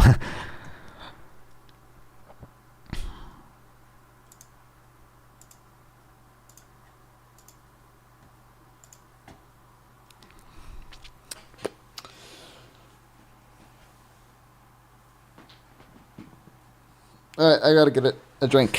I'll be back in a second. You let me play funny cat videos for you. Or here, let me look up. Actually, I don't know if there'll be a compilation of it yet. Bro thinks he's Destiny. Bro, why?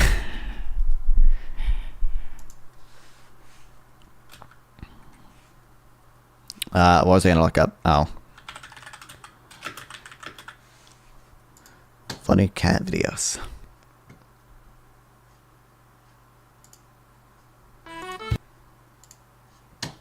Here you guys go.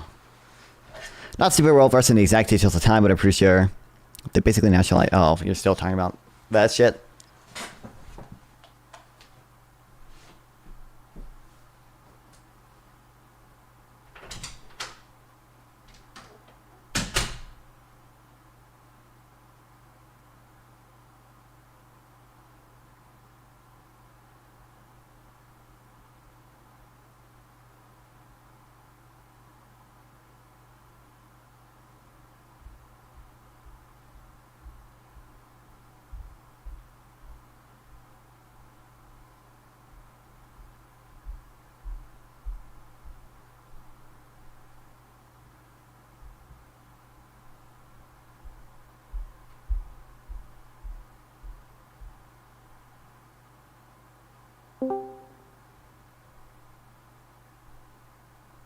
Hey, what's up? You hear me?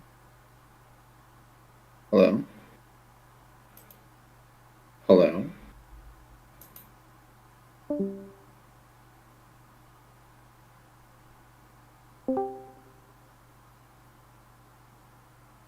You there? Hello? Damn.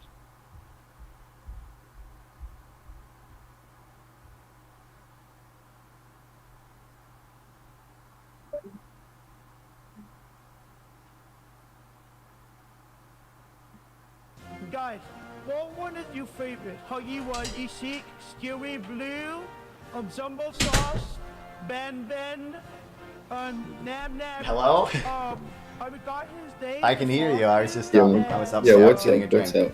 up? Not much. Okay. No, I was just, I accidentally joined, I guess, when you were.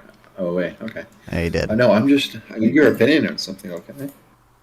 Sure. Look, I'm trying to just, like, toy around with, like, graphic, like, coding. and Oh, whatnot. okay. Yep. Yeah, and I'm just trying to create something like this, okay? I just created this with them with like Paint 3D, but this is a banger, right? I should create something like that, right? This looks good. I looks good for what? You know, I don't really. No, You know, I like it. I would never like hang this on my wall or like have it as a background for anything. It just kind of looks. I like it. I like it a lot. I like the spinning face and me better. I don't know. Just my opinion. That's right. That's right. Okay, so you're a hater. Okay. Gotcha. Hate it. How the grand design enjoyers hate it. Sample, that's how you know. That's how you know you messed up. The grand design enjoyers hate it.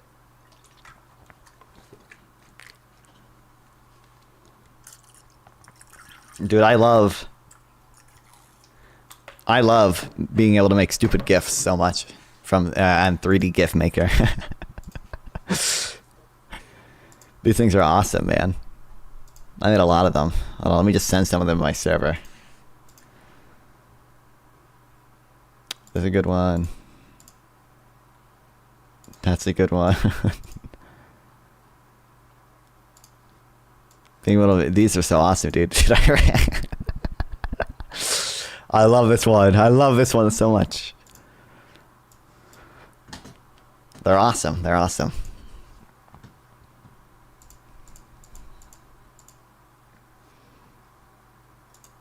Do you watch a series named Grand Designs? No, I have no clue what that is.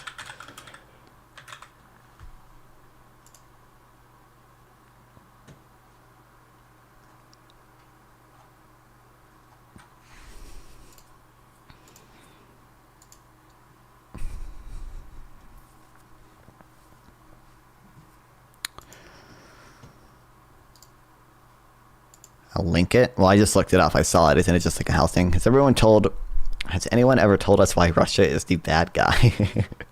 Yeah, suspicious. I don't know. Why is Russia? Don't you know the U.S. invaded Iraq too? So we're bad. We're just as bad.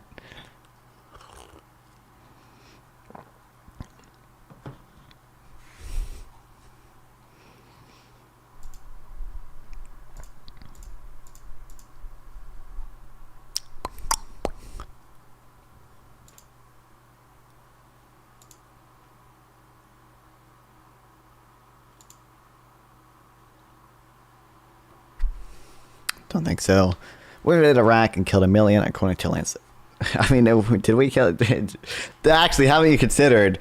According to my favorite foreign policy expert, Noam Chomsky, you know, U.S. sanctions on Iraq killed 500,000 children. So we're actually just as bad as, you know, that we're just as bad as every other country that intentionally kills it. We're just as bad as Hamas, which intentionally kills civilians. Oh, kill me.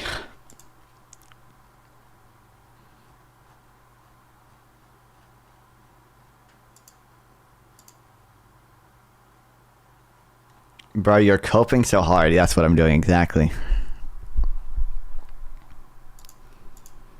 you would say it's 1,000 times in terms of what? In terms of intentional, in terms of number of people killed, then maybe, yeah. In terms of intentionally targeting civilians, I'm not convinced the U.S. has a policy of intentionally targeting civilians. I don't think there's any good evidence of that.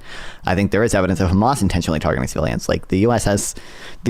when it does its drone strikes has proportionality analyses. We have non-civilian, non-combatant cutoff ratios. Non-combatant civilian, and there's NCVs. I'm pretty sure the word value is in there somewhere. In terms of how bad my ideology told me they are. True. U.S. sanctions in medicine are not justified. Probably not. I don't know exactly what sanctions we have in other countries, but like I'm generally in favor of giving humanitarian aid. But even we give humanitarian aid to fucking Lebanon. Dude. Remember when everyone was yelling at Kamala Harris that she was giving aid to Lebanon, humanitarian aid to Lebanon? What's USA in World War II worse than Hamas? I don't believe we intentionally targeted civilians in World War II. We may have engaged in some level of indiscriminate attack, but I don't think that's equivalent to intentionally targeting civilians as I think Hamas does. There's plenty of evidence that direct murder and even indirect, that doesn't make it any less bad. It does make it less bad. It does make it worse. Direct murder, as in purposefully targeting, is way worse than even just indiscriminate, right? React to MMT and you'll gain 1 million views. True. Ever heard about nukes in Japan? Yeah. Do you think that suggests that they were intentionally or purposefully targeting civilians? Or do you think that was probably just indiscriminate? I think it was probably indiscriminate. It treated us as a single military objective, several distinct military objectives. But I don't believe it purposefully targeted civilians. Yes. So I don't think you understand what the words mean. Purposefully, as in acting with purpose, dolus directus, intentionally targeting civilians. Targeting or killing? You can intentionally kill civilians and that'd be fine. I'm not convinced it was intentionally targeting them, as in the civilians are made the purposeful object of the attack with like a dolus directus level of intent. As in dolus directus, acting with purpose rather than with recklessness or with. Whoa, I just had a fucking stroke. Acting with purpose as opposed to acting with recklessness or acting with knowledge. I believe they were acting with knowledge in the Hiroshima and Nagasaki attacks, not with the purpose of killing civilians. You're discussing the semantics don't make it better. These aren't semantics. This is how international law works, dumbass. These are very important moral and legal differences. Whether acting with these different levels of intent are very... stroke is called cognitive dissonance kicking in, yeah.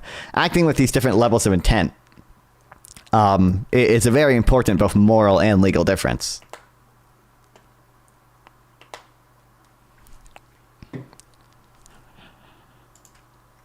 International law doesn't have moral authority. Well, I also, again, think it is a moral difference, independent of international law. But I think international law does have moral. I think international law does have some level of moral authority. I think it's based off a relatively good moral framework. I think the principles that international law tries to establish are generally pretty good. The principle against superfluous suffering, the principle against indiscriminate attack, the principle against targeting civilians. There's a technical term for that. Principle of proportionality. Oh, discrimination. The principle of discrimination is good. Principle of proportionality is all good. Indiscriminate attack, that's all good. Yeah, I think all of that. I think international law does a pretty good. It's based on pretty solid. The principle of gay, based on like pretty solid moral frameworks. So I think it's a fine standard to try to use when doing these things. Korea, Vietnam, and Laos were places where civilians were 100% targeted. Probably. Well, I mean, I don't know enough about it, but yeah, probably there are definitely instances that are happening, right? The My Lai massacre, I would say, is probably a case where civilians were targeted. They were made the purpose. They were made the dolus directus object of the attack. And there are probably other massacres like that happen. And in fact, I think My Lai was probably not even one of the worst ones, honestly. But yeah.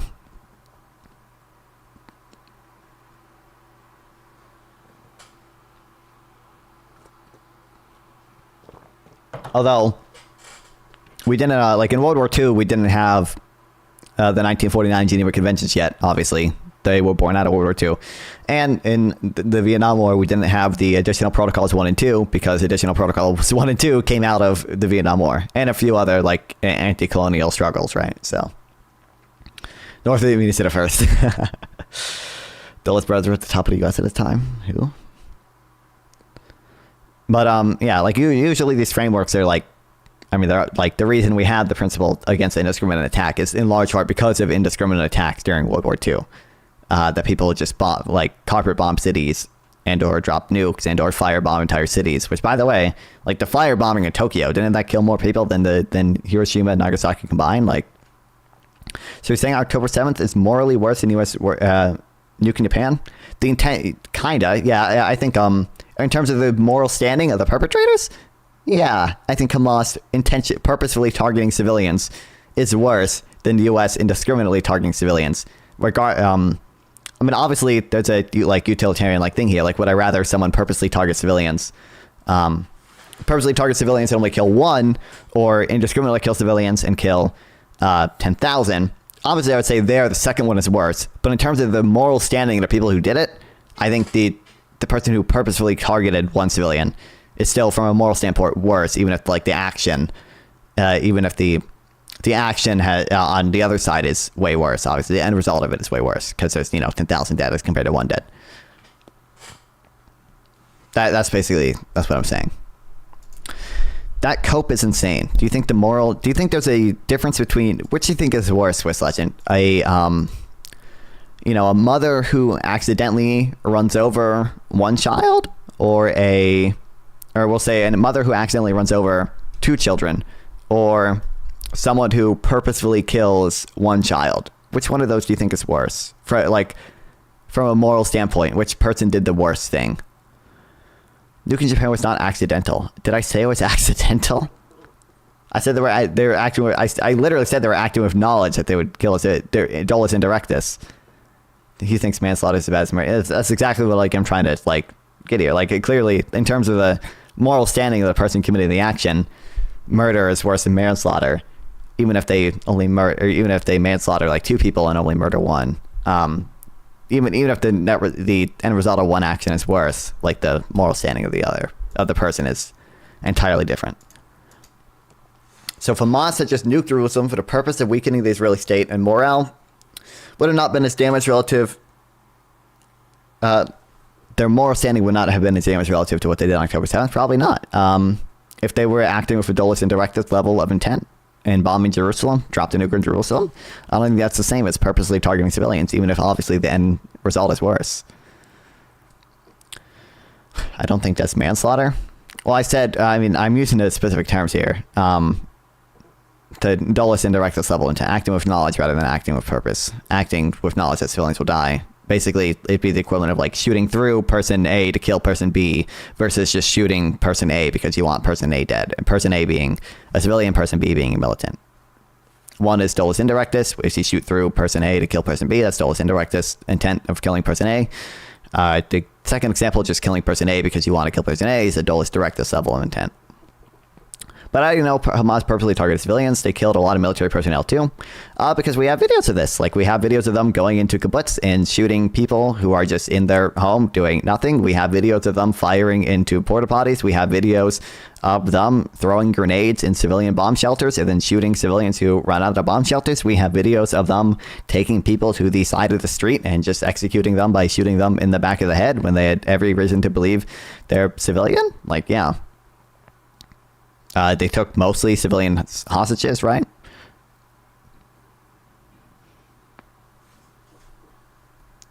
I'm not standing to certainly say the U.S. never targeted civilians. Well, true. We killed a lot of militants also, a militant called Peanut.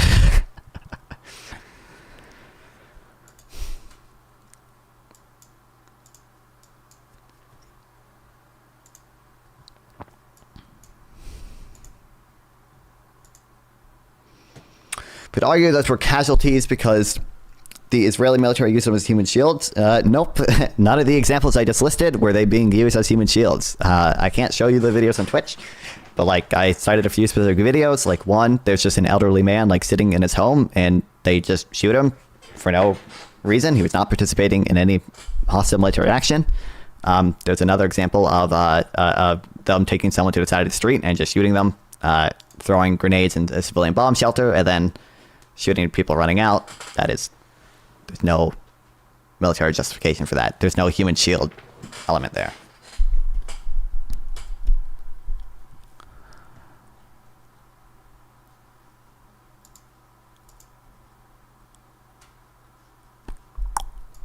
Yes, there is. There really isn't. Hold on, let me pee.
Swiss legend, the relative risk, I can get into the relative risk ratio in a little bit. The relative risk ratio is not that bad in Gaza, though.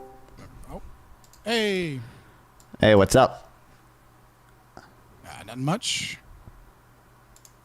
Give me a second.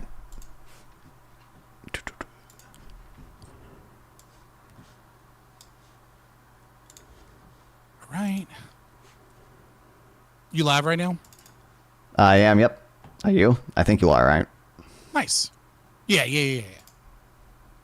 I always treat, like, golden rule of any type of streamer or content creators to just assume that you're being recorded or live when you talk to literally anyone on the internet. Yeah. You know what I mean, like, too many people, got those Call of Duty live stream, Call of Duty lobby moments. You'll be like, I was in Discord with a friend. I didn't know. Yeah, you're an idiot. Yeah, we have too many. We're not trying to lose our careers, our up and coming streaming careers, obviously. It's all right. I say wild shit. I say all the naughty words. Just know that, and then we don't have to worry about it. Not on stream, obviously. But I want people to know that, like, if there's ever a video release of me and they're like, you called someone a lot of homophobic slurs, I just want you to know that there will be no apology video. And I will be like, yes, I did that. They were being that. Yeah, listen, okay, we all got the 2019 Discord log somewhere, okay, from private servers that can't be released, okay. I swear, deleted user is not me. If that ever comes out, definitely not. Okay, all right. Well, all right. You got tell on yourself now. Well, you just told on yourself, but anyway, why are we? Well, first of all, tell my stream who you are. You can do that. Oh yeah, I've been gone for a little while. I used to be really big. Well, not big. No need to brag. Nice one. I did not mean that. I was just saying I used to be on Twitch and yeah, and so I'm an anarcho-capitalist. I am a hardcore libertarian. I am a right-wing anarchist, whatever position you want to, voluntarist, whatever. You can find me, Fabian Liberty, on YouTube, because you should probably get off Twitch. If you're on Twitch still, you're an idiot, I think, or at least if you're a conservative. Or a radical lefty at this point. Either one of those, you should probably get off Twitch. You can find me on Twitter, same thing, Fabian Liberty. Yeah. Give me a second. I'm still setting this up. Yeah, okay. Yeah, of course. So I think we I guess you want to talk about the catalyst for why we're both in this VC right now. Yeah. Yeah, I was doing some trolling on Twitter. You know what I mean? I was looking around. As we do. Yep.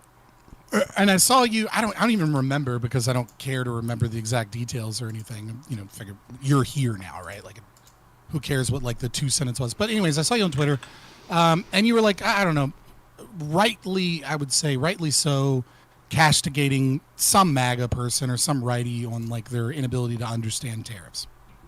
But you were like, I saw it, and I got the impression, I was like, this dude is really pretentious and doesn't seem to have a full grasp of the economics of tariffs. And I was like, you're not wrong, but like you're missing so much, and it makes me want to like be it almost made me want to like devil's advocate this because there's just so much more there, and you were very confident in what appeared to be a very low resolution understanding of tariffs. And I was like, and then you were like, well, fucking enlighten me then, bro.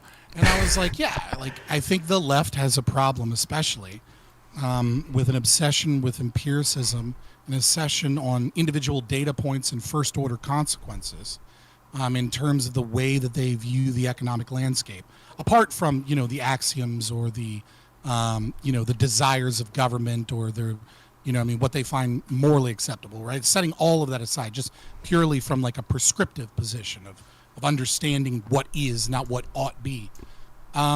That those are kind of like things that I think are really, really common and unfortunate in the way that we view economic things.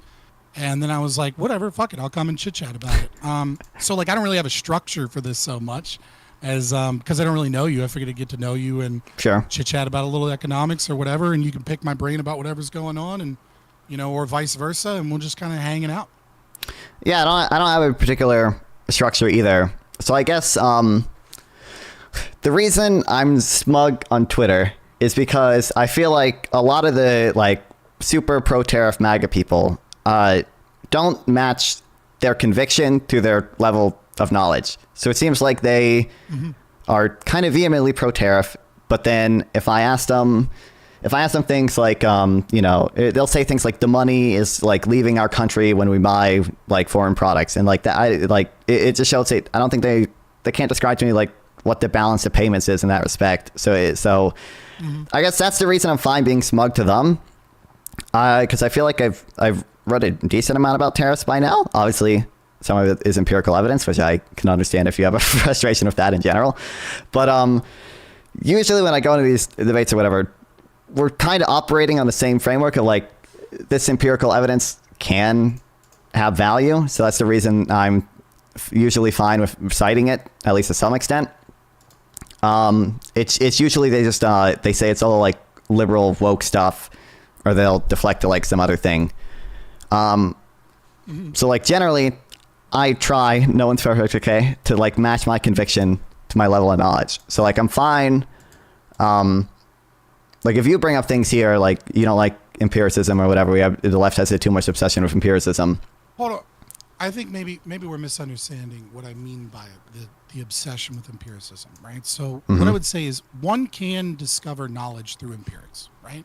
But if we follow formal logic, right, and we understand the law of the excluded middle, right, something is either true or false, right? There is no such thing as a statement that is not either true or false, right? And reality and the laws of logic and what has occurred in the past are facts, right? Like, and so we attempt to ascertain these facts through empirics, right? And in hard sciences, there's not like a lot of problem with that, right? Like if I subject pure clean water, you know, in a clean room, right, where there's nothing else in the water, it's perfectly H2O, and I get it to 212 degrees Fahrenheit, it's gonna fucking boil, right? Like it's gonna turn into gas, right? That is a fact of, or you know, that we have discovered through empirical evidence or through the scientific method, right? The issue that when I say that like there's an issue with empiricism and the obsession with empiricism is that economics is wildly different than that, right? Like the same is true of like psychology. It's a soft science. I don't disagree. It's a soft, yeah. Right, there are innumerable factors, and it is impossible for us to isolate all variables, right? So what we do is we use empirics to kind of go, okay, well, the last 100 times we tried this, you know, this happened. So we have some certain level of confidence that if we do that thing, that 100 out of 100 times it happened, we have some level of confidence that like that's probably going to happen again. But of course, technically speaking, that's a hotshot fallacy, right? Like just because something happened 100 times before doesn't mean it's going to happen again. But that doesn't mean that like that you still have to engage in a world of unknown and kind of work off of probabilistic outcomes based off of those variables. Now, there is a problem with MMTers and Keynesians and even the Chicago School, where they will. I'm struggling to think how to put this. There's a problem where they will attempt to use set empirics to go against what we could know from a praxeological perspective, right? So like Paul Krugman getting a Nobel Prize in economics for saying that raising the minimum wage so long as it's done slowly has no downward pressure on the labor market. Like we know that's just not true. Like we can logically know that that's not true. That if you create a price floor where the price can't go below, that there's some level of voluntary transaction of labor and services, or monetary trade for labor, that some of that is going to get priced out of the market. And if you price some of that out of the market, right, then what you've done is you've now created a larger labor pool. And if you've created a larger labor pool, then other labor positions that are in competition in similar situations have now become less competitive or become more competitive, which is obviously going to have a downward pressure on wages. Like he got a Nobel Prize for using empirics to say that something that is logically not true is true because look at my wonderful data models, right? You know what I mean? Like, so it's like, that's I guess kind of what I'm getting at. I like the first thing I would ask with that, even if we assume that we can logically deduce a model, right, that can prove this as a matter of logic true, a priori before we observe it, could we at least use like empirics to determine, like, for example, like how elastic the demand for labor, like how elastic do we think that is? Well, so long as you say we think, right? You know what I mean? Then it doesn't fucking matter, right? Like, you obviously can use empirics to be like, we don't know what's going on, right? And so what do? Well, we gather a bunch of data and then we attempt to try and figure out what's going on. And it's our best guess. And that's okay that it's our best guess. We have to work in the world of best guesses. I don't fully disagree. Guess. Well, I don't fully disagree. It's a best guess, but like, what my uncle's name is also my best guess. My family could be, conceivably, it is possible that my family is lying to me about my uncle's real name. I guess like if we have a number of studies, now I haven't done a deep dive in minimum wage or anything, but if we have a number of studies. Yeah, it's just one example. You can use one if you know one better. But, well, I know a little bit about like some studies in tariffs pass-through. It's like if we have a number of studies about like, the pass-through rate of Trump's tariffs for like all above 90% to consumers. Like logically, we can understand like why a tariff might have, the tax burden might fall on the consumer. I would say, we can. How much of it? We don't need the empirics for that. That's sure. purely you can use praxeology. Yeah. Right? Yeah. Like if you. Yeah. But couldn't we also like use empirics? I would say it's more of an empirical question as to like how much of the burden is going to fall on the U.S. versus China through lowering export prices. Like, aren't these empirically tested questions that could have some value? Well, I mean, I guess it depends on what you mean by some value, right? Like you can use economic models based off of, as probabilistic as you can. And some models and some data is going to be more accurate than others, right? The further out you go, the less accurate it's going to get. And like, but you can generally understand, okay, a downward pressure is going to occur. And then we're going to use all of these metrics to try and estimate what we think that downward pressure is going to be. Right. And it's perfectly fine to do that.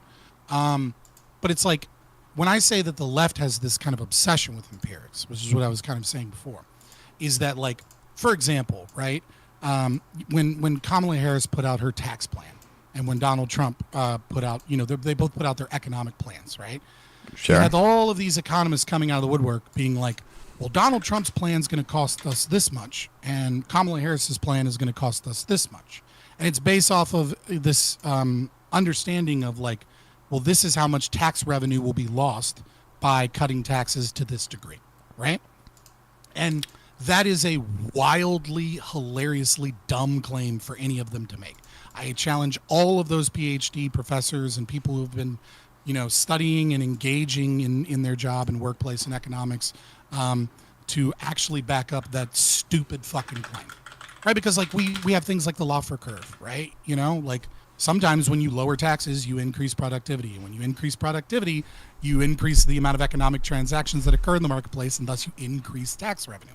Many of these same people said that the Trump tax cuts would lead to less revenue, and it turned out it led to more tax revenue, more federal tax revenue. Right? Wait, so how do we know that? More tax money. Well, because you can look at the budget, like the account. We empirically test it, right? So, like, isn't where the peak on the Laffer curve is? Isn't this more of an empirical question? Oh yeah. Oh, are you asking how do we know that the tax cut is what did that? Just the same way that just the same critique that I said before is valid from your perspective as well. It could be some other factor, right? But it still goes to my answer, which is if the economists are saying this is going to cost us money, and then in the future the opposite occurs, it could be the Laffer curve, it could be some other unknown economic variables, right? But it still goes to prove the point that is a wild and almost baseless claim of trying to use accounting as a means of economics, and they're just not the same thing. I mean, I guess I'll mention a few things. One, I think like what you just said shows that empirics can have some value there. Like we can, like we do, even if we can logically deduce a model, the elasticity of the demand curves and all those models and the supply curves and where the peak on the Laffer curve, these are all, I would say, like empirically tested things where the burden of a tax can fall is something that we could know through empirical test. So I think that's it, and I think those could change. It's saying that you could know. You can't know. Well, with a high probability. I mean, I have a good guess again as to what my uncle's name is. Like, I'm obviously not saying that we have 100% certified knowledge of this, but if we do a number of studies of minimum wage and we all find that, they have the demand curve for labor is relatively inelastic, then we could, I guess I could change what we might view as like as maximizing social welfare, right? So if the demand curve for labor is very inelastic, then it could, in theory, be the case that increasing minimum wage, at least in the short term, could have quite a bit of benefits to people at lower cost. Right, but I mean, you could also deduce the opposite, right? Like if you could, I mean. So well, I don't. Can we deduce how elastic the demand curve for labor is? The claim. No, you can guess at it, and you can get relatively close to what it is likely to be. But again, you never know for certainty. You don't even know for certainty, even whilst looking in the past, whether or not that is the reason that thing happened, right? Like we can come up with all of this data on, effects of the price of potatoes in Atlantis, but all we have discovered is the price of potatoes in Atlantis. We haven't actually discovered via empirics anything that is by default true about similar situations in other economic areas. Like, again, you can, through empirics, discover true things, right? But in order to discover true things through empirics, you need to be able to isolate variables, right? So, again, you cannot isolate variables in an economy because value is subjective, right? There is no such thing as an inherent value to any one commodity, good, or service. It's held at an individual level. And then, of course, it changes over time, right? And we don't have an evenly rotating economy. And then we have all of the unknown factors that obviously change behavior, such as a new war or an asteroid or a housing crisis somewhere else, or, a new diamond mine gets discovered in Colorado, right? Like you also can't predict the future and what all of those actions will entail, right? So you can't actually know anything from an empirical model. I mean, I think we get, again, probabilistic outcomes. Like if we saw during Trump's first term, he imposed, tariffs on China, and then we saw exchange rates appreciated against China. Like we could do a multivariable regression. Right, like you can look at it, you can do regression analysis, right? But I mean, like, again, that depends on how you do it. So I mean, like, minimum wage is another great example of that, where, like, the data that they used to use and the way that they used to look at minimum wage, they didn't call it minimum wage. What do they call it? A price floor, wage. No, it was called youth employment or something. Was the technical term, like up until like the mid 90s. And so, like, when you look at that, like, the way that they used to do it is they used to compare like cities to the best of their ability, right? So they compare, like, New York with, like, Chicago, and then track what happened when, a minimum wage increase occurred in New York, and then compare it to Chicago, because they had similar demographics. Now what they do is they try and utilize, like, nearby regions, right, to see if there's bleed over and effect in a nearby region, because they're more concerned that the culture will be the same. But they sacrifice the accuracy of similar demographics and economics for something that is similar in other ways, right? And like, that's fine, you know what I mean? Like, those are just two different models of doing things, but they capture different things, and they capture other unknown variables. But again, like, you can discover true things with empirics, but they're not true because of the discovery, right? They were true inherently before they were always true. Before we observe it, sure. Either of, right. So it's like, I don't disagree that you can use empirics to make good guesses, right? What I'm saying is that you can't know things through empirics unless you're capable of isolating all variables. And even then, technically speaking, that gets into, like, kind of the metaphysics of, like, are you, like, an objectivist atheist, or you know what I mean? Or are you a little bit more lefty in your leanings in determining whether or not you can ever truly know anything? I would lean towards the prospect that you can truly know things, that they aren't simply wrong just because other things prove them to be wrong, but they were right in that domain, and now you've kind of entered a new domain, right? Like, kind of like looking at, let's say, Newtonian versus Einstein physics, right? Like, Einsteinian physics doesn't necessarily prove Newtonian physics incorrect. It's just that we've expanded the domains of our knowledge so that we understand that, like, yeah, Newtonian physics work in this area, mass of gravity, right? Whereas, like, Einsteinian physics work in different domains, if that makes sense. I don't fully disagree. I would just say, like, I think empirics would still have value there, because if we were able to observe, like, how elastic the demand curve for labor is, we could determine, like, if it is socially optimal to have a minimum wage or not. I also think it'd be valuable to be able to determine, like, what theories have more or less weight, or it's like, the peak on the Laffer curve, like, where that is. I think that's a place where these where these models can be effective, can provide value. And then I would also, again, just like back to the theory thing, like, it seems like you're gonna hate me for this, okay? I'm matching my conviction to my level of knowledge here, okay? From my reading, okay, it seems like Austrian business cycle should give us a, like, relatively, like, testable hypothesis of, like, a boom should have some prediction of how big the recession is, versus, like, a more, like, Chicago school plucking model would be like a recession should have some impact on how fast the recovery is. And it seems like, to me, this hypothesis should be testable either way, and, like, we can observe this, and we can do, like, a regression and observe, like, it seems like there is some relationship between recessions being able to predict the speed, how big a recovery is, whereas there isn't really any relationship between how big a boom is and how big a recession is. Right. Well, the problem with the Austrian business cycle as a testable hypothesis is twofold. Number one,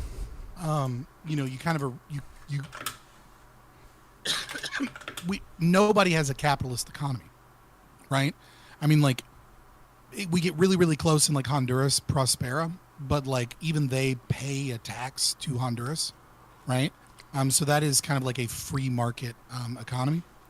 And so when we talk about, capitalism or capitalistic economies. We're talking about mixed market economies, right? Like even America, which is one of the most capitalist nations in the world, right? Like we have our train industry is partially nationalized, right? We have massive amounts of regulations. You know, we have the Food and Drug Administration. We don't have a free market in food or drugs. We don't have a free market in housing. There's housing regulations out of the wazoo. You know, like there's so many regulations and things of that nature that like when you're a term like just because something is logically true in a free market, right, that doesn't necessarily mean that that is logically true in a mixed market economy where there are all of these other multitude of factors that have the capacity to step in, right? Like we just don't have a free market, right? I mean, like you admit that. We have a Sure. mixed market economy. I agree. Basically, every country is mixed market with very few exceptions, and most of the exceptions are probably more command economy than they are libertarian. Yeah, like literally Prospera Honduras is like I think probably the only one, and even that one isn't perfectly capitalist because they still pay taxes. Yeah, I guess I just to me, it is gonna bring up a whole other thing. It feels like that theory then is basically unfalsifiable, which seems like a bit of an issue, and we can now we're gonna get into whether empirics is falsifiable, but right. So ask yourself, like, what does falsifiable mean? Can be proven wrong by more either like evidence or observations, or I guess theory could in theory prove it wrong, but. So evidence and observations is what is required for falsifiability? What if something is not logically sound? Well, do you need evidence if it's not logically sound? No, sure. You could have a logically unsound argument or invalid argument, sure. Right. So if something is derived purely from logic, how would you go about it in testing whether or not it is true or false? You would try to find one of the well, one way you could do it, you could either find a way that the conclusion doesn't follow from the premises, or you could say one of the premises is unsound. But it seems to me intuitive that we could say one of the premises is unsound based on empirical evidence. But how could you do that? Well, if one of the I'm not aware of the exact way you deduce the human axiom. So you admitted earlier, right, that like your uncle could have a different name. Sure. You're really fucking sure that he doesn't have another name, right? Like you're like 99.9% or 99.9999% sure of his name. But yeah, you probably. recognize that your ability to ascertain truth via empirics is not perfect. I don't disagree. So again, it's all probabilities, sure. You can't falsify something via empirical evidence. It's every claim is unfalsifiable. Well, we could find empirical evidence that there's no such thing as a there's no such thing as a falsifiable claim that you test via empirics, because you can never actually know with perfect certainty that whatever it is that you are doing to test it is isolated. You're only observing through time whatever experimentation that you're running. You could again, it's a hotshot fallacy, right? Like I could test your claim 10,000 times and it's true or false like perfectly true 10,000 times. There's still an ever so slight chance that it's false, right? And vice versa, I could prove it false 10,000 times and there would still be an ever so slight chance that it's true.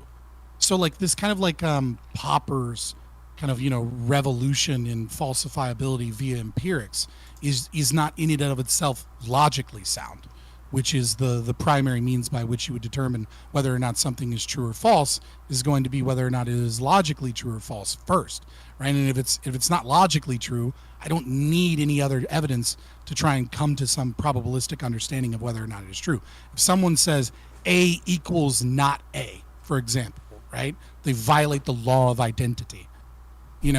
I don't need to test it in a lab to determine whether or not what they said is true or untrue, because they've already violated the law of identity. They have claimed a contradiction is true in reality. And so I just automatically know that they're wrong without having to go to the evidence. The empirics and the evidence is to survive in this world. We gain a corpus of knowledge of probabilities of things that are true. and then we build upon those things. I guess Sometimes paradigm shifts happen. I don't know if I see as big of a problem with like knowledge being probabilistic as you do. Like I would agree, like all this knowledge is probabilistic. We can have, I'm more certain of my uncle's name than I am certain of the fact that tariffs cause exchange rate appreciation, but I'm still relatively certain that broad tariffs cause exchange rate appreciation. I am too. Yeah, well, we agree on that point, but well, no, I think I only have an issue when you claim to know something is true based purely off of empirics, number one. Or when you value empirics, and when I say you, I mean one. I don't necessarily mean sure, yeah. Right? Like when one says, "I know this is true," especially about something like economics, right? Because of this empiric evidence, it's like you're doing silly talk, right? Like the right thing to say that isn't logically nonsensical is we've tested this a bunch of times, and it seems like this seems to be the pattern. So I'm going to assume that this is true because all the best evidence points to this being true. That's a perfectly valid claim, and it is almost certainly a true claim, right? Is that, all of the best evidence points in this direction. And, the models that we've developed and multiple other models have been put out there, and people have tried to disprove this with other models and other data, and it comes in true basically every time. So we're pretty fucking certain that this will happen, right? That's a perfectly valid economic claim. What's wrong is when people say that it is true. But I think that's the first crux of the problem of how the left often talks about economics. When I say the left, I'm also including many Republicans in this as well. Right? Sure. The government intervention socialist. We're going to fix the market economy with our central planning, which is not necessarily unique to the Democrats or anything. That's kind of the first problem. It's like once we get past that and we have an understanding, then you can kind of move into the problems that are built from the original problem, the philosophical foundation. Yeah, we can talk a little bit more about that, but I guess like most of the time when I make claims about these things, I'm referring to probabilistic outcomes. I'm not saying I know 100% that tariffs are going to fall more on the consumer than on China or whatever. I'm just saying probabilistically, it seems like there's a good chance that when we implement these tariffs, they're going to fall more on the consumers in America than they are in China through reducing export prices. I just don't. Yeah, it's like when someone says women do this, and then someone shows up and is like, not all. It's like it's a generalization. Right? I'm not saying literally every fucking woman does this, right? I'm just saying like, hey, tariffs do this, and it's fine, it's okay, right? That is a kind of a problem just with our language in general, right? Like we have to compress our language. Can't necessarily be perfectly philosophically accurate when colloquially speaking. Yeah, I guess there's this isn't an area that I've done a ton of reading, just because usually when I go to conversations with people, we're both approaching it from like the same framework. So I'm like relatively neutral on this, but I'll say I'm willing to engage in internal critiques. It's fine. No, sure. All I'm saying is I'm not convinced that you can fully logically deduce human action, and I'm not convinced that synthetic a priori claims really make sense. I'm not convinced of those two things, but like I haven't done a ton of reading on them, so I'm relatively neutral on that. Okay, so let's start with one. You cannot logically deduce human behavior. I'm not convinced that you can logically deduce the human axiom. Okay, and which of the axioms? So starting off, we want to start off with man acts rationally. Do you have an issue with that? That every action that man takes is rational? I don't know if I necessarily have an issue with that, but I don't know if you can deduce that from the laws of logic. Okay, so you're saying that from the laws of logic, you're not sure that we can deduce that man acts. Sure, you could say it depends. I mean, if you were to if we were to play funny with like the words, right, and we were to say man in this regard, and then we were to include individuals that weren't conscious beings, I guess you could say that, right? But the logical throughput here is, the axioms that undergird that, if you will, right, is that humans are conscious creatures. I think we can I would accept that. And again, I don't really disagree with the premise that humans act rationally or even that humans act with intent towards a goal, although I have some complicated beliefs on free will. Human action is an axiom, right? It's not logically deduced starting from well, I thought the theory of human yeah. action, like human action is an axiom, right? So it's like, if humans act rationally, here we go, right? So the question is there any way to dispose of that action, of that, right? It's very similar to existence exists, right? Ayn Rand's unavoidable axiom, right? Because to argue against existence is impossible, right? Because if you're arguing against your own existence, you're doing so within an existence where you wish for someone to believe that what you're saying is true, or at the very least performing in an existence, right? So how does one avoid the axiom that existence exists? Similarly, how does one avoid the axiom of human action, which is that man acts according to his will? Is there a way for you to act in discordance with that, right? Like, you have a desire, like how would one do so? How would you argue? Because the very process of arguing would be a rational action based upon your own will, right? You could not formulate an argument without recognizing that in order to do so, that man must act in accordance with the will, that they can't, like, I mean, unless someone shoots you with like a robot gun, right? Like, but then you are being controlled and coerced in some way, right? You have lost your capacity to actually act on your own. I mean, I would agree again with like the premise that, or the axiom that, like, you know, at least in the short term, humans act rationally according to their will. I'm fine with accepting that. But my understanding is that there was some way, like, a lot of Austrians would try to deduce this from like the basic laws of logic, and it wasn't just an like accepted axiom. I thought they actually tried to deduce it. Maybe that was my misunderstanding, though. I mean, you're going to find a lot of people doing a lot of things in that regard, right? I don't really I feel like I'm already in a conversation that's like deep and heady.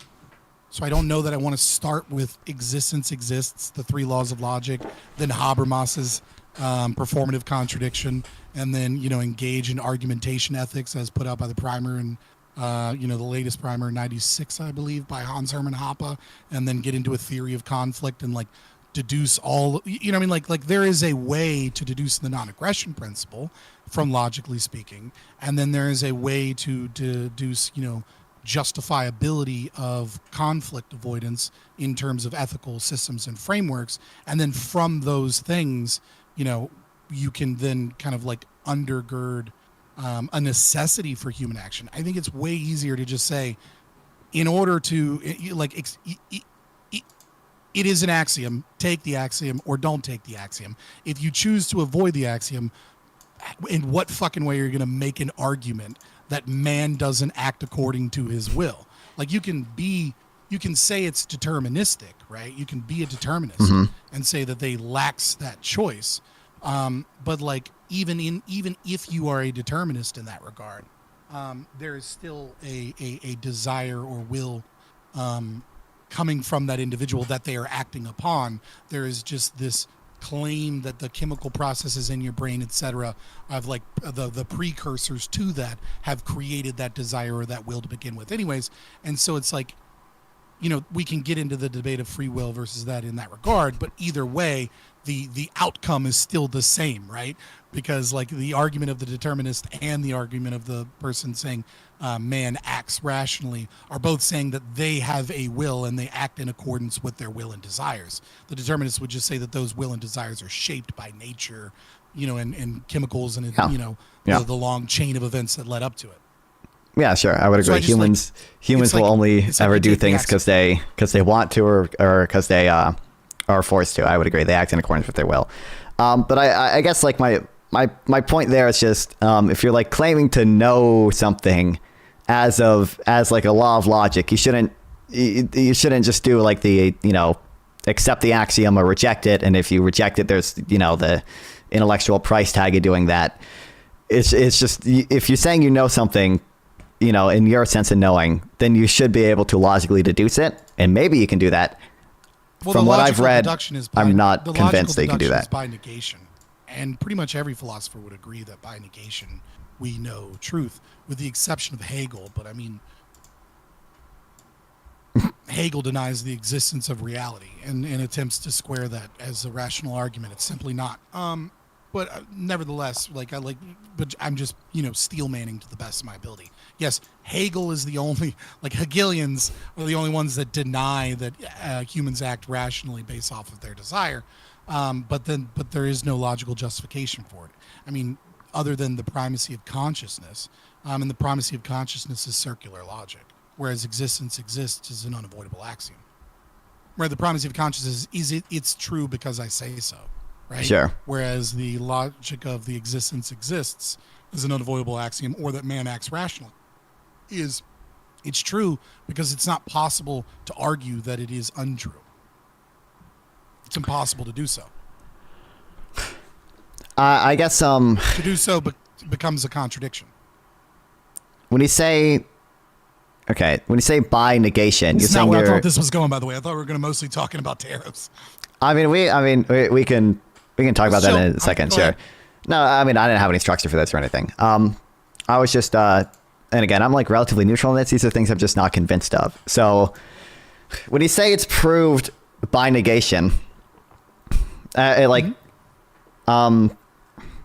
saying that that is a deduction though, right? You're saying you can deduce it from the laws of logic by negation, right? So that is a... Yeah, that's why it's an unavoidable axiom. Okay. The theory of human action and existence exists are both unavoidable axioms. Hold on, I'm writing that down so I can read more about it later. Okay. Yeah, check it out. Okay. So there's another thing I'm not convinced of, which is the a priori synthetic claims. It seems like I think you might have heard this example before. Kant said Euclidean geometry, what's a systemic a priori or a synthetic a priori claim, and then I think we found out that's not really true. The universe is curved or whatever the fuck. So I'm not convinced of these claims, but I'm open to looking at it. Okay. So which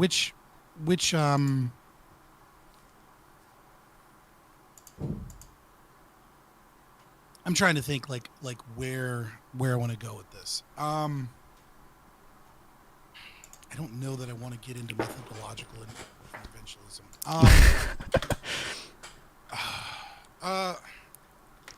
Okay, so you're not convinced that an a priori synthetic claim can be true, basically, or that it is always true.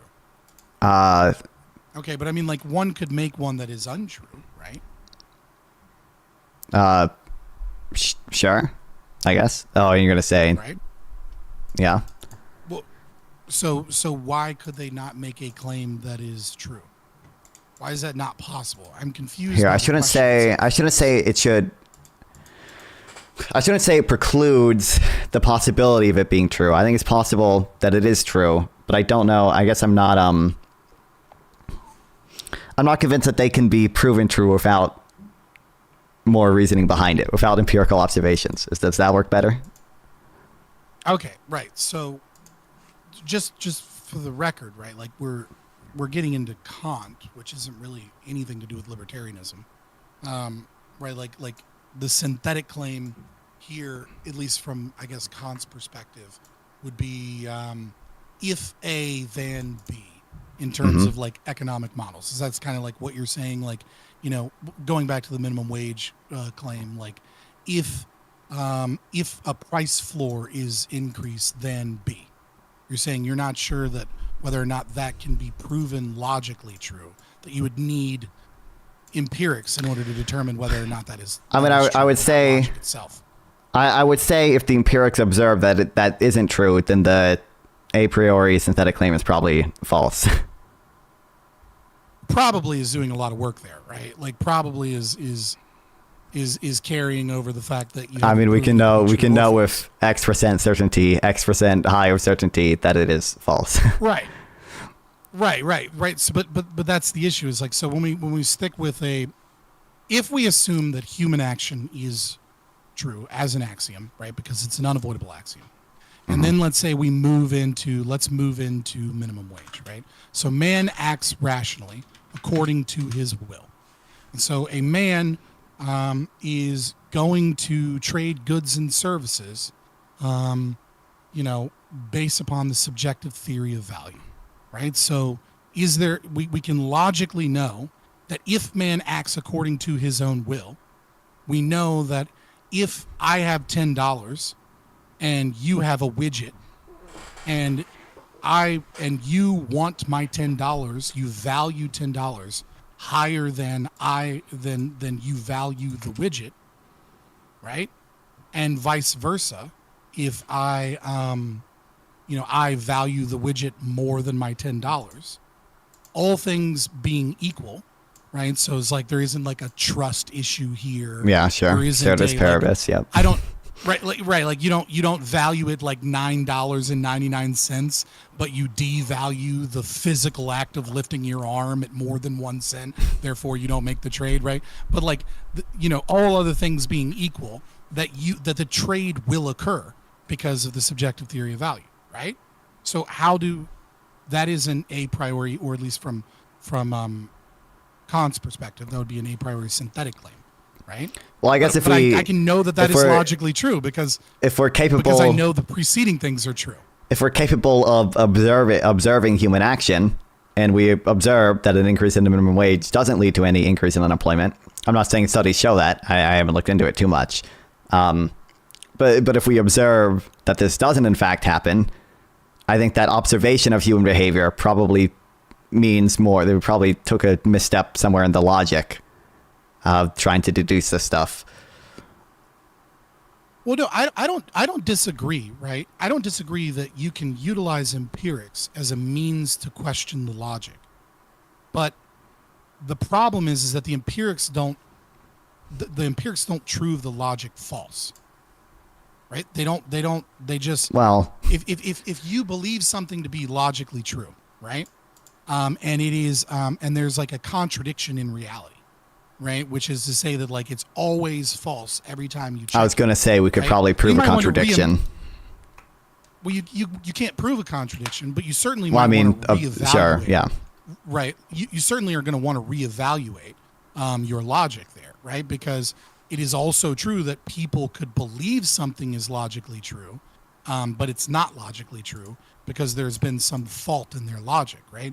I mean, Francisco d'Anconia or, Ayn Rand or, all of the other people within Atlas Shrugged, right? Like, contradictions don't exist in reality. If you believe that you have discovered one, check your premises. You will find that one of them is false, right? So it's like, if empirical evidence is suggesting over and over and over and over again something that ought be logically true according to your thinking, and it turns out to be and it turns out over and over and over again that it's shown to not be true in practice or in theory, then something is potentially wrong with your logic, right? Yeah. You can guess that. You can go like, man, something's pointing to like maybe I missed something, because human logic is infallible. But humans' ability to adequately determine whether or not something is or isn't logical is fallible. Exactly, right? yeah. It's kind of the same thing when like Thomas Aquinas talked about, contradictions between reality and the Bible, right? It's like in the beginning was the Word, and the Word was God, and the Word was with God, or logos, right? Like the breath of life, logos, the capacity for reason was gifted to man, and so if there's a contradiction between the Bible, which is presumably the Word of God, I'm an atheist for the record, but I'm just utilizing the argument for argument's sake, right? If the Word of God is infallible and you go out and you discover something with science, right? Well, then either your scientific method is incorrect, your data is incorrect, or your interpretation of the Word of God is incorrect. Doesn't mean that the Word of God, at least as far as he's concerned, is actually fallible. It just means that you had some incorrect interpretation about what the message of the Scripture was supposed to convey, et cetera, right? Similarly, you could say the same thing about logic here, right? Which is, just because I believe something to be logically true doesn't necessarily mean that it is. It is true or false, independent of my belief in its truism or its falsity, right? So I mean, I don't disagree that it's valuable, as you keep saying, right? To take empirical evidence, and when the empirical evidence stacks up over and over again, to challenge our presumptions, right? And to look and see what's going on here, because one of these is missing something. Either the empirics is missing variables and data and things that we can't track, and we should look for it, or vice versa. It's the logic. I guess okay. Here's the issue: is I mean, I haven't talked to many Austrians, but it seems like, for example, when I brought up the Austrian business cycle theory, we kind of just try to find I don't want to call them excuses, is a harsh word, but we try to find reasons why the empiricism is more flawed, and we don't like try to challenge the logic as often. Like it seems like there are these testable testable outcomes that these theories would predict, and it just seems like people try to resort to sort of, I mean, you resort to the fact that like we're a mixed market, which I agree, we are a mixed market, but I don't see a reason why the fact that, it is true that the size of a boom doesn't really predict a recession, but the size of a recession does somewhat predict the size of a boom, that even though we are a mixed market and not a totally free market, that shouldn't at least cause us to, reevaluate things, especially when other models show that, the plucking model or other like post-Keynesian business cycle theories seem to be more accurate.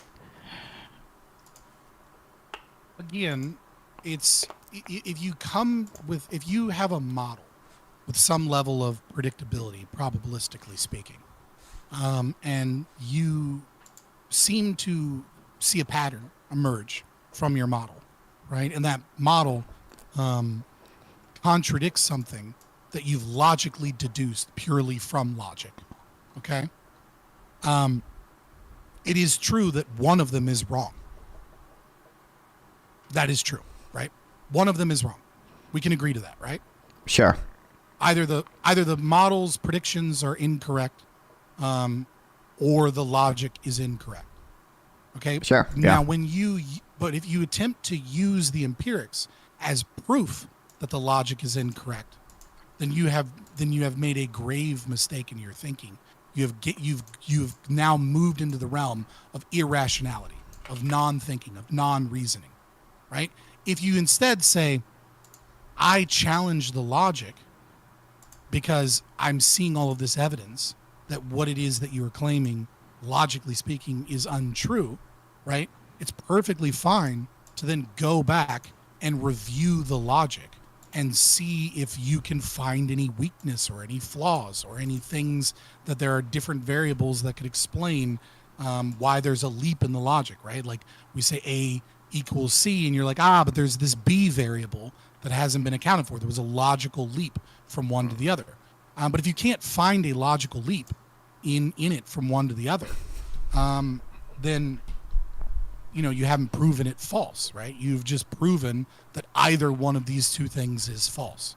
Empirics cannot prove logic false. That's just not like that's just like a complete category error. They're like two different ways of knowing.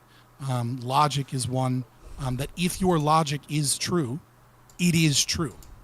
It cannot be. You cannot have something deduced from logic that is false whilst the logic holds it true. There's a flaw in the logic, or it simply is true. You cannot use observable data to prove logic false. It's just not possible. I mean, I don't fully disagree that we can't use it to, you know, prove it false. Like, obviously, if the logic is true, I would agree. Like, logically, it's true. One of these things have to be false. But like, if I guess, like, you know, if we have like a few different models that show that, like, this Austrian business cycle theory, like, clearly lacks explanatory power. But we can drop a model like a post-Keynesian business cycle theory, and it does seem to have more explanatory power.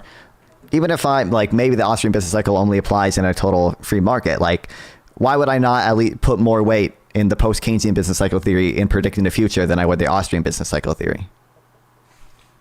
Well, no, I didn't say that the hold on, pause. I just want to be very clear. I didn't say that it must be in a perfectly free market.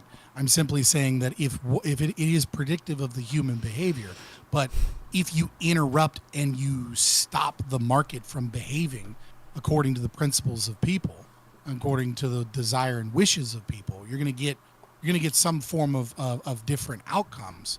Now, let's give an example, right? So let's say the Federal Reserve during a bust, right, engages in quantitative easing, right? They purchase up a bunch of assets as a mean to create asset inflation, right?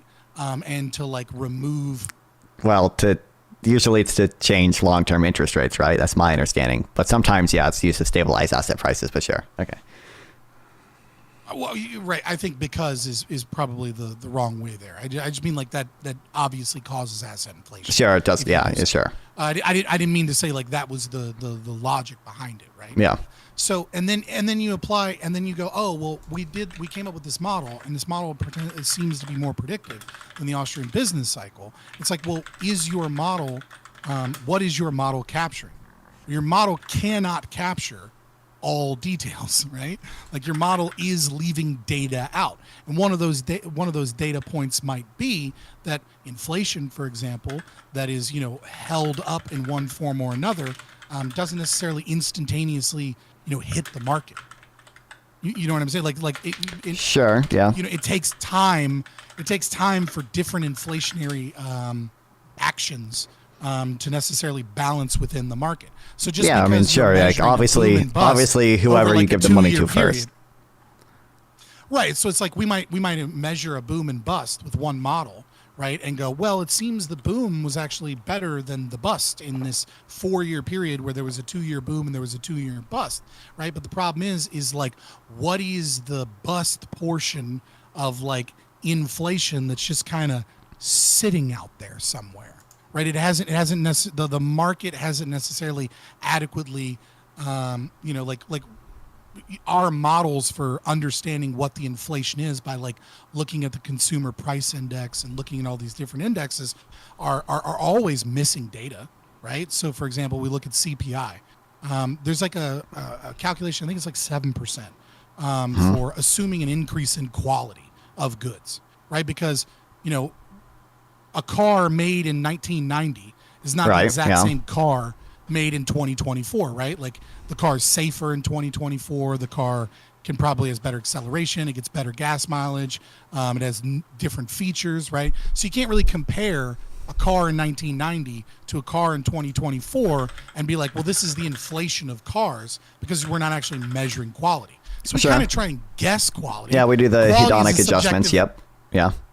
Right, but quality is a subjective assessment, right? Some people really like gizmos in their car. Some people don't like gizmos in their car. Some people like gizmos in their car during the summer because they like having the windows down and blasting the radio, and they like a better radio, but they don't necessarily care about it so much when they purchase a car in winter because the windows are going to be rolled up, and so you don't actually need as nice of a stereo system. So all of these things change over time, and they change at an individual level. So we guess inflation. We don't know what the inflation rate is. I mean, we just kind of utilize a bunch of things to determine kind of what it is. At the same time, Kraft mac and cheese in 1990 didn't used to be full of a bunch of poisonous ingredients.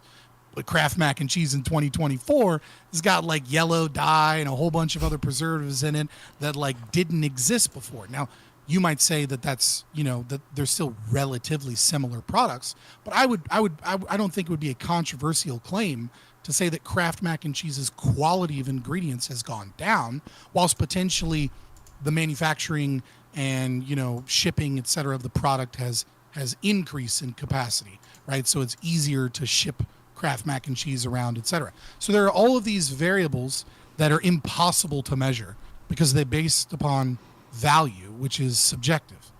So it's like the idea that you have a model that is not based in logic and you utilize the predictability of said model, and then you go, well, I looked at these other measurable things, except they're not perfectly measurable. They're other forms of guesses about what is occurring. And then going, but my model seems more predictive than your model based off of the data that we're using that is imperfect and we know is imperfect and doesn't actually adequately track price.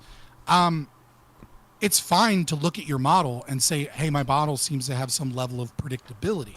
But to utilize that to say that it's better than another model that is based purely off of logic, and you can't defeat the logic of it, or you can, maybe you can, that's totally different, right? But if you can't defeat the logic of it, then what you're really showing is my model works with my fucked up collection of data, and not my model is more predictive, right? Like you're missing data, right? Again, contradictions don't exist in reality, right? If it is logically true, then it is true, period. There's no amount of data or evidence that can point towards it being untrue that makes it untrue. It simply is true because it's true. Sure. So, I mean, I agree. Like, listen, I'm no fan of CPI, okay? But I agree, like, again, we can't know all of these things 100%. Like, it's probabilistic, and like different inflation measures track different things. And to some extent, value is subjected. But I think they try to account for like how much quality changes affect the price. So they're trying to account for like, they're looking at the price, which is how much everyone as an aggregate subjectively values these things. So I think that's how they account for that.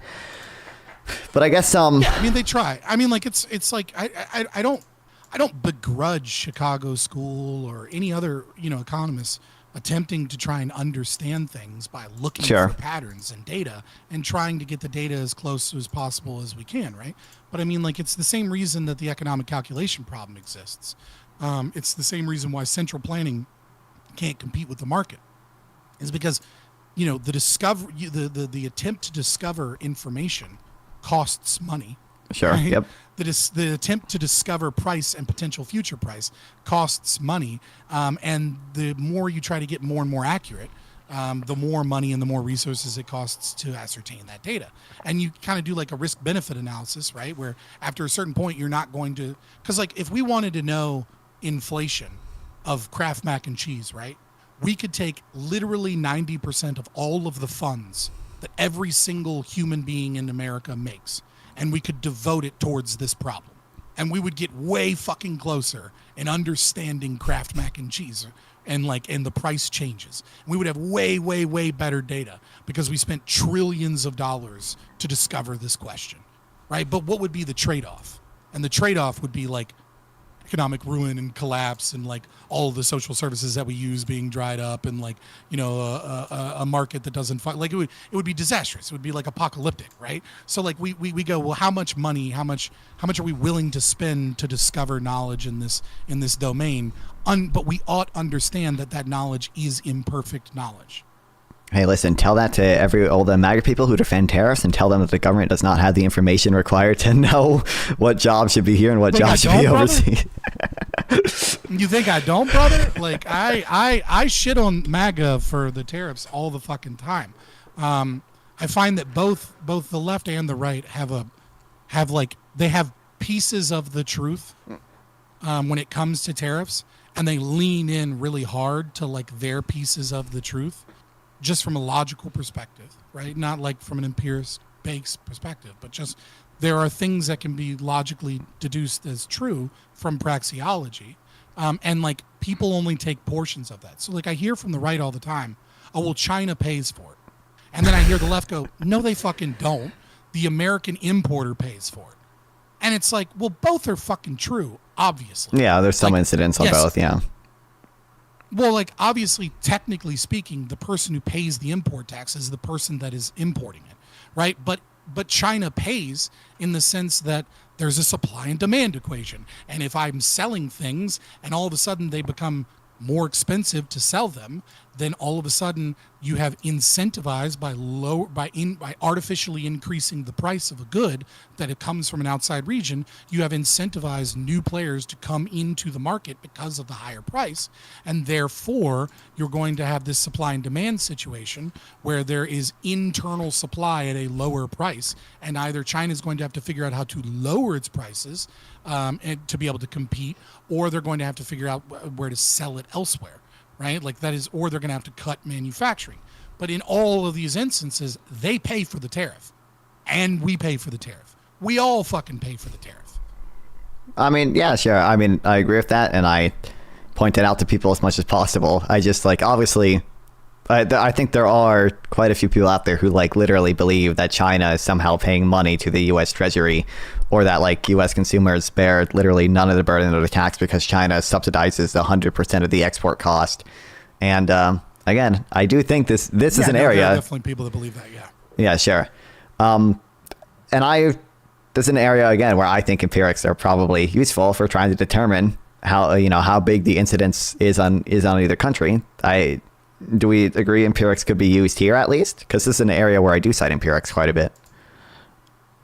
Well, I think I would go further even than that, which I think, empirical evidence is perfectly fine for attempting to guess, right? It's only when you make a truth claim based off of empirics that it becomes problematic, right? Like what you can use the logic, right, of the theory of human action in regards to individuals being rational and looking at what pressures exist, but trying to guess what those pressures will be in an economy that's constantly changing is an impossibility to guess with any certainty, right? But we absolutely can look at and should look at previous data, to the best of our ability to try and determine what the potential backblow is going to be from these things.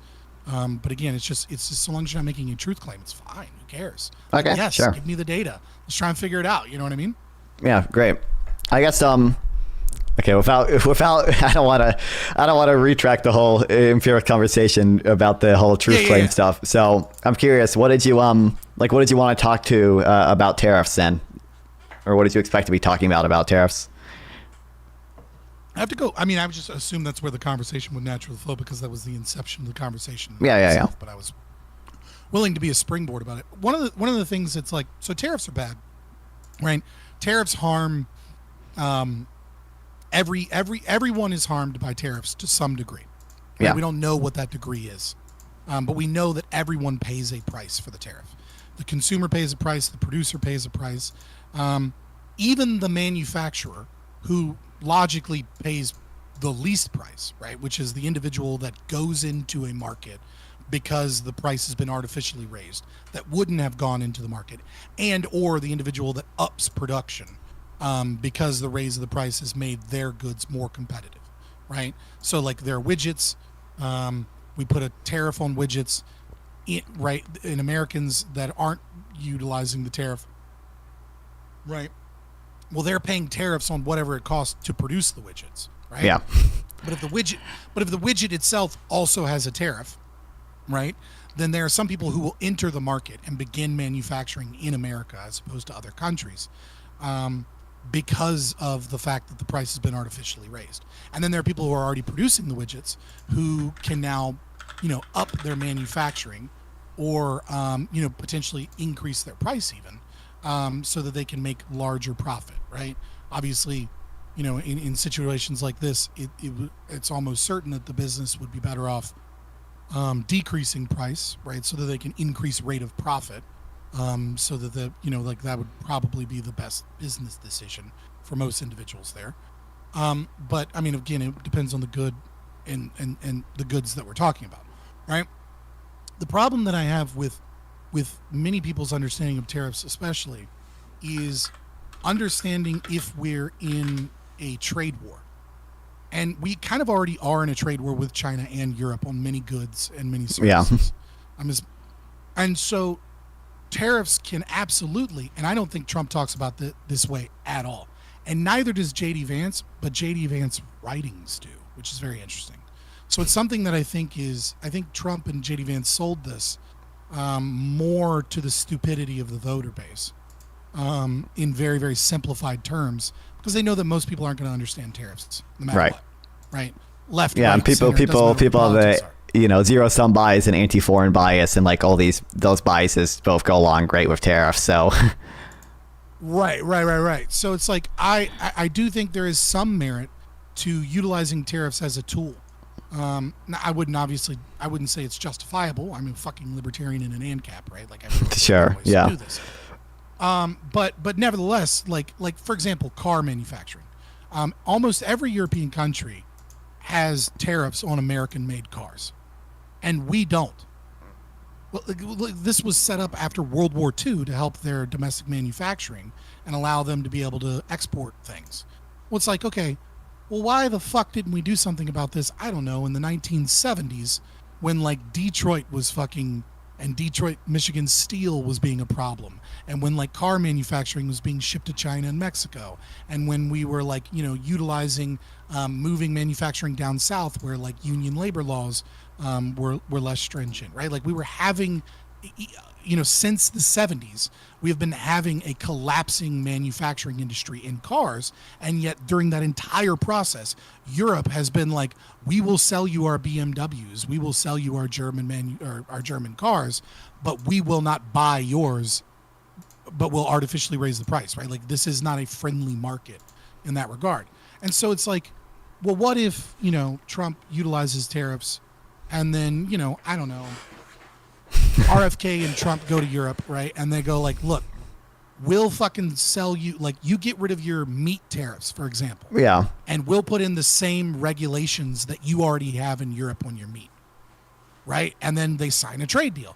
So like tariffs can be utilized in the short term for a long-term gain economically towards free trade. But the concept that Trump has sold is a 100% lie. The idea that we can reduce income tax, we can reduce, wage taxes and corporate taxes, and that this will be taken over by tariffs, and then also we're going to reduce spending. Well, it's like, okay, well, yeah.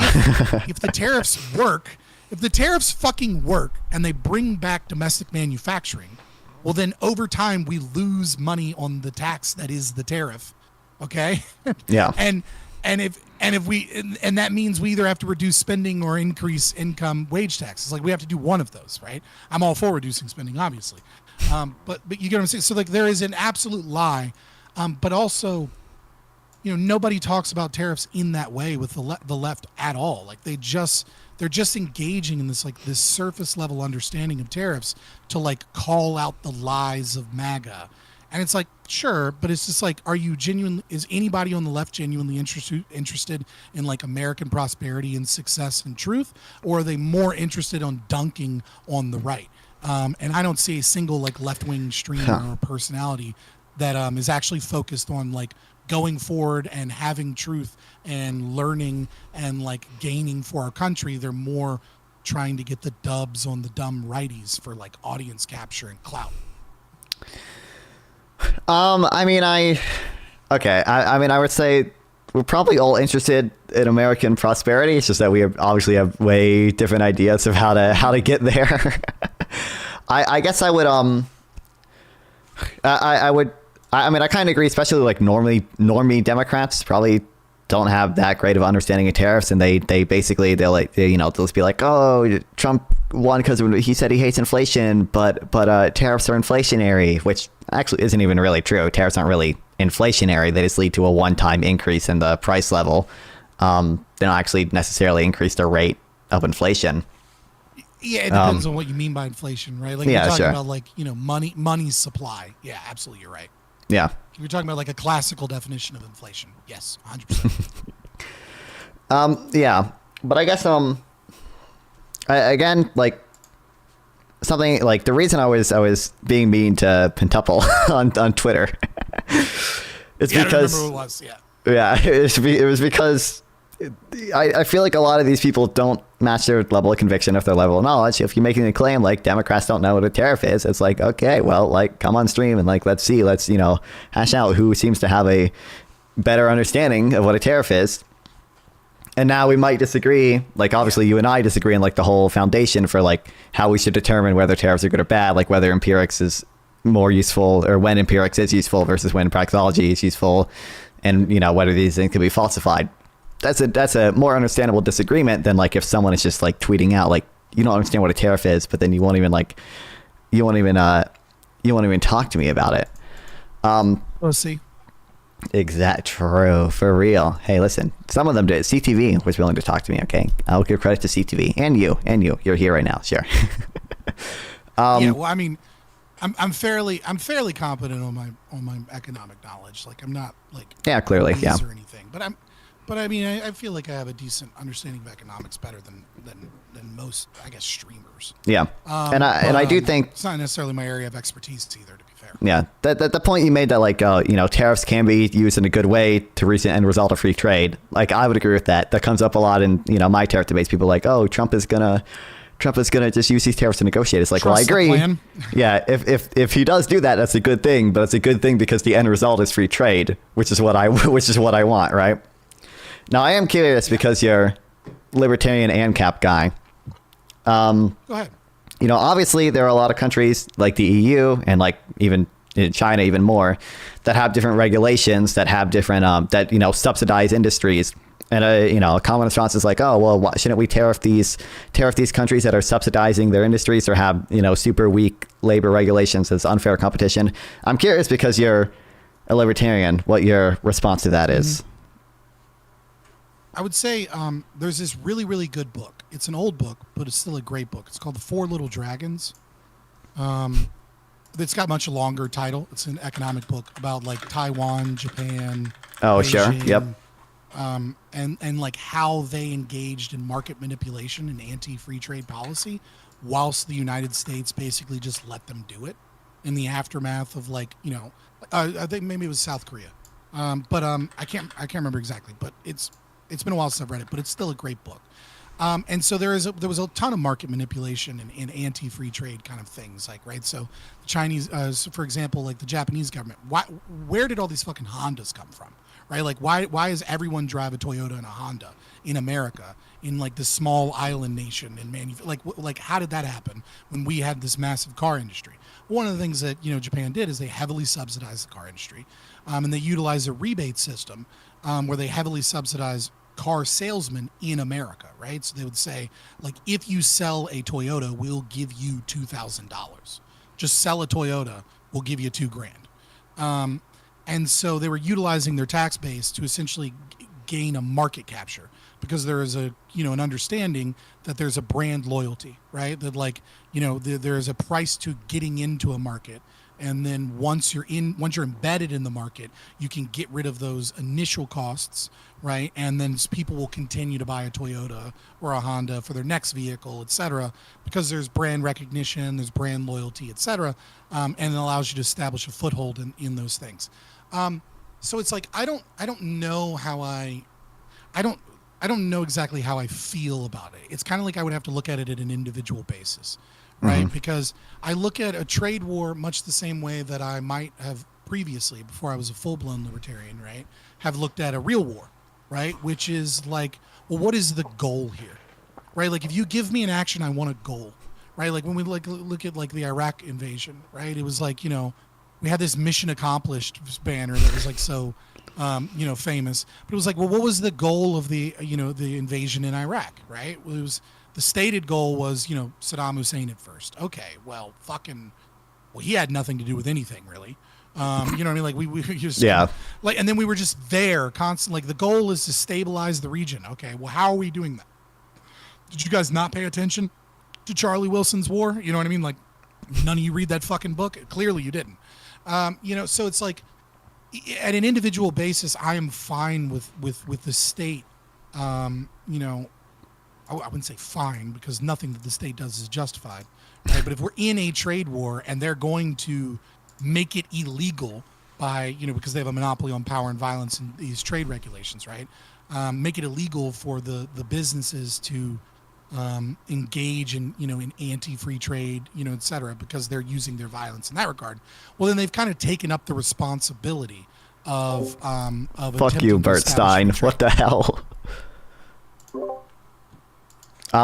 Yeah, I mean, I guess that was, obviously, I guess there were like two ways I expected you to view it. Like, because like obviously you would say it's bad for China even to like subsidize their export market, right? Like they're imposing on the non-aggression principle, right? So I was curious if you saw that as like justifying the U.S. Well, I mean, the state is unjustified. You know what I mean? Like, well, sure. If you agree the entire state is unjustified, you'd also think that the U.S. preventing us from buying exports from China is unjustified. But I guess it's your... Yeah, I agree. So, let's say, China subsidizes solar panels, for instance. Let's put aside the geopolitical concern of China being our enemy. Let's pretend like they're our ally. I'm sure the EU subsidizes stuff too. We both put on our Henry Kissinger hat. We got exactly. Yeah, China's our best global ally right now. I guess if they're like subsidizing solar panels, how do you feel? How do you feel about us like putting a tariff on solar panels if they're subsidizing them? Yeah, I mean, that's a really complicated issue. I would say I would initially be comfortable with it. I don't think it's good that we buy solar panels from China. I also think solar panels are trash in general. It's also because it's not just China subsidizing solar panels, right? It's also the green energy, which is mostly run by oil companies. It's oil companies invested in solar, and the reason they're invested in solar is because it's the shittiest form of competition to their oil, right? I mean, like natural gas is better than solar, geothermal is better than solar, hydroelectric's better than solar. Wait, what do you mean? What do you mean by better? I mean, one, I think the reason they're investing in it is because they get subsidies, and then two, I'm just curious what you mean by better. Right? Yeah, exactly. That's what I'm saying. Like this. What I think, like so for example, solar panels technically can last 30 years, but they get replaced roughly every 15 years because a lot of them break, but also because the increase in the innovation of a solar panel, like how much power it can gain per square inch, right, increases to such a degree that it becomes cheaper with the government subsidies and everything, right, to like repurchase them after 15 years. And then it's kind of like it constantly creates waste, right? So there's fucking dumps full of solar panels that are being replaced. These non-biodegradable kind of things that just become trash after a certain amount of time because they go into disrepair. And they require precious metals, right? So they require conflict minerals, that is, utilized slave labor in Africa and in other places. Some of it comes from North Korea. There are some South American companies and, Colorado, for example, some places where we're able to get some of those minerals to a small degree, right? But like in terms of the global, tech market and, manufacturing of tech products, right? It's just full of, like your cell phone, like, hold up your cell phone. If it's not a Motorola, if it's a Motorola, it's good. Right? Check this out. If it's a fair phone, yeah. So that one, right? Like mine doesn't, but yours does. Yours uses slave labor for cobalt. Now there are other metals in all of our fucking phones, even in the fair phones from Europe that are conflict metals, right? So there's all of those issues. But like, so when I say like, when you look at them in the long term, even with the current subsidies, nuclear, geothermal, and hydroelectric gets you more energy for the amount of funds that you spend on them, right? Okay, you get way more energy. I mean, so they're way more efficient. I would have to do more reading into this, but the graphs I've seen, barring any externalities from solar panels being dropped in dumpsters or whatever, and the mining, the graphs I've seen on fucking my Twitter feed, again, not a well-researched topic for me, is that the cost of the cost per kilowatt hour of solar has been going down significantly. Oh, for sure. Yeah. It has been going down. It absolutely has been. And wind is the same way, right? Now, wind causes environmental problems. It's certain. It's not quite as bad, I guess, per se, as natural gas, and certainly not as bad as coal or petroleum. But comparing wind to like all of the other forms of quote unquote green energy, wind's a bad one. Like it does a lot of bad shit. Yeah. So I mean, like, but both of them have increased because you have tech increases in general, right? I mean, this is true of like basically everything, right? Like you get, CPU and battery power, like what's it like, kind of double every like what is it, 15 year? Not 15 year, I can't remember. Every 7 years. It plateaus, but it averages out, right? Like regardless, the tech gets better over time, and so solar will get better over time. But that's true of any other form of energy, right? Like sure. Nuclear, like how far away are we from? China recognizes this. China's investing in thorium salt reactors in terms of research and development. Like, why in the fuck are we letting China get ahead of us in research and development on what is potentially the greatest source of energy we have available to us currently? I mean, obviously, we could have a breakthrough in cold fusion, and that would like change everything. Yeah. Barring that, yeah. I mean, I guess you're not going to find disagreement from me on nuclear energy. I think we should be.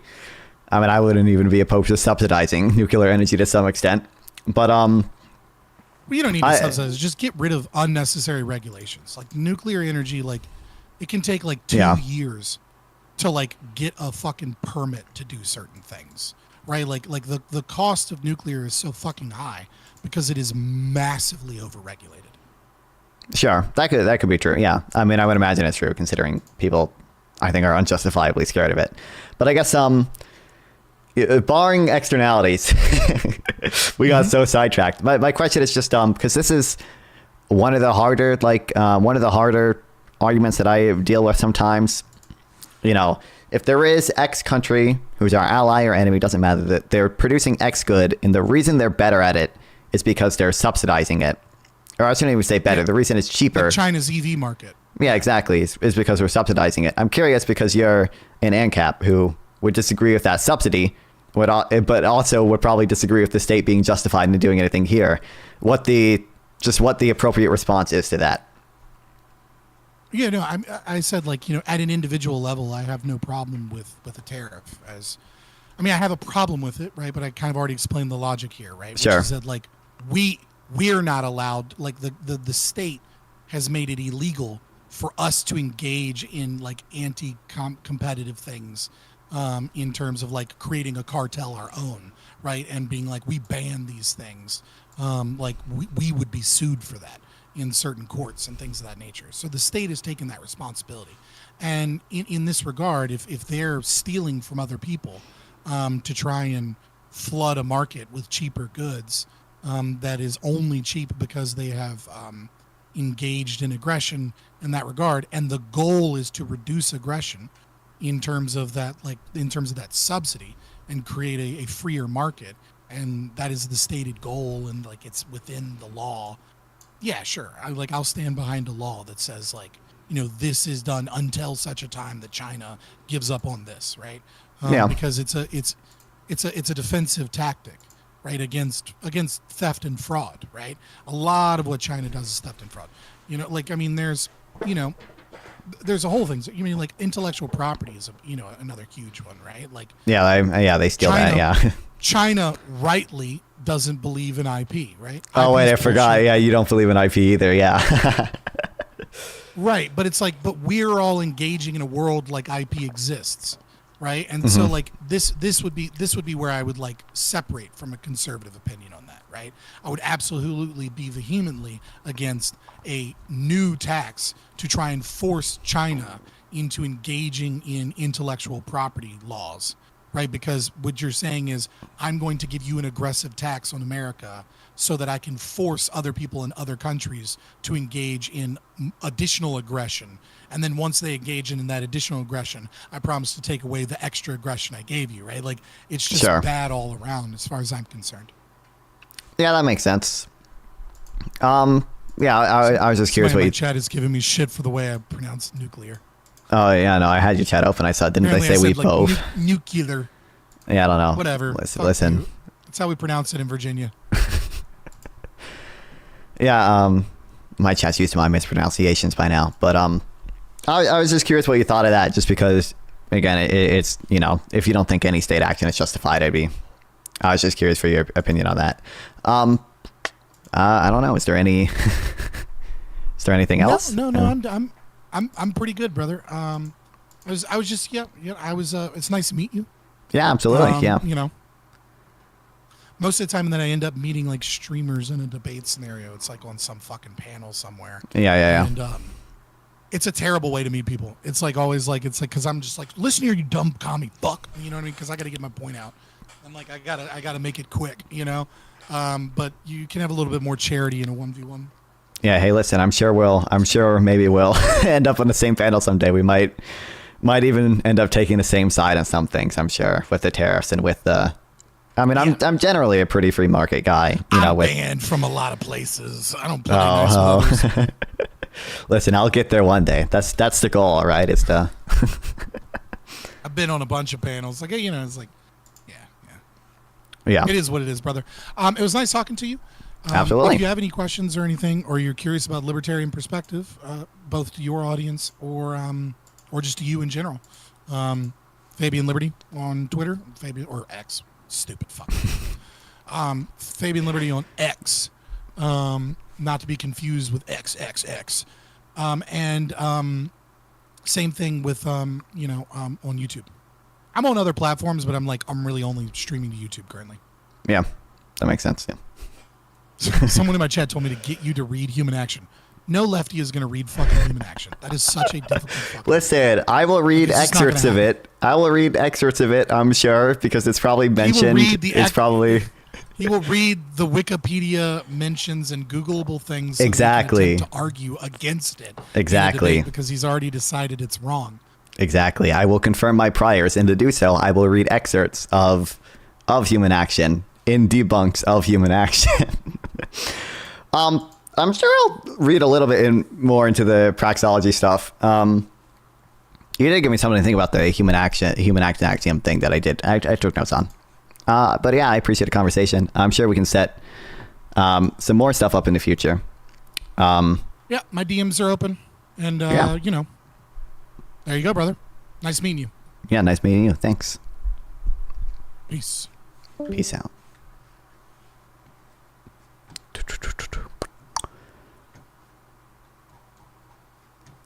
Crazy.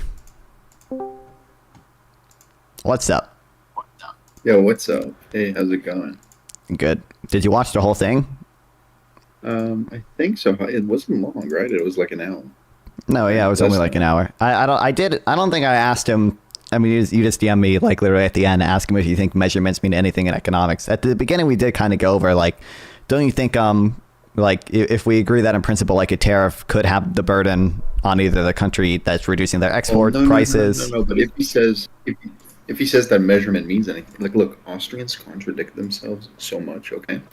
Like, if he says that measurement means anything in economics, show him this quote. Give me a second. Is it just Demise's quote snipe where he says like, yeah, I love quote sniping them. The theory is not subject to falsification by evidence or whatever. No. Literally, here he says.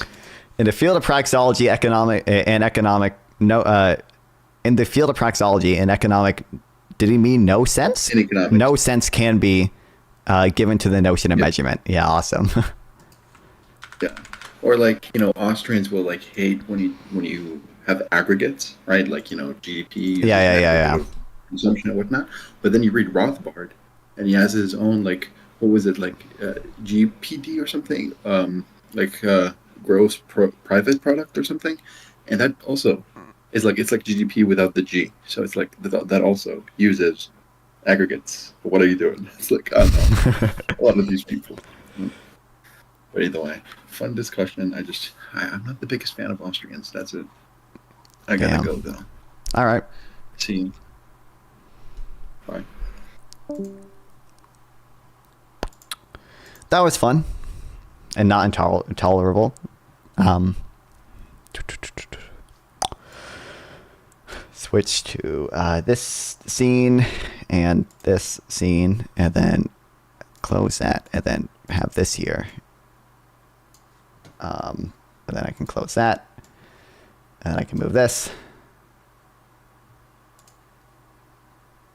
Woohoo.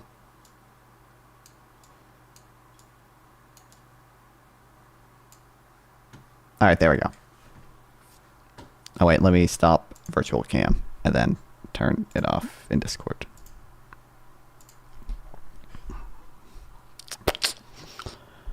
Okay, I want to, dude. It's so, sometimes it's hard to go from like I can do like reading at the beginning of the stream and like debate someone for, and then like debate the rest of the stream. But like it's so hard. It's so, for whatever reason, it's hard for me to go from like debating or talking with people to then reading. Even if I read at the beginning of the stream and then start reading again. It didn't work. One. What's Process on about?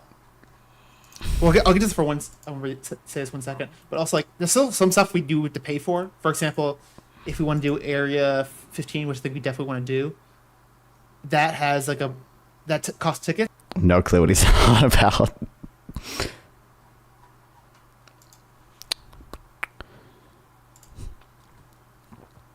Oh, I probably want to... I don't know. One of the people who's on these panels a lot, for different Grid, said he doesn't really do 1v1s. I don't know if Glenn does. I really want to...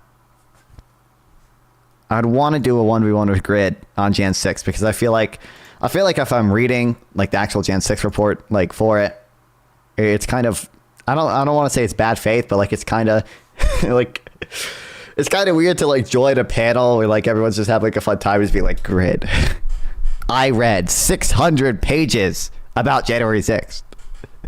Now what you said wasn't true.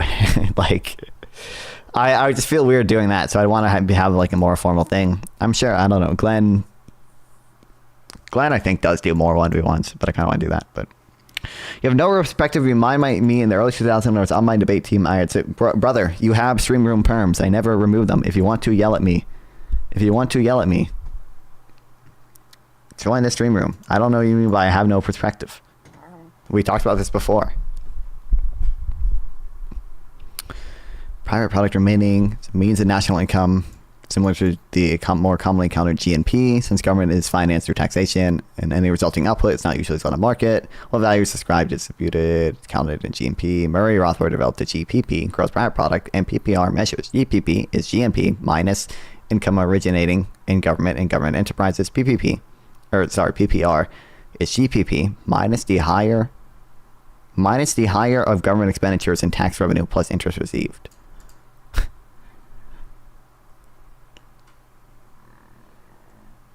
I'm not in my office. I don't know how to get it. Okay, well, just explain. What do you mean? What do you mean I don't have perspective? Like, I don't know what you mean. I don't know.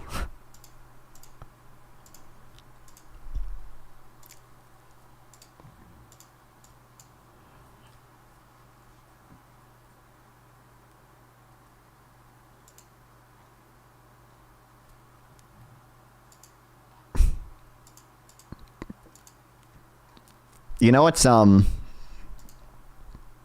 I think it's funny that obviously Austrians don't care about business or like empirics or whatever. I do think it's funny that like the Austrian business cycle is based on the natural rate of interest, which is also unobservable, right? Like it's based on unobservable. It's like, I understand they don't care that much about testing it, but like how much, like, we have to figure out the natural rate of interest, which like we read that one paper and it had 3 different ways of figuring out the natural rate of interest. I know there are estimates of natural rate.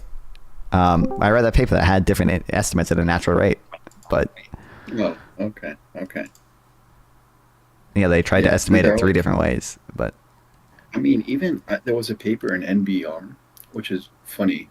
The paper was basically like saying, did I tell you about this? The paper was like, well, we find that, as the Federal Reserve manipulates interest rates, this eventually leads to an unsustainable, like, basically describing word for word like the Austrian business cycle theory and saying that they find evidence for it. Yeah. But they didn't cite anywhere. They didn't cite Mises. They didn't cite Hayek. They didn't cite Rothbard. Like, they did mention the word Austrian once. They didn't say anything. And Austrians on Twitter freaked out about this. And they like tagged the NPR and was like, hey, why did you not mention Mises? It's like, awesome. But yeah. That's Yeah, the Fed tries to estimate the natural rate too, don't they? So. Yeah, don't you need it for the Taylor rule? I think maybe. Yeah, I not. think, Give me a yeah. second. Give me a second. Let me look at the Taylor rule. Cool.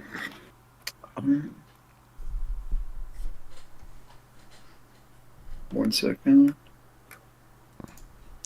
Everything you're talking about is unprecedented with these tariffs. We don't fucking know what's going to happen. It is a major market disruptor. I mean, I don't know how much of the previous conversation you listened to. I think probabilistically we could have some understanding that these are going to appreciate exchange rates based on, you know, based on studies that give us or observed evidence that gives us probabilistic knowledge. Seems like you don't need the natural rate of interest. But it is. Well, I do think I'm pretty sure they do try to estimate the neutral rate anyway. I think they say that like the neutral rate is. I'm pretty sure I've seen Powell talk about it. Either way, it's important. It's important. Yeah. Yeah. Regardless, the flocking model debunks Austrian business cycle. Okay. True. That's right. Yeah, you saw me mention that, right? Like, yeah. Oh, I didn't. I joined in the middle. Oh no, yeah, I mentioned. He said a few different. We said a few different things. Basically, I mentioned like, you know, from this logical deduction, we should get like some testable theories. Like, and it seems like the evidence says that this testable theory is not it's not true.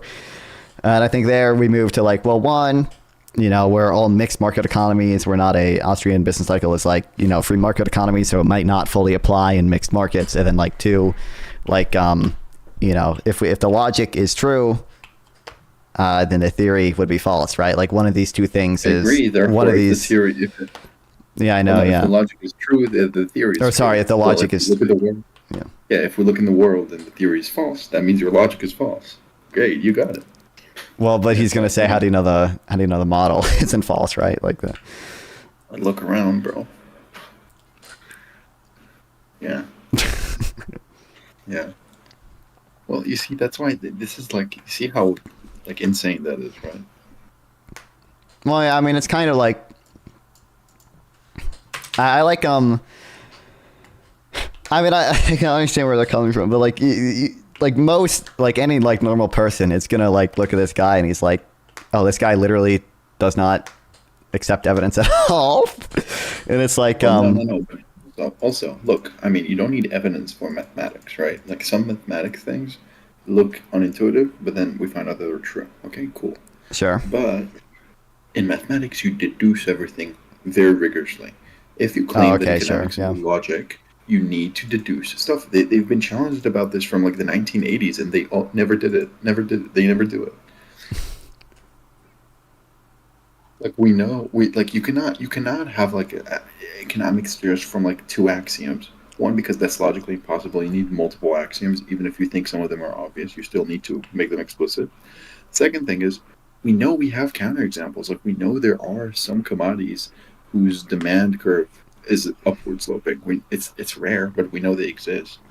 Like, right? What is an example of that? I don't actually know. Well, I mean, think of like a Supreme shirt or something, right? Like if it was really cheap, no one would want to buy it. But if it's like really expensive, sure, yeah, that makes sense. Sure. I don't know, but I mean, it's a thing. It's a thing. It's called like a Vebler good or something. So yeah, you learn about it. It's rare. You can usually assume they don't exist, but yeah. Veblen good. Yeah. Either way, whatever. I can talk to you about this another time. Right now, I need to stay quiet. So. Sure. Okay. Yeah. Thanks. Either way, I'll watch the entire thing. I'll try. Is it good? Yeah. I think it's fun. I mean, it's not like heated debate or anything. It's just Oh, he's nice. I don't like him. Okay, well.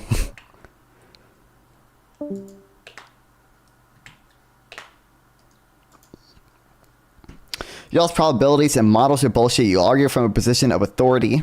I'm not arguing from a position of authority. I don't think I have authority. I think I just have not probabilistic knowledge. With no perspective of actual verifiable evidence. I don't know what you would count as verifiable evidence if like these multivariable regressions aren't some level of verifiable evidence. I don't know what some dork wrote in a book. when I'm not citing what some dork wrote in a book, I'm citing like empirical, like I'm citing observed effects of, you know, tariffs or of some of these other things.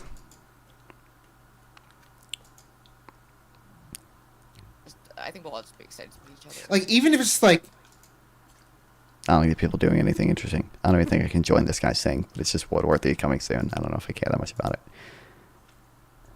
Well, anyway, he was sent to the women's quarters to sleep when he was on the boat.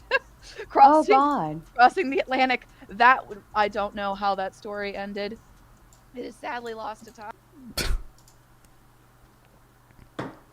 So you want to argue what your gut tells you? Me or Brad House? Are you responding to Brad House? I mean, I think it makes more sense if you're responding to Brad House. I'm going to assume you're responding to Brad House. How'd the debate go? I'm about to start watching it, lol. I mean, it wasn't like a hardcore debate or anything. It's more of a conversation. If we were doing a hardcore debate,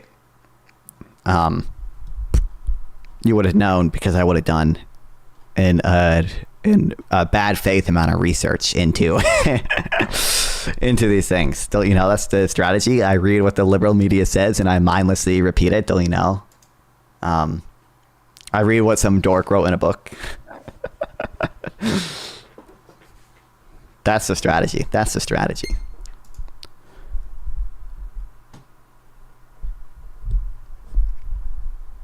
Oh, the panel begins at 10:30. Okay.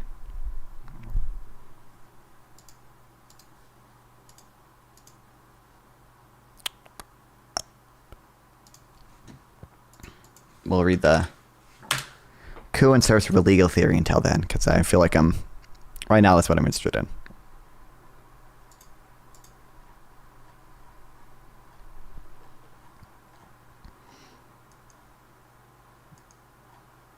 Oh wait, is it not in here? It's in this.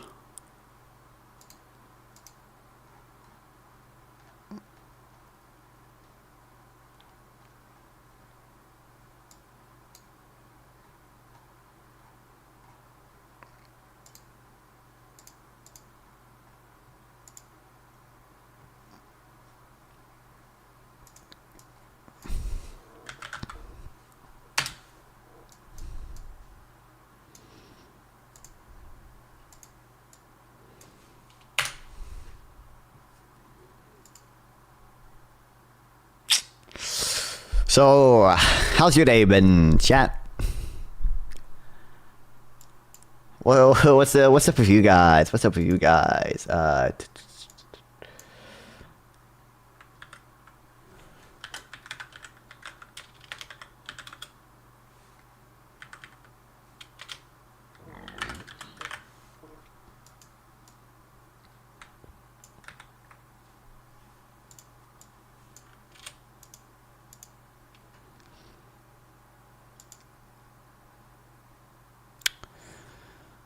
What's up with you? Exhausted from work? So glad tomorrow's Friday? Hell yeah. It's tomorrow Friday, dude. My viewers lie about what day it is, and I never know what day it actually is. The days of the week mean nothing to me. They have meant nothing to me since January. It's so weird. Why the fuck is this report taking so long to load, bro? It usually does not take this long, right? Like I graduated in January, and since then, like the days of the week have been not, like the dates matter a little bit, but like whether it's like Friday or Saturday, or it just means literally nothing to me. I never even know.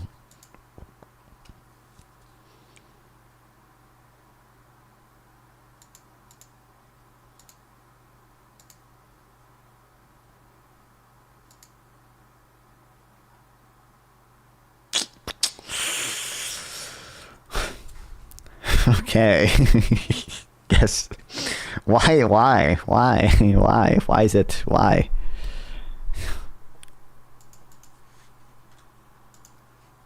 You know, facts. Where are we getting our facts? And like when you debate it, Graduated from where and what? I graduated from high school. These guys, they rattle off facts. In a regular high school diploma. They've done it a lot of times, so they know how to say it convincingly and well and with force. And I think a lot of people just go, oh, well, Ben Shapiro said it, and he said it's 75%, and therefore it's 75%. It's always been 75%. But there seems to be your facts, my facts, and near the between shall meet. There's the right, there's the left, and I don't know where they're coming from. And so there's no consensus on facts. Yeah. This is another foundational thing. So much of this, I get frustrated when I do politics because it's like there's so much groundwork. Like the difficult questions all are in learning kind of the frameworks, and then you can contextualize things. There we go. A fact doesn't really matter that much because a fact can be a fact. Well, it's not even so much that it can be manipulated. It can be, but true statements Okay, can I'm gonna get untrue conclusions depending upon which selection of true statements you are taking, right? Actually, I don't need to. And we could think in our minds of a million different examples. We can watch the Browns beat the Steelers. That is happening right now. I don't watch like any sports. The Eastman theory was in the words of President Trump's senior White House and campaign officials insane, crazy, nutty, and would never practically work. Eric Herschel, an attorney working for President Trump in the White House, met with Eastman to discuss this memo. Herschel thought Eastman's plan was crazy. Herschel summarized the conversation to the select committee. And I said to him, hold on a second, I want you to understand that what you're saying, I want you to understand what you're saying. You're saying you believe the vice president acting as president of the Senate could be the sole decision maker as to, under your theory, who becomes the next president of the United States. And he said, yes. And I said, are you out of your effing mind? Are you out of your effing mind, right? And that was pretty blunt. I said, you're completely crazy. You're going to turn around and tell 78 plus million people in a country that your theory is this is how you're going to invalidate their votes because you think the election was stolen. I said they're not going to tolerate that. I said you're going to cause riots in the streets, and he said words to the effect of there's been violence in the history of this republic. There's been violence in the history of our country, and to protect democracy and to protect the republic. Let me join it. You're join the oh you had to.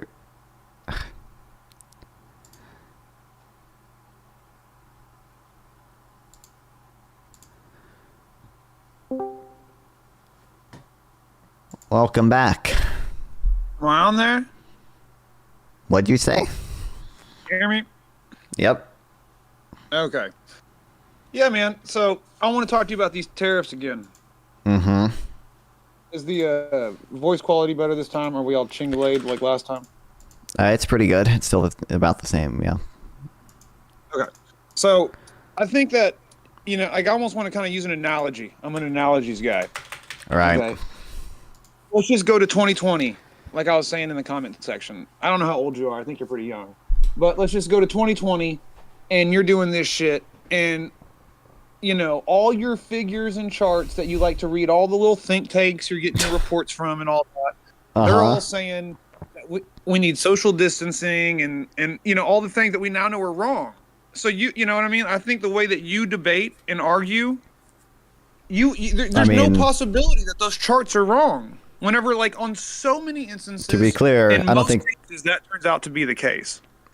I don't think there's no possibility that they're wrong. I think there's a very high probability they're correct, though. Also, economists weren't the one. So econometricians were the one doing multivariable regressions as to whether or not we needed social distancing. Okay, well, let's talk about economists. Let's talk about economists. Great.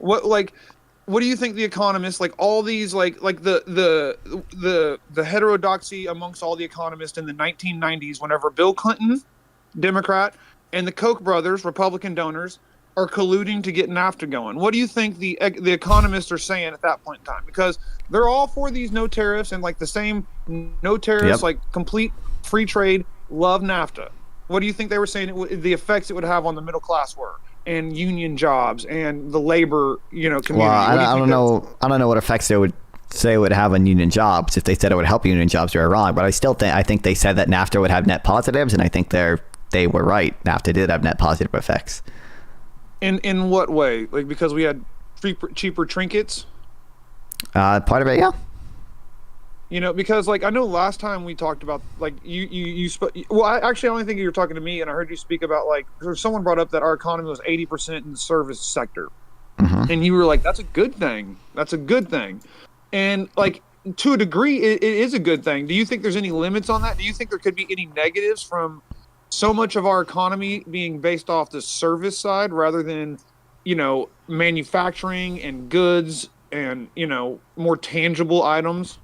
Well, I think there can be negatives, but I think the benefits outweigh those negatives. Generally. What What like negatives do you think there could be? Like, I think I know what you're going to say the positives are, but I'm just curious. I'm trying to get. Well, I want to take you somewhere, so I'm trying to see what negatives do you think there could be from having your economy be too top heavy in the service? Because when we talk about service when industry, you say too top heavy, that's well, like when we say like this, when we say like our economy is 80% service based, like that's like when you think about these high rise buildings and these massive corporate campuses where just thousands of people work, right? Like that's what we're talking about. It's like they're doing like they're not really working on products and producing a thing. They're doing just kind of they're doing service work. Yep. So do you think there's any potential damage that could be done to the economy from being too top heavy in that sense?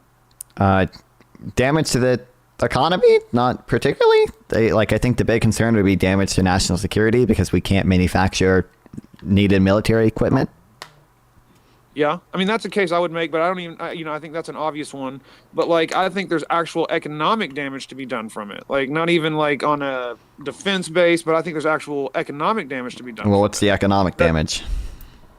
Well, like, you get what we have now, right? So what we have now is we've wheeled and dealed and found ways to streamline and get profit, right? Like, you can go buy a big TV. Like, I just bought a bunch of TVs for my Christmas party at my company. I'm giving them away.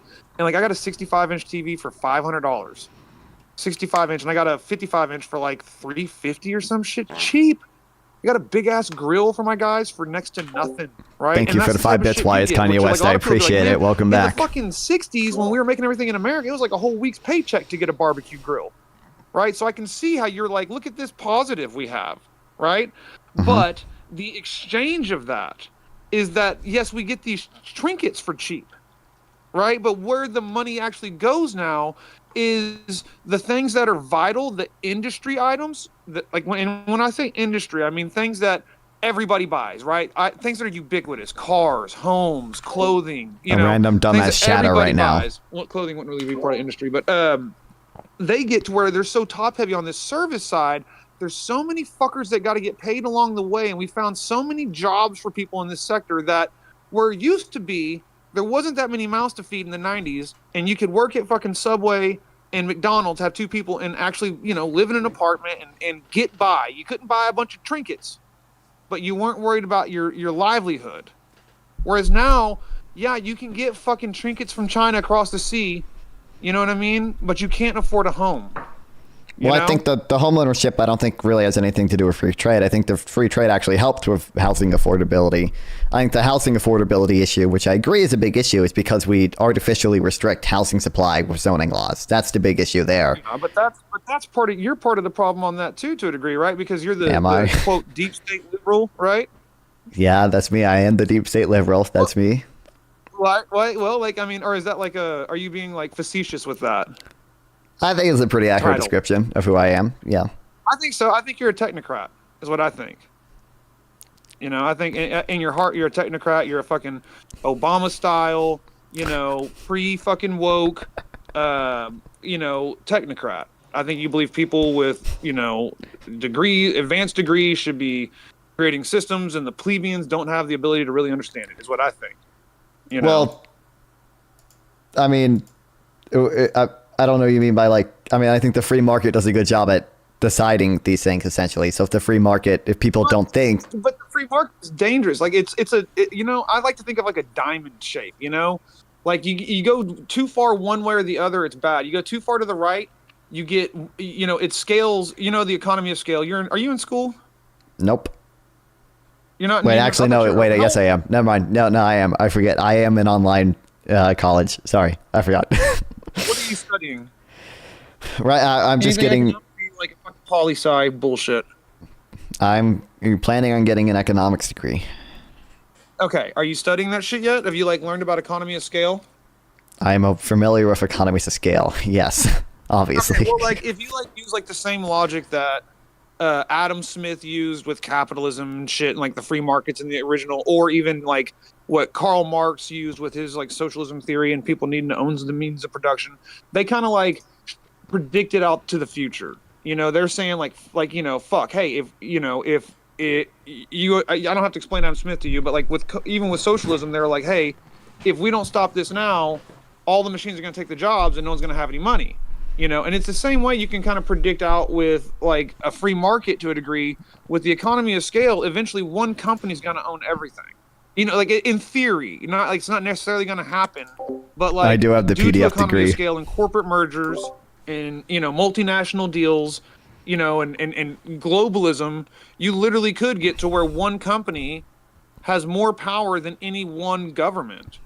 I don't entirely disagree. This is why, I'm not 100% pro free market. I think one thing we need to do, I do believe in, for example, antitrust, being able to break up companies that we think are monopolies. And I do believe in a tax system that redistributes wealth from the potential winners of trade to the losers of trade, so that, people who lose their jobs because of free trade have a social safety net. They get money. I think tariffs are a really bad way to protect jobs, by the way, because they're really expensive. Usually government income assistance costs $30,000 a year, whereas tariffs are oftentimes $800,000 per job protected. So that's my belief. Yeah. No, I think that I think that you can make everything you're saying true with the numbers, right? But I think that someone who is equally as bookish can disprove it the other way, right? I think that Ben Shapiro can come here and dunk on you on this and make you walk Ben Shapiro, out here, Ben Shapiro is pro free trade. Ben Shapiro is usually libertarian. I don't think he's not a supporter of tariffs. I don't know who's on it. I don't care. But I don't know who, maybe Charlie Kirk, whoever would be on the side of this, I'm sure. Are you a flat earther? Am I a flat earther? Obviously, dude. Come on. Yeah. I can't tell if you're being ironic or not. But the best flat earther could probably beat me in the debate. That's not really a reason for me to think that the earth is flat. No, but what I'm saying is we can use numbers, and I've made this argument before. You can use numbers to prove, like a Democrat and a Republican can be on stage and debate each other, right? And they can both cite statistics that are 100% accurate, both of them, and really kind of prove their point. Because humans are so complex and our markets are so complex and our cultures and societies blending and the geopolitical trade and different policies and different currencies, it's so fucking complex that you can prove anything's fucking right. You know what I mean? You can prove anything right. No. So it's Bill Burr makes the point about that joke he has about shark attacks. He was statistics are bullshit. He was people tell you 95% of shark attacks happen in shallow water. And he's yeah, well, that's where all the fucking people are. No shit. You know what I mean? 95% of people in the water in fucking shallow water at the beach. Not we're all out here a mile out. You know what I mean? So statistics can be bullshit. Or do you think statisticians? Do you think statisticians and econometricians who do this research don't know all the things you just said? Are they all just stupid? Do they not account for these things? I think it's impossible to account for. I think it's hubris to think you could. I think it's arrogant to think you could. It's a soft science, right? So they're never going to be able to know 100%. Hang on, I'm sorry, I'm interrupting. Go ahead. It's a soft science, so I agree they're not going to be able to know 100% of everything. I don't think that's a standard that we need for proof, though. That just seems like an absurd standard that nothing could ever reach. Look at your pollsters. You're aware of the science involved in polling. Yeah. Don't. Are you saying yes sarcastically? No, I'm aware, but I don't think you're going to prove the point that you're trying to prove. These are smart people. These are mathematicians. A lot of them. These pollsters, Ann Rice, from Iowa, that's a bad bitch, man. She's the one who predicted Obama beforehand, and heard she used math to do it and was right, and no one else thought she could do that. Thought it could. So there are the polling people are fucking really good. They're smart, intelligent people trying their best, using real numbers, like you said, putting everything into play, and you can't fucking do it. You can get it every now and again. You know what I mean? But it doesn't mean that you're going to be right. It doesn't mean you're going to be wrong every time either. I'm not. Do you think my claim is that economists are right all the time? My claim is not economists are right all the time. But I do think there are statements that we can make that have a very high probability of being accurate. It seems that you're not willing to accept anything that isn't written in a book or has a study on it whenever what we're about to go through hasn't had fucking research done on it yet. Well, we've had plenty of research. We've had plenty of research done in tariffs. Here's how I see it. Like and like I think that you have a little bit of the Trump derangement syndrome. Right. I mean, do you think that's Mhm. fair? No, But but okay. Think that's fair? Not at all. Not at all. So you, for real,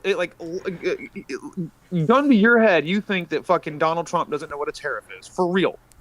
He either doesn't know what a tariff is, or he is lying. No. I'm not asking you, does he either? I'm saying, like, you're saying to me that a billionaire who became president of the United States. Well, you're asking me what I personally believe? You're saying Personally- that that's your claim, and you're going to tell me that you're not deranged. You're claiming, No, you're arguing. personally, to be clear, personally, I believe Trump is lying about them. However, it is. I'm not asking you if he's lying. I'm asking you. You said I you just don't said think that. you're saying you said for fact, verbatim, not any kind of I'm being facetious or I'm being tongue in cheek here. You said I don't think he knows what a tariff. No, you said he doesn't know what a tariff is. Declarative. Either that's me assuming good faith at Trump, because the alternative is that he's lying. So if I'm assuming good faith about Trump, That's derangement, dude. how is that derangement? That's that statement is 100% accurate. What's the other option that a politician would be doing when they're saying these things? What's the other option, right? Like, you're telling me you're reading from a fucking you're reading policy, global trade policy from a campaign website and interpreting it as how we're going to actually operate the incredibly nuanced global trade that is like more dynamic. Okay, wait. When Trump says the U.S. doesn't pay tariffs, that's arrangement, dude. That's When Trump says, when Trump hold on, no. When Trump says that the U.S. doesn't pay tariffs, China does. Is he lying, or does he not know what a tariff is? Because it's one of those two. I argued that point with you last time, and you just flat ignored my whole debate on that. What's your answer? Is he lying? Is he lying? Or No, does he and not I know can what tell it you is? why. No, he's not lying, and I can explain to you why. If you would be. So he doesn't know what it is. All right. Because it's one of those two. Item? Give me an item. All items or any item. Like what? Like let's use an example. Let's go through the actual workthrough of a tariff here. Let's go through the workflow of it and see who ends up paying it. Let's just let me cite an example that I think that maybe things aren't going to work out the way Trump wants, right? But here's how I think it's what he's talking about in his head. Let's just say textiles, okay? Textiles. Trump says, hey, we're buying all these textiles from you. Like 80% of our textiles are coming from China. This is billions and billions of dollars of manufacturing, but you're not letting us sell our, small motor components like pressure washers and lawnmowers over there that we can sell competitively because we make a shit. And if we opened you up as a market, it would make us have the economy of scale where we could be more competitive globally on that and potentially, have great deals. So if you open up that market for us, we're not going to impose this tariff on your textile industry. And they say, fucking kick rocks. And Trump says 50% tariff then, right? So right now, Americans are going to pay that 50%, correct? Sure, but hold on. Let me just find the quote from Trump. I mean, you can keep going, but like, I don't. You're just going to be disproven because. What I'm saying is like if we wanted to do an exchange, like, hey, like we're going to impose tariffs on textiles, which you need us to buy. In exchange, we want you to open up the market for our small engine. A small engine. Okay, wait. Here's a direct quote from Trump on Truth Social. These tariffs are paid for by the abusing country, not the American consumer. They do not cause inflation and will make America rich again. So does he either not know what a tariff is, or is he lying? No, and again, this is what I'm trying to. That's the exact point that I'm trying to argue. Wait, can you answer that? I'm trying to say, like last time you flatly ignored me on this, and I'm trying to make an argument. Because you're not answering my question. Does he not know what tariffs are? Or is he lying? Can you answer that? He knows what tariffs are. Let me explain to you why. Okay, so he's lying. So he's lying. That's the alternative there. He's lying. China will pay. Okay, wait. It's these tariffs are not paid by the American. Wait. Are these tariffs are not paid by the American consumer? Is that a factual statement? Are they not? Are tariffs not paid by American consumers? Can I answer that? No, are tariffs? In this situation, let me explain to you how. Wait, they in this I understand hypothetically there could be a. Okay, let me say no, and then what do we do? Okay, no, they're not paid. Now what? Since you're not going to let me answer the question, no, they're not paid by the consumer. Now what? That's it. That's inaccurate. You are wrong. Tariffs are paid. If you're just going to call me a dumbass, tariffs are paid because you are a dumbass. Because tariffs are paid by American businesses and consumers. So, will you let me explain to you why that's not the case? I mean, you can explain to me why that's not the case, but I'm going to explain to you why that's not true. Sure. Okay, so And I can cite back to empirical the evidence. example that I'm trying to cite to you again. Let's go back to the example I'm trying to cite to you again. And I want to like walk you through this because this is completely realistic. We want them to let us sell small engine parts over there, small engine machinery like pressure washers and tillers and shit like that because we make a lot of them. And if we had their business, it would make us have a greater economy scale where we could sell more to the rest of the world, more competitive, blah, blah, blah, blah, blah. So we're saying, hey, we buy so much textile from you, either remove your tariffs from our small engine components or we're going to tariff the fuck out of your textile industry. If they say kick rocks, we apply a 50% tariff to textiles. In your head, people are paying 50% more right there. But what happens is all these manufacturers start looking for other vendors, okay? So the other vendors, like say we go to Indonesia, Bangladesh, who have a lot of textile manufacturing business and would be happy to get all of the American business they could get. They would be thrilled to do that. So we all of a sudden switch gears and start getting our products from them where they're not paying a tariff because they have agreed to do business with us where we're not going to impose a tariff on the textiles. So hang on, let me finish this thought. So now China's lost out on $1 billion industry in textiles, at least $1 billion. The American people paid no tariffs because we found a country that's willing to play ball with us for that business. Okay, They're willing to do what we want real quick. to not have a tariff imposed on that industry. Wait, real quick. One, you realize Trump is proposing tariffs on literally everybody, right? He wants 10% universal tariffs, at least on most foreign products, is what he said. I don't believe that's the case. I've looked into it more and more, and all I can Wait, I've looked into it. I've looked into it. First, this is the 2024 GOP platform, which Trump's. This is the 2024 GOP platform, which Trump has claimed as his own. Republicans would support baseline tariffs on foreign-made goods. And this is Agenda 47, Trump's own website. Trump announced his America First plan to replace the disaster responding system of punishing domestic producers and rewarding outsourcers with a new pro-America system of universal baseline tariffs on most foreign products. There's another quote from him in an interview. He said, I like the idea of 10% for everybody, talking about tariffs. And he just said the issue of 10% is that some countries are bigger abusers than others. But that's him suggesting that he does want to tariff everyone at least 10%. So, okay. So here's my response to that. Mm-hmm. How often do you think, campaign platform pages and actual policy line up? How frequent do you think that occurs? Let's say Kamala Harris's campaign page. What do you think what it's talking about versus reality is going to be? I feel like you could have that nuance. Well, it depends. It depends on how much from the Democrats and understand that, hey, that campaign page is not. It depends on it depends on a few things. It depends on the margins in Congress. It depends on the political capital that the president feels like they have. But generally, what do you mean it doesn't? Wait, do you dispute the fact that? Wait, do you wait? Do you dispute the fact? Do you dispute the fact that what a president can do is limited by Congress? No. Okay, so you agree that, if a president writes something, for example, if Kamala Harris writes on her platform, she wants to codify Roe v. Wade, she may very well want to do that and try to do that, but it's limited by Congress. Congress may not be willing to codify Roe v. Wade. Correct. So you understand. Correct. 100% accurate. Great. I agree with you. So that's my point, is that you're proving my point. Well, no. So that if that's to be clear, I don't know for sure. I don't know if this plan will go through for sure.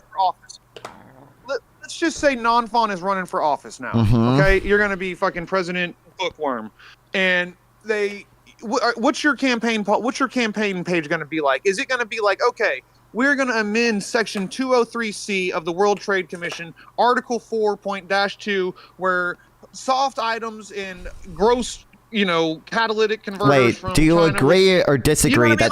Do you agree? We're gonna have you understand what I'm saying? Do you agree or disagree? Do you agree or disagree? Hey, we're gonna do the best that Congress will allow us. Do you agree? Hope that. Are you gonna give your fucking grand plan? Here's what we're fucking fingers crossed Well, Trump has given his plan. Trump has given his plan. To be clear, the plan is not specific because he won't even commit to a percentage of tariffs. But his stated plan is universal tariffs, is tariffs on most foreign products. Do you dispute that? I think it's yes. No, I do not. But I think that you're misinterpreting it. I think it's more of a threat. I think it is a threat to use leverage. I don't think it's this like we're just going to tank the economy measure no matter what. I think that you're just interpreting it as Trump is just going to bullheadedly bulldoze the economy regardless of the consequences. That's not Universal tariffs on I think that's what I think you're interpreting in that way. That's not my interpretation. My interpretation is that the voters were stupid and don't understand how tariffs work, so Trump can get a lot of political gain by lying about how they work. I do think Trump also doesn't I do think where's Trump. Profit then? What's his incentive then to do this? I just told you his incentive to lie to people about tariffs so he can get elected. So his whole goal with this tariff thing is to lie to people about it so he can get elected. Now he's elected. Well, I think that's part of his goal. He's accomplished our goal, so now we're just going to tank the economy just because, is what you're saying? Well, I don't necessarily think. Well, I think fully universal tariffs probably would tank the economy. I don't know if I expect him to tariff. Let's not make him a villain in a preschool cartoon that just his whole goal is just to do evil. Like, what is his incentive for it then? I think he thinks it'll bring manufacturing back, and I think he doesn't understand that imports don't reduce GDP. Oh, so you've got it figured out. Like, you don't think that there's any chance that you don't think there's any chance. No, I think there's a chance I'm wrong. I think there's a much higher chance that he's wrong. Something, right? Like, there's a chance I'm wrong. I think there's a much higher chance he's wrong. Like, the economy would end up better. I think so. I don't. Right? I mean, I don't know for sure. If I was in charge, we wouldn't do tariffs, and I think there would be benefits from that. Are you one of those that refuses to see like the economic benefits that happened under the first Trump administration? No, I think the economy was generally good under Trump. You're just going to flat out say that, huh? I think the economy was generally good under Trump. I don't dispute that. Like, do you think there was anything he did that like drove that, or do you think it was just inherited? Because I'm not going to try to. The last argument I'm going to have with somebody is this. I don't think he did much to harm it other than his tariffs. I don't think he did much to help it specifically. I mean, some deregulation he probably did was fine, but why haven't the tariffs on the steel been removed then? Because Biden is dumb too. It's a national security concern. It's a justification for them. But Biden did let some tariffs expire. Wait, acknowledge that. Wait. Acknowledge. Biden did let some of Trump's tariffs expire. Yes. Thank you. Yeah, I think Biden gets actually a bad rap. I think he gets I agree. Like he, I mean, he's part of the establishment, but like, he's not as god awful as everybody thinks he was. Trump had a lot to do with the inflation that no one talks about, and I know we're veering off here, but like the CARES Act that everybody signed on to just say let's just print fucking trillions of dollars and just pour a bunch of water in our whiskey and think it's going to be just as potent as it was before. You know what I mean? It's not. And that's so like no matter who came up, inflation, like if Trump got reelected, he was going to get fucked by inflation too. And I think that's just, it's unfair to pin it all on Biden. I don't think Biden fucking made the right steps to get rid of it, but Trump would have dealt with it just the same, and the incoming president now, like I think Kamala would have obviously reduced inflation to it, or, steadied inflation regardless. Well, I think most of that's probably the Federal Reserve, but yeah. But no, I do think that like you're coming from this from a point of derangement to a degree where you're only viewing their motives as like sinister and malevolent. Nope. Or like. To be clear, when I say Trump doesn't know what a tariff is, I'm assigning good faith to him. It's a factual statement that China pays tariffs and American consumers don't pay tariffs. It's not derangement. Is it a factual statement that American consumers do not pay tariffs? This is so. Okay, what do you do for a living? I stream. I mean, I still live at home with my parents. Like I go to college and I stream. I make technically an above zero amount streaming. But I'll use myself as an example to a degree, right? Mm-hmm. My whole life, like every job I had, I always. Wait, can you answer my question? Is it a factual statement? I don't care about your anecdote of your life right now. Is it a factual statement that American consumers don't pay tariffs? Is that factual or is that not true? I think it has potential to go either way. I think it has potential to go either way. Okay, I mean, I don't dispute that in theory. Okay, hang on, let me ask you a yes or no question. Let me ask you a yes or no question. Mm-hmm. Do you think that it's possible to use the buying power of America to get better deals for the American consumers? Do you think it's better to like leverage our buying power, like, I don't know, the National Health Service does for England to get the best price on pills? Because they're like, we're the biggest buyer, give us a better fucking deal. Do you think it's good for the government to do that? Well, I don't necessarily think it's good because I debate its effectiveness. Free market. Well, I am not committed. I'm not committed to the position that the free market is always good. But I mean, yeah, if we could use tariffs to get other countries to lower their tariffs, I would agree that's a good thing. But that's a good thing because the end result is free trade, which is what I want.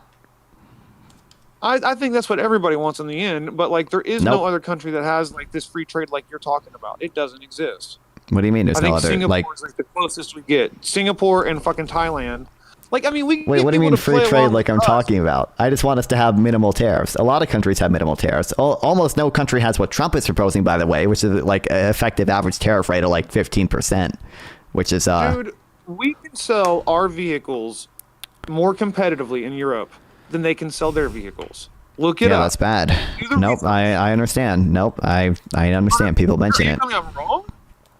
Did I say you're wrong? No, I said you're right. I understand. Yeah.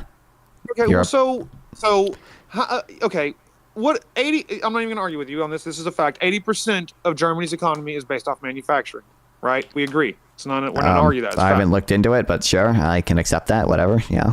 Well, maybe I'm wrong. It's incredibly high. Like their economy is based off manufacturing, and their tax structure is all to incentivize that. Okay, but a lot of that is their largest customer is America. We are buying their fucking the BMWs, the Volkswagens, the Audis, the fucking all their fucking tools. Like Hilti is doing billions in America, and they fucking like it's hard to get Milwaukee tools in fucking in Germany. You know, like that's like so like they're they're like the biggest economy in Europe, and like the base of their economy is manufacturing. Their biggest customer is us. Like, you know what I mean? And they're like, and then they like, do you see where I'm coming from? Like, this sucks. Like, yeah, and I agree. If tariffs could be used as opening your market to us, like, open your market to us too, because we can sell cars more affordable over there than you can.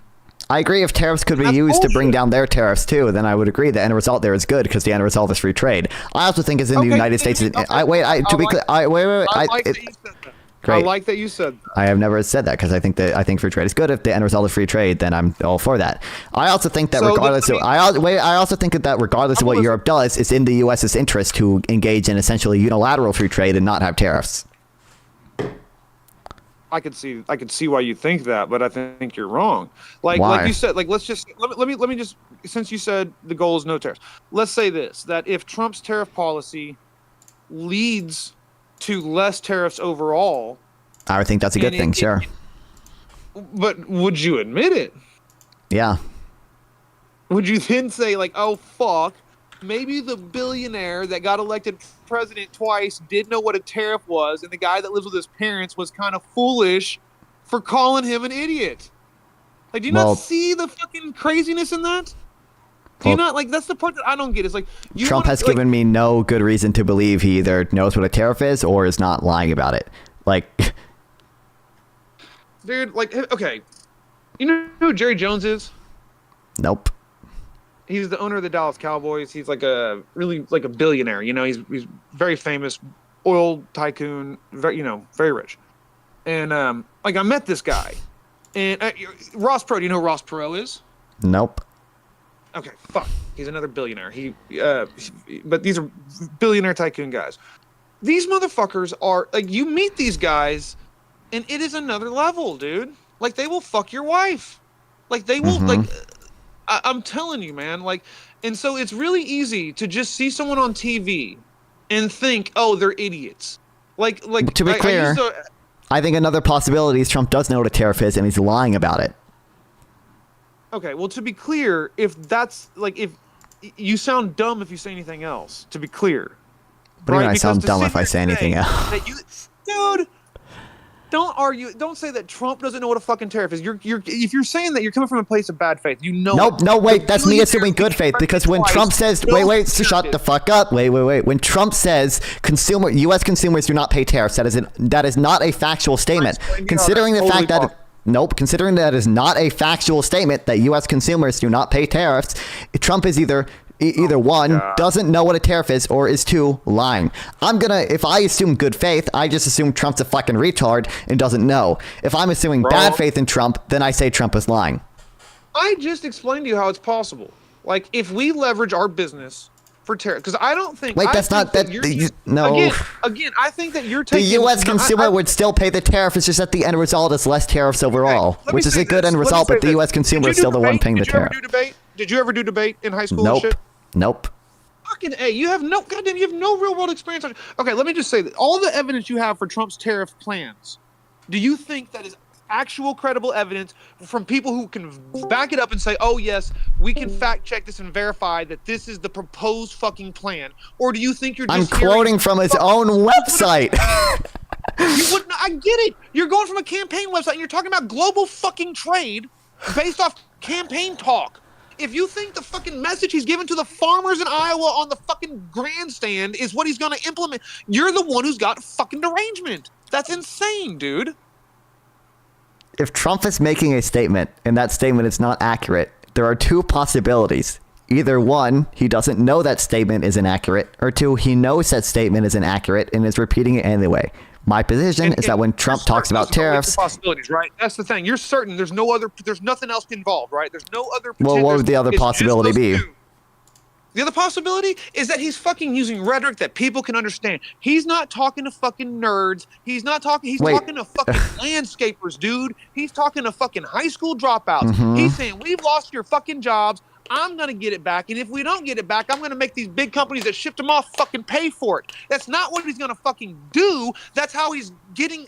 Well, then he's lying. You understand, like that? He's lying. You Democrats could learn from that. I don't disagree that he could be lying to get people to vote for him. But he's lying. No, the term is politicking, dude. The term is lying. Politicians lie. But the term, if he makes an inaccurate statement, he either doesn't. Politicking. There's a spin room. I mean, the Trump campaign openly released that, let Tucker Carlson release that fucking video. What do you mean, from you his streamer campaign, nerd? I have streamer mode turned on. What? Everything that fucking Kamala was saying live. Did you see that shit? See what shit? Sorry. You know what I'm talking about? Did you see that Trump documentary where they had the Tucker Carlson's camera crew following Trump's campaign while he was they were watching Kamala at the convention give a speech, and it shows him in his tweet machine and all his fucking you're supposed to be able to hear the Discord. What do you mean? Spinning everything she says, and he's really open about it. That's what politics is it's spin. It's a message that everybody can understand. Right. But then policy is different, and it's foolish. You're naive and foolish to sit here and think that the message he's telling to farmers, streamer mode is enabled, landscapers and painters, is what he's going to actually implement at the fucking No. It's not about what he's going to do. No. Look. If someone this Brown. Bro, I'll be chill. It's like a bachelor is an unmarried man. Okay, that's a definition. It's not like you propose. It's not like if you say, "Oh, I'm gonna meet you, my bachelor friend," but he's not actually. No, if you say he's a bachelor, he's an unmarried man. There's no in between. So when he says to people, a tariff is not paid by consumers, that's not like, oh, he's gonna do another. He's just he's either lying or he doesn't know what a tariff is. There's no in between. I'm gonna say this in less words. Then I'm gonna try to say this in less words because I'm obviously too long-winded. I don't think he's going to impose a universal tariff. I can guarantee that's the case. That's not what I said. That's not what I said, bro. Listen to what I said. Listen again to what I said. Trump defined a tariff as something that is not paid by the people who import. He defined it as something that's paid by the country that exported it. That's false. Do we agree that's false? Do we agree that's false? I need the context. Do we agree that's false? Do we agree that's false? I think it's false that Trump sat there and said, "Let me define tariff for you." Well, yeah, it's paid by China. He said they're paid by China. Yeah, I can I sent the thing and he defined it. You're saying he defined it. I think like, Bro, he like I don't didn't think say, he said anything different. a tariff is a thing is a tariff. Let X be a tariff if and only if. Like that's not what he said. He said I don't think he said anything declarative. he was saying that the money comes from China. China pays the tariff. He says consumers don't pay the tariff. Doesn't increase the price for consumers. Like he says it all the time. Like if you listen to anything he says, Like conservatives so defend that constantly. They say that constantly that the tariff is paid by China. I think that that's totally feasible. That that's definitionally not a tariff. Do we agree that's definitionally a tariff is a tax on imports? If you import, you're an individual. You do an import, you get taxed. But why? Wait, why do we? Wait. No, I don't care about why. I don't care about why. Can we agree? The definition. He's not saying it's gonna hurt China, and you can spin it. And by the way, you grade Trump on such a fucking curve. Wait, but either way, a tariff by definition is a tax on your citizens who do imports. We agree? Yes or no? Yes. So when he says it's paid by China, he's wrong. We agree he's wrong? No. Oh my God. I can explain if You y'all see, want me to, Daddy but Trump can never be wrong with these people. I don't think you'll let me explain. But I mean, Yeah, explain yourself. Explain. Go ahead. No, Go his ahead. explanation is that in some hypothetical cases, China would reduce export prices or production would move to another country, and therefore they don't pay it. It's so dumb. Even if China will suffer, they don't pay. They don't pay. Exactly. No currency from China comes to the U.S. It's only paid by people who import. Go ahead. Okay, so explain. if you find another vendor that we're willing to deal with without a tariff, okay? Because I think that y'all are wrong on this universal tariffs. I don't think that's the case. I can't find any verifiable thing. All I've seen is Trump say, we'd like to do universal tariffs. Wait. Again, separate the policy from the definition. There's the policy. Like if I define a UBI as a tax. Wait.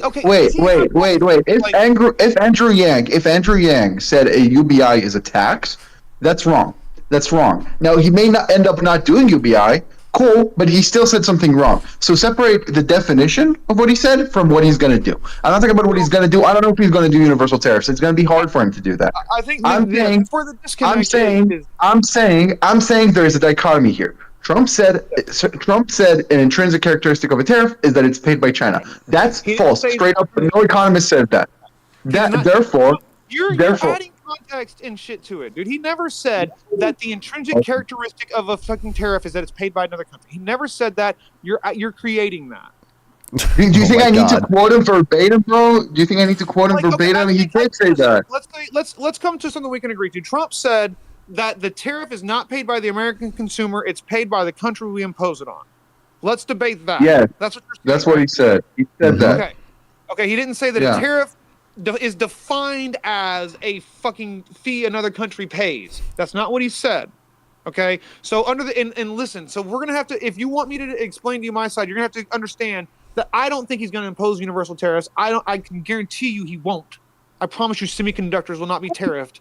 I don't know if you will do. I'm not talking about universal tariffs. Again, I don't know how your mind is like a morph. Your mind is morphed right now. Your mind is morphed. Make your mind separate, okay? I'm talking. There's a universal tariff. I'm trying to explain to you how the other country will bear the price. The price will be more. Why do you not let me finish? I don't know if he will do universal tariffs. That's not what I'm arguing. I'm saying Trump constantly says the tariffs are paid by China. He says that? That's false. You can only tax your citizens. So if he says the tariff is paid by China and not consumers, that's wrong. We first need to agree that it's wrong. Then wait. Everybody sits on their fucking hands. Let me finish. Then if we agree that what he said is wrong, because he literally said like something analytically incorrect about a tariff, there could only be two possibilities. He's not aware what a tariff is, in which case he's a fucking retard, or he knows what a tariff is, but he's lying to his voters. I think that's more likely. Non-fun thinks it's more likely that he's dumb. Okay? Yeah, but either way, there are only two possibilities. Once we agree that he was wrong analytically he was wrong about what a tariff is, there could only be two possibilities. Now I'm trying to get you to recognize that he was saying something wrong. Hang on. Your calculus is wrong here. Like when you're saying there can only I was patient, bro. I was patient. Okay, like when you're saying there can only be two possibilities, that's bullshit. Like you're What is the lie? What is the lie? What is the lie? Wait, what is the lie? What is the lie? What is the lie? Wait, what is a lie? Do you know what a lie is? A lie is someone uttering a statement they know to be false intentionally. Okay, that's what a lie is. Also, me telling you your shitty haircut looks good. You know what I mean? Awesome. Well, that's a lie. Yeah, that's a lie. Good example. Correct. That would be a lie. Hey, that would be a lie. That would be you lying to me. That would be you lying to me. Great. I agree. We agree. A lie is uttering a false statement intentionally. Now, Trump either knows the definition of a tariff or he doesn't. That's a true dichotomy. If he knows the definition of a tariff and he said something false, then he said something false about a tariff, knowing that it's false. He lied. If he doesn't know the definition of a tariff, well, that's reasonable to say he's fucking retarded. So it's either that he's retarded or that he's lying. Very simply, I just deduced it. Can I tell you a third option? What? Hang on. What? Trump believes that the He's U.S. has roboting. such. Not funny. Is he robot? Come on, Yeah, he is. He's lagging. You're a little bit. roboting. You're roboting. You're roboting. I'm not trying to be an asshole. You're What does that roboting. even mean? You sound like a You're robot because lagging. your internet. It's like well, I'm saying. Let me turn my Wi-Fi off then. Yeah. Whatever. Now better? it's fine. But go ahead. Okay. You understand? I am correct. There is a dichotomy here. There's no in between. I don't Either think so. doesn't Let have me the give you a definition third or lies. Let me give you a third option. Third Yeah. option is Trump believes that the buying power of America is so strong that the threat of tariffs will make moves. Because if everybody's stagnant like you're saying, yes, the American people are fucked. Okay, the American people are going to pay. It's not my only argument. That's what I've been talking about more recently. But yeah. 20% tariff after we go through margin pricing, you're going to pay about 40% more. So yes, you're right. You're fucked. If people sit still. But I don't think that's the goal, dude. I think Trump's goal is to make deals with that. Say, look, Thanks, Peter. I want a appreciate better it. deal, or I'm gonna fuck you like you're fucking me. Okay, and I think that he's explaining this in a way that, like, I think that you're a heady dude. Non-Fon is a heady dude. Y'all are into this, right? A couple of things. One, even if you say, well, he'll do tariffs and then it's going to be paid by nobody because China will quiver so much that they'll like do free trade now or something. That's still what he said about tariffs is wrong. In the case that someone ends up paying the tariff, because in the scenario you described, no one pays any tariffs. But in the scenario that someone does pay a tariff, it's never China, because China cannot pay a tariff. A tariff can only be imposed on your people. Now, he said multiple times, I can read you from this. What? Let me finish, bro. Another point I want to raise, fucking kill me, bro. Another point I want to raise is that he already did tariffs. He was the president already. He already did tariffs. They were paid by people in the U.S. It was not like some magic thing that made China like become a libertarian free trade country. It was a thing that made that made U.S. customers pay. It's what we're doing. I do. I remember just the rabid inflation we faced during his presidency. How does that? Why are you pivoting? I was making $140 a year in 2018, and my weekly gross. That's great. That's totally irrelevant. Again, listen to what I said. I need to collect a ton of clips. Listen to what I said again. Listen to what I said. I have a little bit. You could say I'm wrong about the inflation effects of tariffs. You could say I'm wrong about the jobs impacts of tariffs. Still, the tariffs he did in when he was president were paid by people in the U.S. We agree on that? It was paid by people in the U.S. We agree? He did tariffs on washing machines. They were paid by people in the U.S., right? Yes. So when he says tariffs are not paid by people in the U.S., it's paid by China. That's a lie, right? That's either a lie or he doesn't know what he did, right? Okay. Yes. Okay. That's just a video for brain rotted viewers. I'm not playing anything. Lie. Correct. Yes. Yes. Okay. That's my position. I'm saying he's lying. I know I'm saying he's malicious and he's lying to people because he's like capitalizing on ignorance. Non-fun is more good to pay. Non-fun is more. To be clear, I also do think he's lying. I just am saying if I'm assuming good faith, then I wouldn't believe he's lying. Then I believe he's yeah. So if someone were to assume, so now you need to understand, calling Trump a retard, that's the good faith position. Because the other position is that he's lying. That's more malicious. That's you assume bad faith. The good faith position is doesn't know what he's talking about. Let me flip this on you real quick. I guess I want to counter the first point you said, where you were like, still, even if what you say, we use it's the brass house again. If they're imposed, someone has to pay them, right? Even to counter that, you still have the possibility that you get other vendors, and that the country you're applying the tariff to, like say if we do have other vendors that we don't apply tariffs to that meet our standards to not be tariffed, and China loses that business, the only loss in the deal goes to the country we tariffed. If the American It's still people find, paid by it's still paid by China. Let me just say the words, dude. Let me just get the words out. If we find another vendor that we find palatable that we're not going to tariff, so yes, we apply the tariff on China 50%, but we're doing business now with Indonesia with no tariff, and the prices are actually cheaper now. So the American people aren't paying more because one's buying the 50% more expensive shit. Everybody's buying the cheap shit. They're not buying a couple the expensive things on that. shit. So who loses? Who holds the L? A couple things on that. A couple things on that. Even if you say China will suffer, that's not them paying. No revenue. Just tell me you see my logic. Let me finish criticizing your logic. So the first thing is, even if China suffers, like their businesses close or something, that's still not them paying. No revenue is getting generated by the government. Minecraft video. It's not enough like parkour. It's not beautiful enough. Let me finish. So first thing, that's that. Second thing is, no, definitionally, if a business closes in China, it's not going to be cheaper for U.S. customers. The reduced supply increases prices. Reduced supply increases prices. It's not the other way around. It can never. It's not the case that if a business closes, now stuff is cheaper. That's not how fucking economics works. I don't know how. What the fuck? Oh my god, non-fun. Is my blood pressure too high? Non-fun. Look, this is low. This is like insane. I mean, I understand why it's high. Yeah, it's a little cuckoo crazy. It's insane. Yeah. I don't think I said anything illogical. I think you're just like upset. To understand economics, if we have more supply, then prices decrease, right? But you're acting like we're gonna have less supply. We're not. You just said business closes in China. You just said the business closes. When the business closes, there's less supply. Let's produce less production. Of course. What you just said in your scenario. First of all, yeah. First of all, you're just assuming that China is just also going to sit there on their laurels and just be a victim to all these policies. Okay, China is not going to even an industry that we dominate in China, right? If we quit buying from them, China will find other customers. Will find ways to keep that industry will not die. It just like contracts change hands every fucking year. Then prices will increase, but a tariff cannot reduce prices. Tariffs don't reduce prices. If a business in my thank you, Peter, for the sub. I really appreciate it. Thank you so much. The company prices are going to go up now because the business they didn't give the work to is now not on the market. That doesn't make sense. Okay, look. So a couple things. One, I'm just right now trying to establish that when Trump says a tariff is not paid, like for example, here, let me quote you from this CNN article, okay?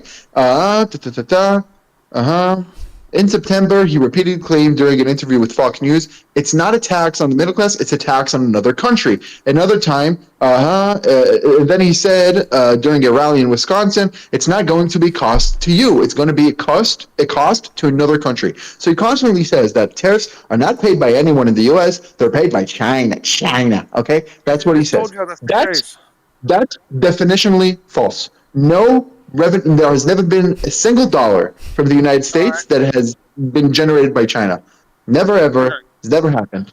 This is never impossible because the U.S. doesn't have, the IRS has no jurisdiction over China. Okay, then let me just flip this on you then. Do you have any metrics that you could look at in the future that would make you say, okay, fuck, I see here? Because I think that to you, there's no possibility that anything I could say or anybody in the world could say that would make you think this is nothing but a horrible idea. No. I'm not saying horrible idea. Oh my God, we're not making a claim about. I'm not saying horrible idea. No. Again. You think I say you pay and that therefore that's bad. There are taxes I like. A land value tax is still paid by people in the United States. That's a tax that I think is fantastic. We need it so bad. Okay? So no, I'm not saying if it's good or bad. I'm not saying any normative conclusion. I'm just describing reality accurately, right? If someone says a bachelor is a married woman, that's not there's no something I could see that would convince me otherwise. It's definitionally incorrect to say that, right? So I could see data. So a couple things. I could see data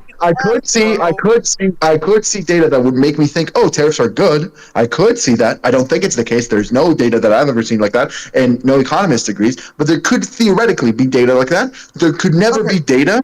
There could never be data that would tell me, oh, a tariff is paid by China. Then it's not a tariff. If it's paid by China, it's not a tariff. Dude, you're right, dude. Okay, look, I'm just telling you, here's the deal.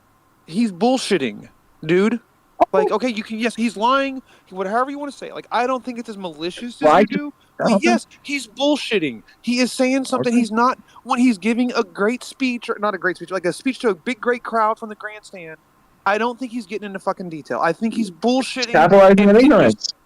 Yeah, it's bullshit, but it's like I think that you can see it as just horrible, but I think I've known a lot of rich people and they all fucking talking bullshit. You know what I mean? I think he's just bullshitting, and you're taking. Well, no, I mean, I look at Mark Cuban. I look at Mark Cuban, and he seems very reasonable. I look at Mark Cuban, he seems very reasonable. He's like, oh well, a tariff.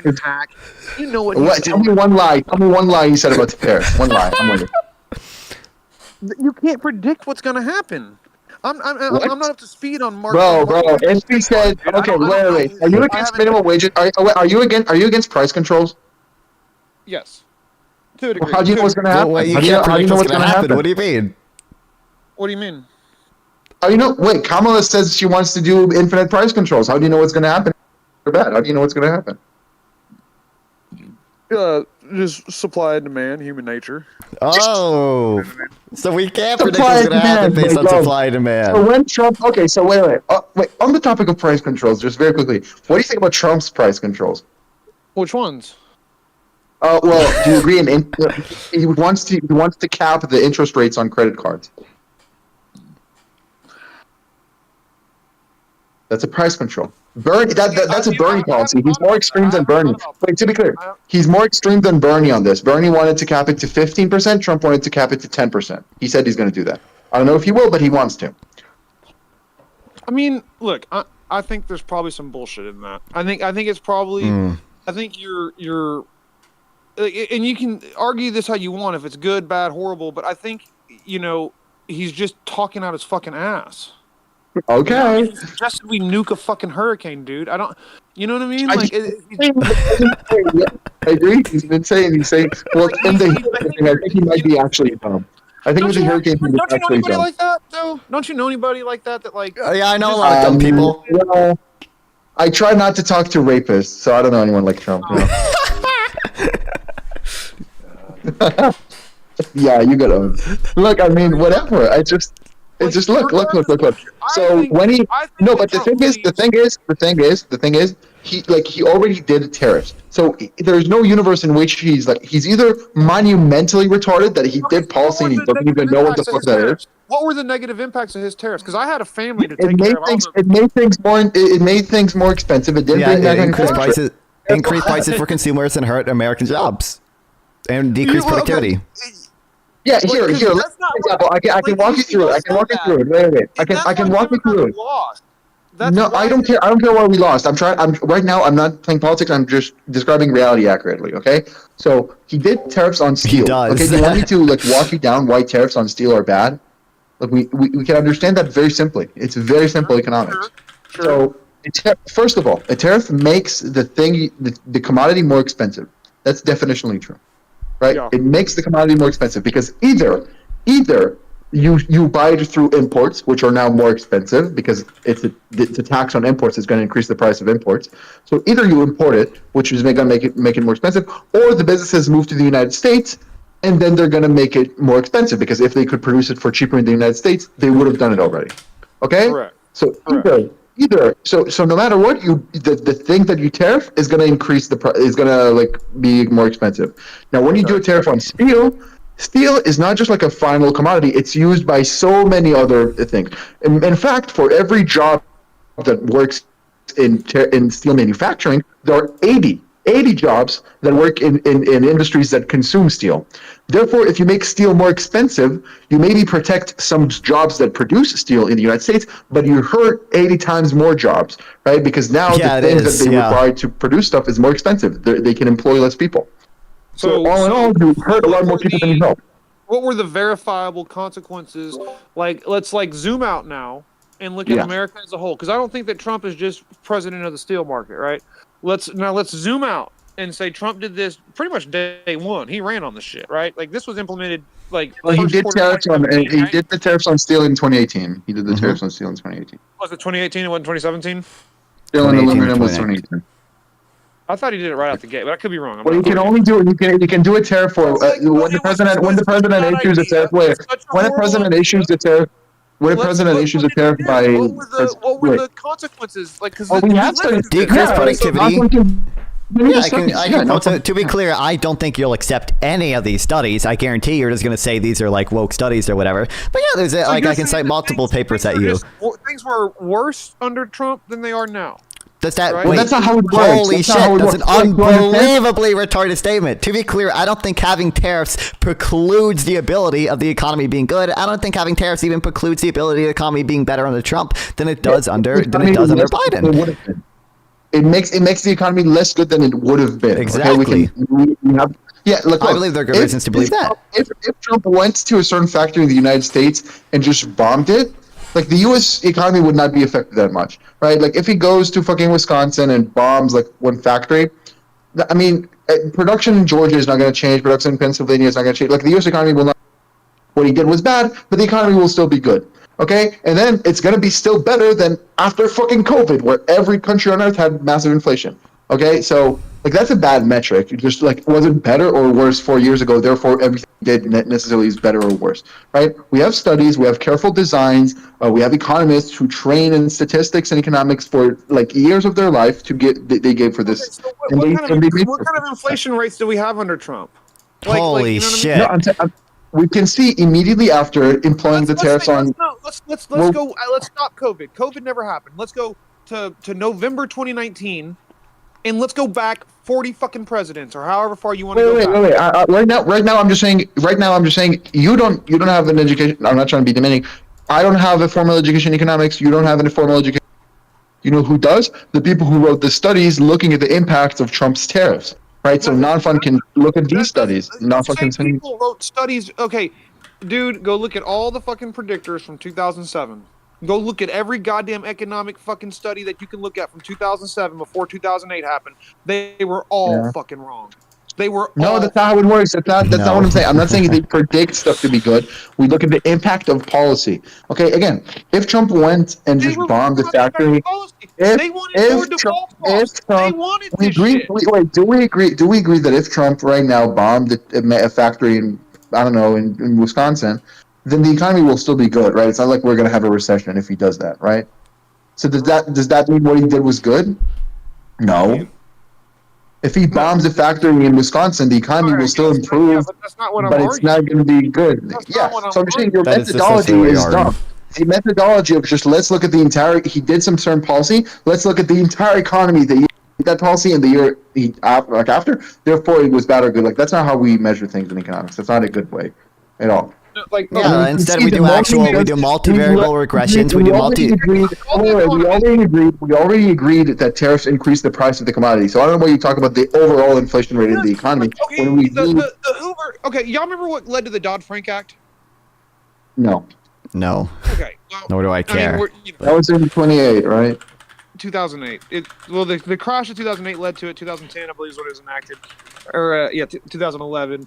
Trump repealed it. Are you talking about the tariffs before the Great Depression, or what are you talking about? It was created because all of these fucking pros and economists that you're talking about, 2006, 2007, were screaming that fucking money is cheap, couldn't be fucking cheaper, buy, expanding. What act are you talking about?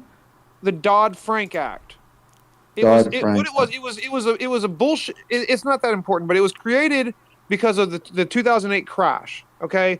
And what happened in the 2008 crash is, I'm not going to get into the nuances of it, but they're fucking with mortgage default swaps, packaging them, and the small banks didn't give a fuck because big banks bought it, and all the people like you were saying, hey, let's let this happen. We don't need to regulate finance. We need to let who cares if these big banks want to buy these shitty loans? Who cares? This was in 2010. Wait, I just want to ask, do you think there's a difference between trying to make predictions and just observing evidence from the past? Because what I'm talking about is observing evidence from the past. What I'm saying is, again, 2008 market crash was unprecedented, right? No, but the Dodd-Frank Act, I'm looking at it on Wikipedia, it was from 2010. But it was, so a couple of things. Okay, yeah.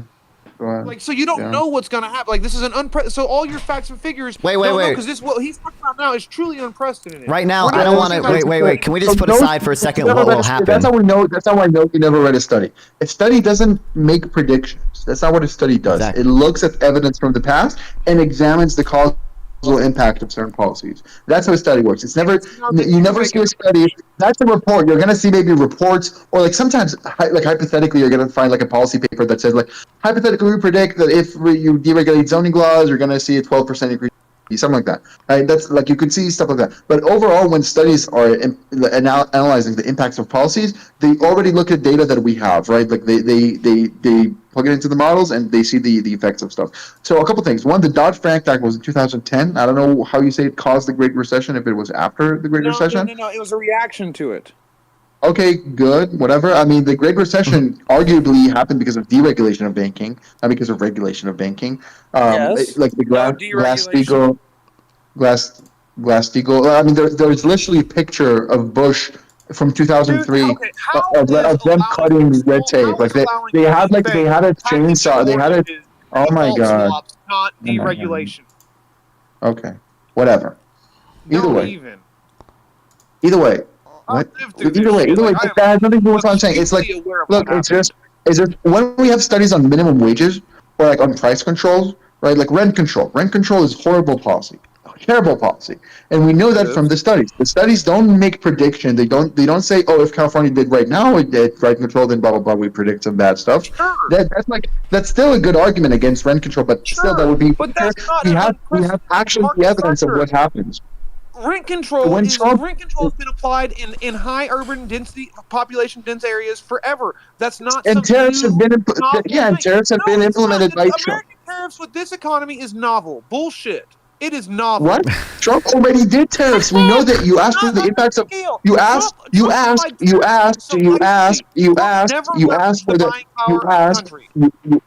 for the tariffs that Trump already did. You asked what was the impact of the tariffs that Trump already did. So we have the studies on that. Oh my god! Not negatively impact the economy. Wait, can we talk about that then? Wait, Brassman, do you accept the fact that for example, the tariffs that Trump placed on washing machines increased the price of washing machines? Do you accept that?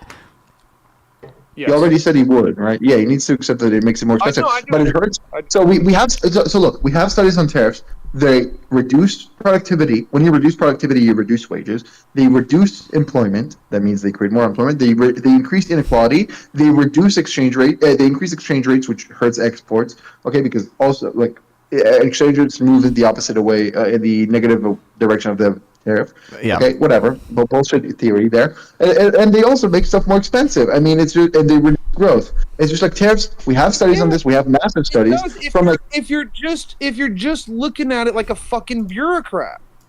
What? Like it's economics. It's professors. It's economists. It's economists who gave years of their life. Fuck off. We're done with that shit. The country voted against the fucking nerd shit. Listen, here's what's going on. So true, he's saying we're a big. I agree. That guy's like the public is anti-intellectual. I agree with you. The public is anti-intellectual. It doesn't mean it's good. I don't care that people voted against what I offer. It doesn't mean I'm wrong. No, it does. Because like what I'm saying is what do you mean people voted? People have voted against you in the past. What do you mean? Do you think you're wrong about everything? For one, people voted in favor of Biden. Second thing, people voted in favor of Hitler. Winning an election doesn't mean. I don't care if someone won an election. It doesn't mean their description of reality is accurate. Look, he's using the power of America. He's using the market for our benefit. It's unprecedented. Whenever he first came into office, he was doing targeted fucking terrorism. He was a game show host. He didn't know what the fuck he's doing. Now he's an 8-year veteran of politics. He knows what the fucking game is. This is unprecedented. You can't predict. Well, it seems like he doesn't know because he's lying about tariffs. Or I guess he knows and he's lying. But either way, Trump cannot bend space-time. He can also similarly not bend the supply and demand. Supply and demand is a law of economics. We can observe it. We can draw the graphs. Tariffs hurt people. How are we decreasing the supply? Tariffs decrease the supply. Well, okay. You want to learn about it? Here's why we disagree on this. Tariffs decrease the supply by one, making us have less imports, right? If we have less imports, we have less of the thing, so there's less supply of that thing. Second of all, they make now that the thing is more expensive, people have less money to spend in the economy, which hurts jobs. So that now we have less jobs, less supply. These are two ways in which tariffs hurt intermediary goods too. If you tariff intermediary goods and like steel, you reduce supply of other things because you need steel to manufacture shit. Yes, exactly. Yeah. Like if housing here's the became more disconnect. expensive, that Here- hurts the here's supply of other things. Here's the Yeah, disconnect. well, Is I think that you guys are just looking at this on paper and you're not taking into account that people are going to make moves. Like that's the part where you're just missing it. You just think that someone's gonna, like the market factors are going to change and everybody's just going to say, "Oh well, I guess we just pay more now. We're not going to figure That's this not out." our position. If someone could make something, so for one, you already agreed it's going to be more expensive. Everyone will say they pay more now. So that's the first thing. Second thing is, if there was a way to do tariffs incorrectly, why has it never happened in the past? Why we see it never in the data? That's I can studies. answer that. You can I only answer appeal that to right now. demagoguery. I can answer that right What? now. I can answer Yeah. that question right now. Yeah. Let's take Yeah. a company. Let's take a company that does $5 million in business a year, but it's ran horribly, Okay. right? And they're operating on like a 5% profit margin, but could be if I put non-fawn in charge of it, and non-fawn made the right decisions. Yeah, and that's because came we in have there and very little data. That's what hang we on, just. he made Yeah. things around, and all of a sudden the company's now profitable as fuck.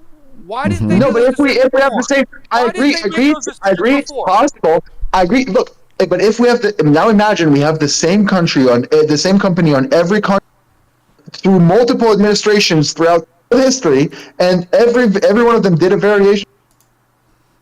Oh my god, I'm cutting out. Yeah, you were cutting out. Okay, I'm back. Now imagine that we have the same company on every country on Earth, and it's like it has the same policy, and we have it through multiple administrations in all countries on human history, through human history, and they all did a variation of that policy, and it never shows up in the data that it had good effects. We have theory against the idea of that policy. That's a good argument against, like, if a new guy steps up and says, I'm going to do it better now, it's like, no one did it before. Like, no, it's against common sense. Tariffs are bad. We have the studies. There wouldn't be an America We have studies on tariffs that look at over 150 fucking countries and over 50 years of data. Okay, you understand how gigantic that is? And they make a very clear conclusion. Tariffs hurt employment, they increase inequality, they reduce wages, and they reduce employment. It's very simple. It's economics 101. You learn that in 101. What do you think economists are saying before the assembly line, before Ford got the assembly line going and manufacturing really took the fuck off? What do you think? I don't think they had studies. I don't think before. I don't think before. I don't think. Oh my God! Before the assembly line, you can't do observational studies on the effects of the assembly line. You asked me a question. Let me finish answering your question. I said two things. You let me finish, right? You asked me, what did economists say before Ford had like his assembly line? Well, I don't think they had studies on assembly lines from over 150 countries and over 50 years of data. If they had that, I would say, yeah, they probably said like it's going to be good because that's what it ended up being.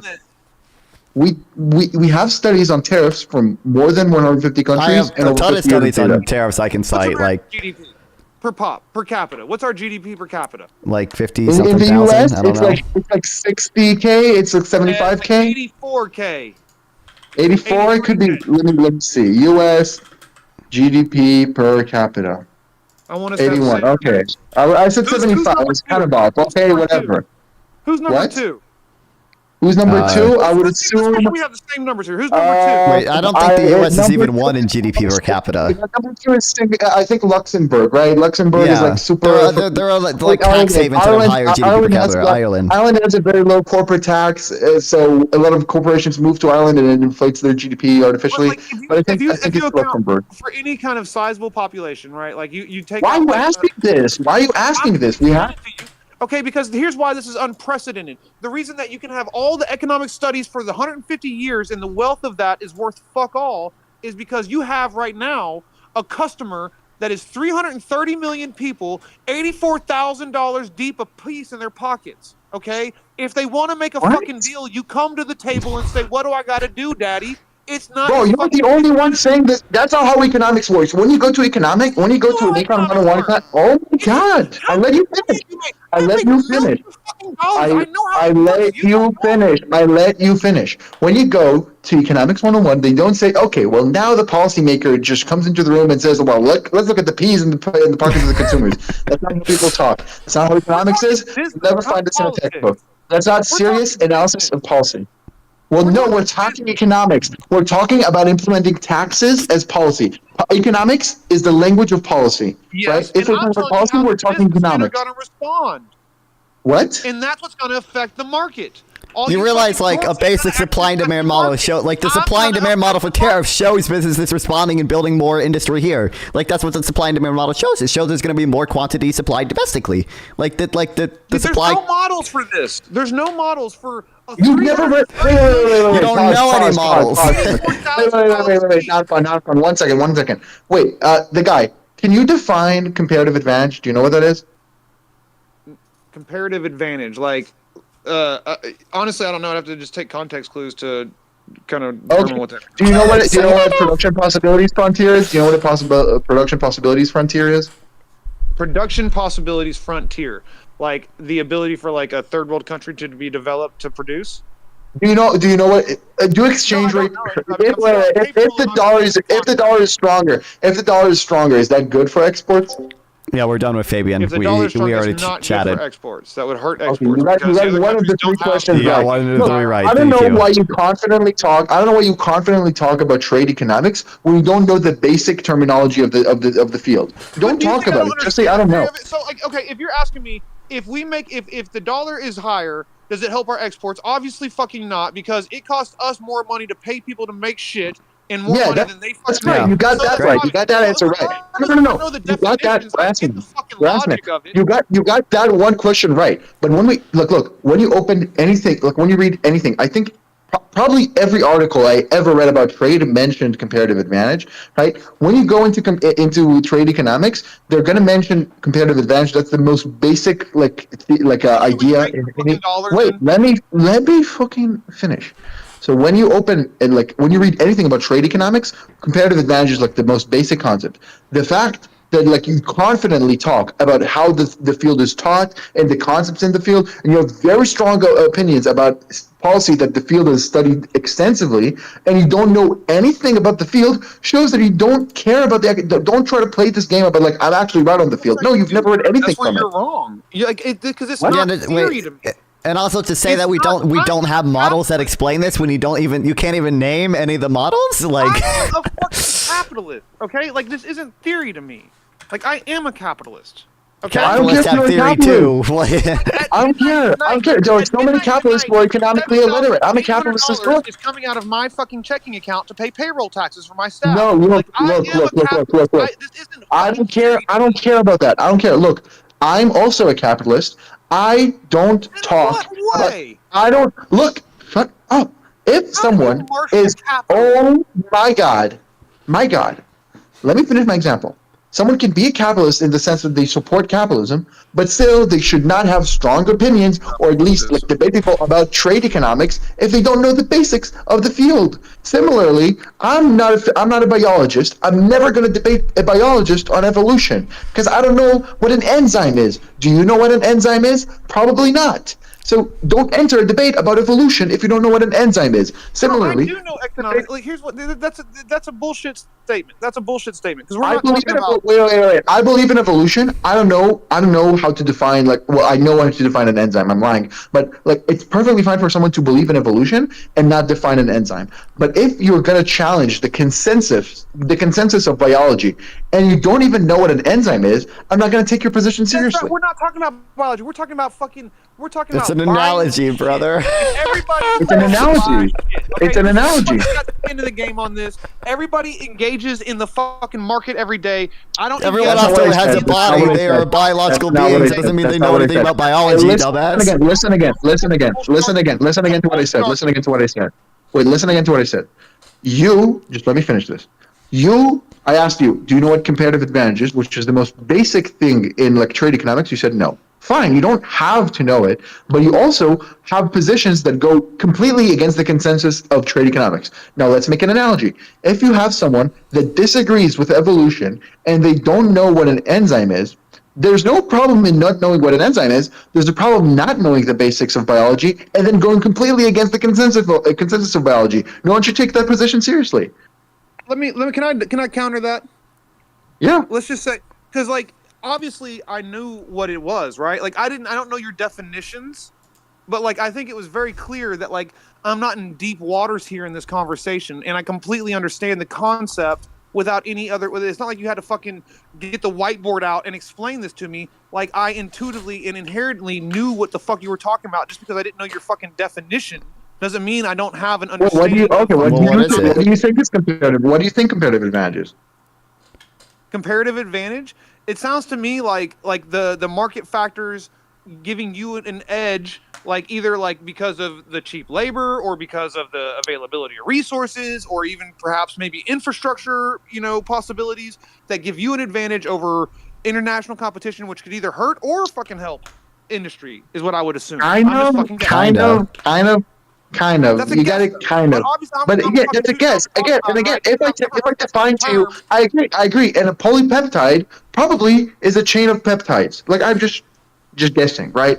But it's still you don't have the. Because this isn't theory, and like this, it'd be one thing. Oh my god! Why did I let you finish when you don't let me finish? I should stop doing that. I should stop doing that. I should stop doing that. I should stop letting you finish. I should stop letting you finish when you don't let me finish. I let you finish. Why do you not extend the same charity? Come on. I let you finish. I'm a passionate debater. Okay, but let me finish. So I don't know. Like you can kind of guess what a polypeptide is. You can kind of guess it, right? Like you may know like whatever, a bunch of things. Like a lot of things in biology are kind of self-explanatory. My God. Still, there's a problem in not knowing the basic theory of a field and going completely flagrantly against the consensus of that field. You know who does know deeply the definitions of comparative advantage? All the trade economists. We have polls of economists, and what do they say about tariffs? Oh, they say they fucking suck. So why do you have a position completely contrary to theirs when you don't know even what they studied? But I clearly did know, right? Even though I didn't know the word competitive advantage, the theory of it, I clearly knew, right? Like we're not. Not really. Wait. What is opportunity cost? I could guess what a polypeptide is. It doesn't mean I know what it is. I don't. You don't know how comparative advantage works. You can guess what the definition is. What is production possibilities frontier? You got that completely wrong. Hang on. I swear to God, I want to guess this one. Opportunity cost. That sounds like. No, that would be like acquisition. Opportunity cost. Is that like the cost of like taking advantage of like an economic opportunity? No. What is no. Kind of. So a couple things. Wait, a couple things. So one, you didn't know what a production possibilities frontier is, right? You said about something about third world countries. Well, let me finish. Thank you. So you didn't know what it is. You get let me finish. So you guessed that production possibilities frontier has something to do with third world countries. It doesn't, right? So you didn't clearly know what things are. You didn't. So let's stop that silly game. An opportunity cost. Oh my god! An opportunity cost. An opportunity cost is like the difference between what could have been and what you like the outcome of what you did, right? So for example, I could employ non-fun, right? And maybe I benefit a little bit, but it could have been that if I didn't employ non-fun, I would have benefited a lot more. So there was an opportunity cost there. Even though I benefited, I would have benefited even more. So the difference between what could have been and what actually happened, that's the opportunity cost, right? Yeah, it's like the cost of the next best alternative for your use of resources or time or whatever. Yeah. Like profits you didn't make. Kind of, sure. Kind of. Yeah, it's like the difference in what you could have had. It's like the cost that you pay in losing an opportunity. That's kind of like the intuition you should have for it. But either way. So you have this strong opinion about economics. Opportunity cost is even more basic than comparative advantage because comparative advantage is defined based on opportunity cost. Yeah. Yes, exactly. So if you have this strong position about evolution and you cannot define to me an enzyme, why should I take you seriously? Similarly, if you have this strong position on trade and you don't know the basics, when we have we have multiple studies done by PhDs who gave fucking years of their life just to expand human knowledge, and they came with clear conclusions all across the board, and we just throw that into the garbage because we lost an election. That's not how it fucking works. That's not how serious people think. I can answer that. Yeah, go ahead. Okay, so the reason that even though I'm a high school dropout, boys. I was on my own. I was homeless, fucking 16. I literally dropped out of school at 16. So I am uneducated, but also a millionaire. And I'm coming at this from a perspective of I do business. And I'm telling you, like, 4 years ago, I was a manager for a larger company. And my perspective completely changed once I actually started buying and selling products and actually became a capitalist and actually had money to invest and see, like, I started my company with $7,000 and the first year did over $2 million. And you get perspective on that, like, it completely changes you. I swear to you. Like, you see things you didn't see before. And so whenever I see these tariffs, I would have potentially before, like, as a big time, like, previous former conservative, and mind you, making money has made me more liberal. I was a very I'll tell you this much. Look, I came back from Florida a month ago. My mom's uncle, I met him, like, we went to his house and whatnot. Super rich guy from Miami, he has his own tower in Miami, okay? Very rich guy. We talked. That guy said that the Fed should have cut interest rates by 25 basis points, not 50. Okay? Was it 500 or wait, was it 25 or 250? 25. Yeah, 25. That's wrong. I think that, like, that's completely wrong. Like, I have professional economists, like, celebrating that they cut by 500. I'm not saying this is a scientific thing, but, like, look, the fact that you're rich, maybe you have some grasp of the topic, but still you should be cautious in the face of, like, people who gave fucking years of their life to study it. There's no economist, or, like, very few. Look, have you ever heard, if like, you think the your position is debate between, correct, like, if your position is correct, mechanics and auto if engineers? your position is correct, look, no matter how much you make, you cannot, like, it doesn't mean you know how studies work, because It's not even about how much I make. It's about the fact that, like, I'm on the nuts and bolts side of the economy, right? And not so, like, not on the nuts and bolts of science. Like, we have study design. Let me make one argument to you. Let me make one Yeah, argument go to ahead, you. go ahead, See where you land here.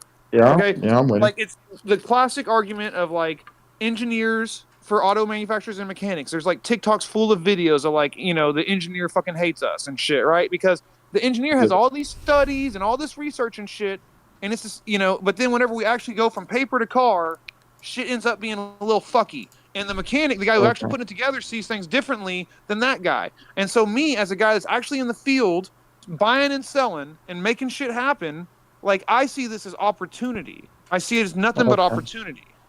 Okay. You know, I don't. Now, if we had, how do you trust vaccines? Yeah, for the most part. Okay, for the most part. Okay, so why, like, do you find it persuasive when people are like, look, I'm actually in the alternative health industry, like, I actually, like, do this stuff and I actually feel better, when you have a study that, like, is very comprehensive and shows, like, the opposite of what they're saying? Like, look, life experience can give you some intuition, maybe you even, like, helped save some people's lives, so you have some kind of grasp of anatomy, but it's still, I'm going to dismiss that opinion when you have a super comprehensive study going over 50 years of data in 150 countries. Right, especially done by people who gave years of their life for that. Though, dude, we have, like, a mass example of this with COVID recently. Like, all of academia pulled together. Like, yeah. Well, like, let's not even waste our time, because do y'all think there was any? The vaccine was good. The studies were right. They were right. Yeah. Meanwhile, we had quacks selling you fucking ivermectin and chromacrine. I'm talking about the shit that they did find out. Hydroxychloroquine. Yeah, I don't know. I'm not one of those guys that even tries to pretend like I'm gonna fucking argue about drugs. Like, I don't fucking know. I don't. Okay, and I'm not like. Good. Okay. But what I am saying is that, like, they, like, all the research came out, and it was verified that, like, the cloth masks were essentially useless, and the social distancing was essentially useless, and the closure of schools caused significantly more harm than the lockdowns was that's another thing. I'm talking about, like, the study of a specific medication like the vaccine. Is like, all the studies we're going by your argument. If it's 2020, we should have done. No. You're wrong. There was not a single study. There was not a single study about lockdowns because that was a novel thing. We didn't have studies about lockdowns. Okay, well then, like, the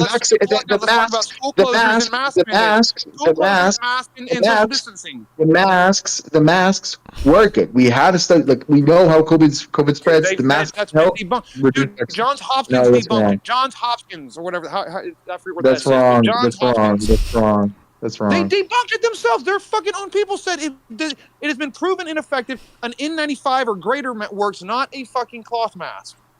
Like, that has been debunked thoroughly. That's not. No, I don't think so at all. But, well, see. Oh, but how are you going to disagree with all the academia now? Now you didn't turned send into the study. me, dude.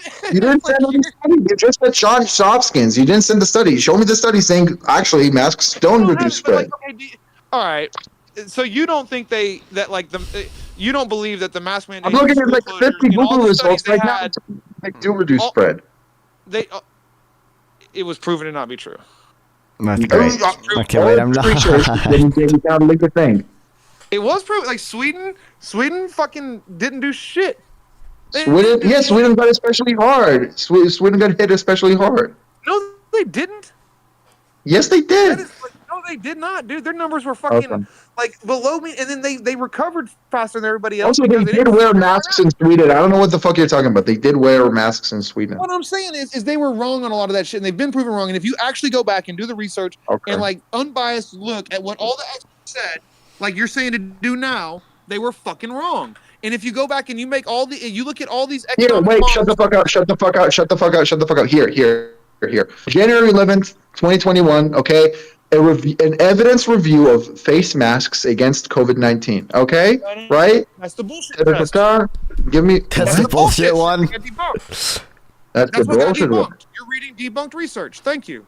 What? Name the authors. The shit came out like it was fucking all over fucking. No, you don't even know. Okay, I'll look at this. John's. So why do you trust this study, but you don't trust any of the studies on tariffs? Like, But that's what I'm saying. Like, I trust like the real life experience. You know what I mean? Like, why the fuck would I trust real life experience over an actual like study? Wait. I opened right now on Google face masks types and when to use from Johns Hopkins. My God, Johns Hopkins Medicine. Okay.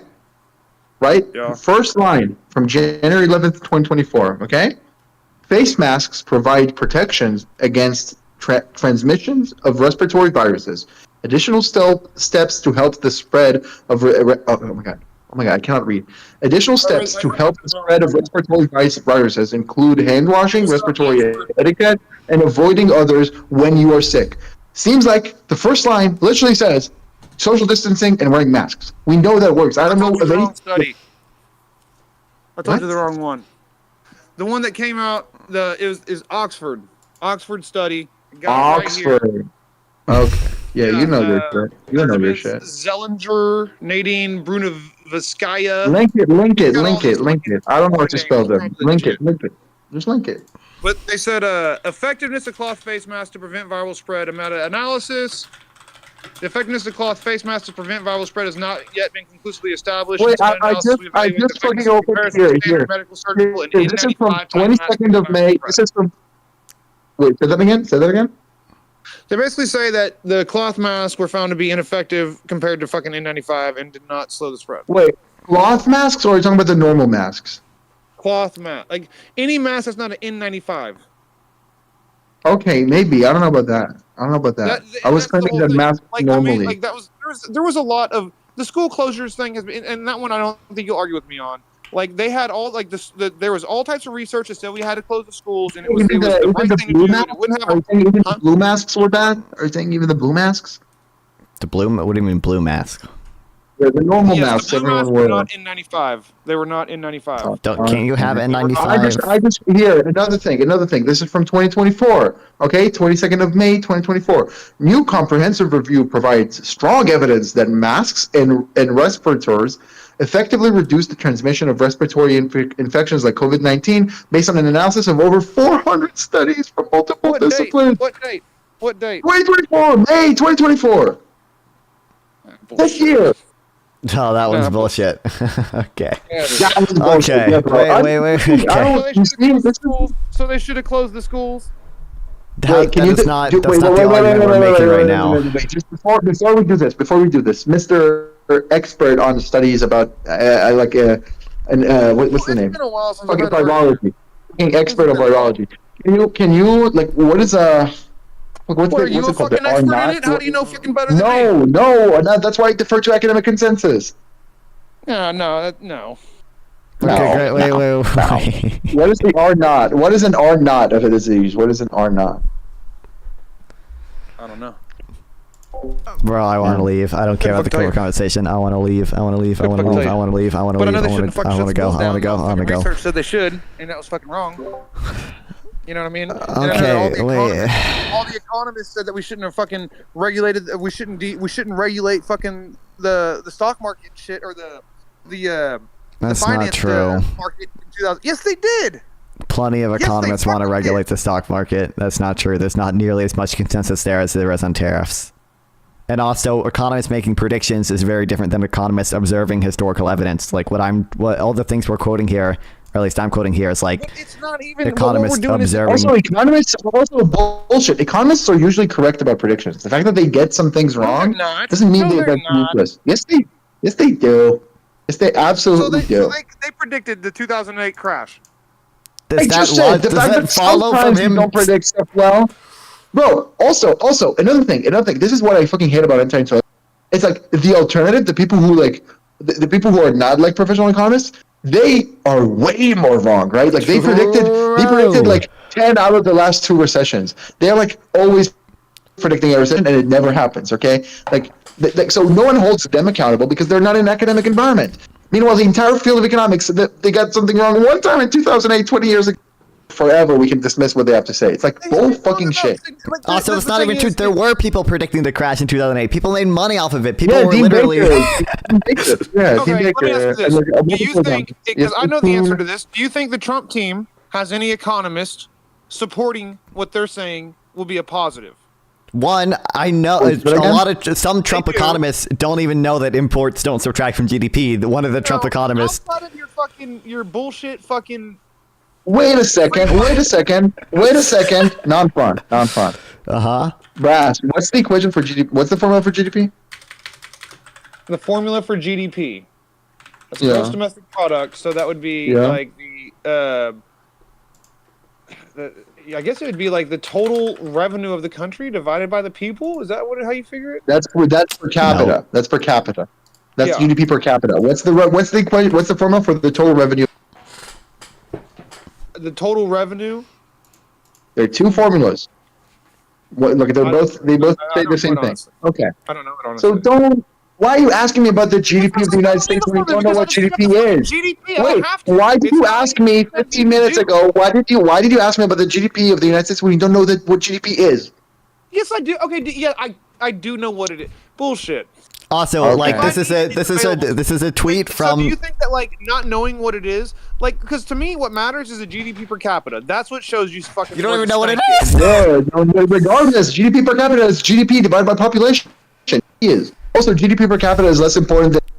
Either way, whatever. It's like in the weeds about also, like, quality of life metrics. Okay, I need to end stream soon because I have like GDP is a worse metric than actual individual consumption because it can be inflated by multiple things that are irrelevant. Regardless, you don't even know what like I'm saying here. You don't even know. So why? Because I don't think that. Because again, I think that you guys are just assuming that everybody's gonna sit still.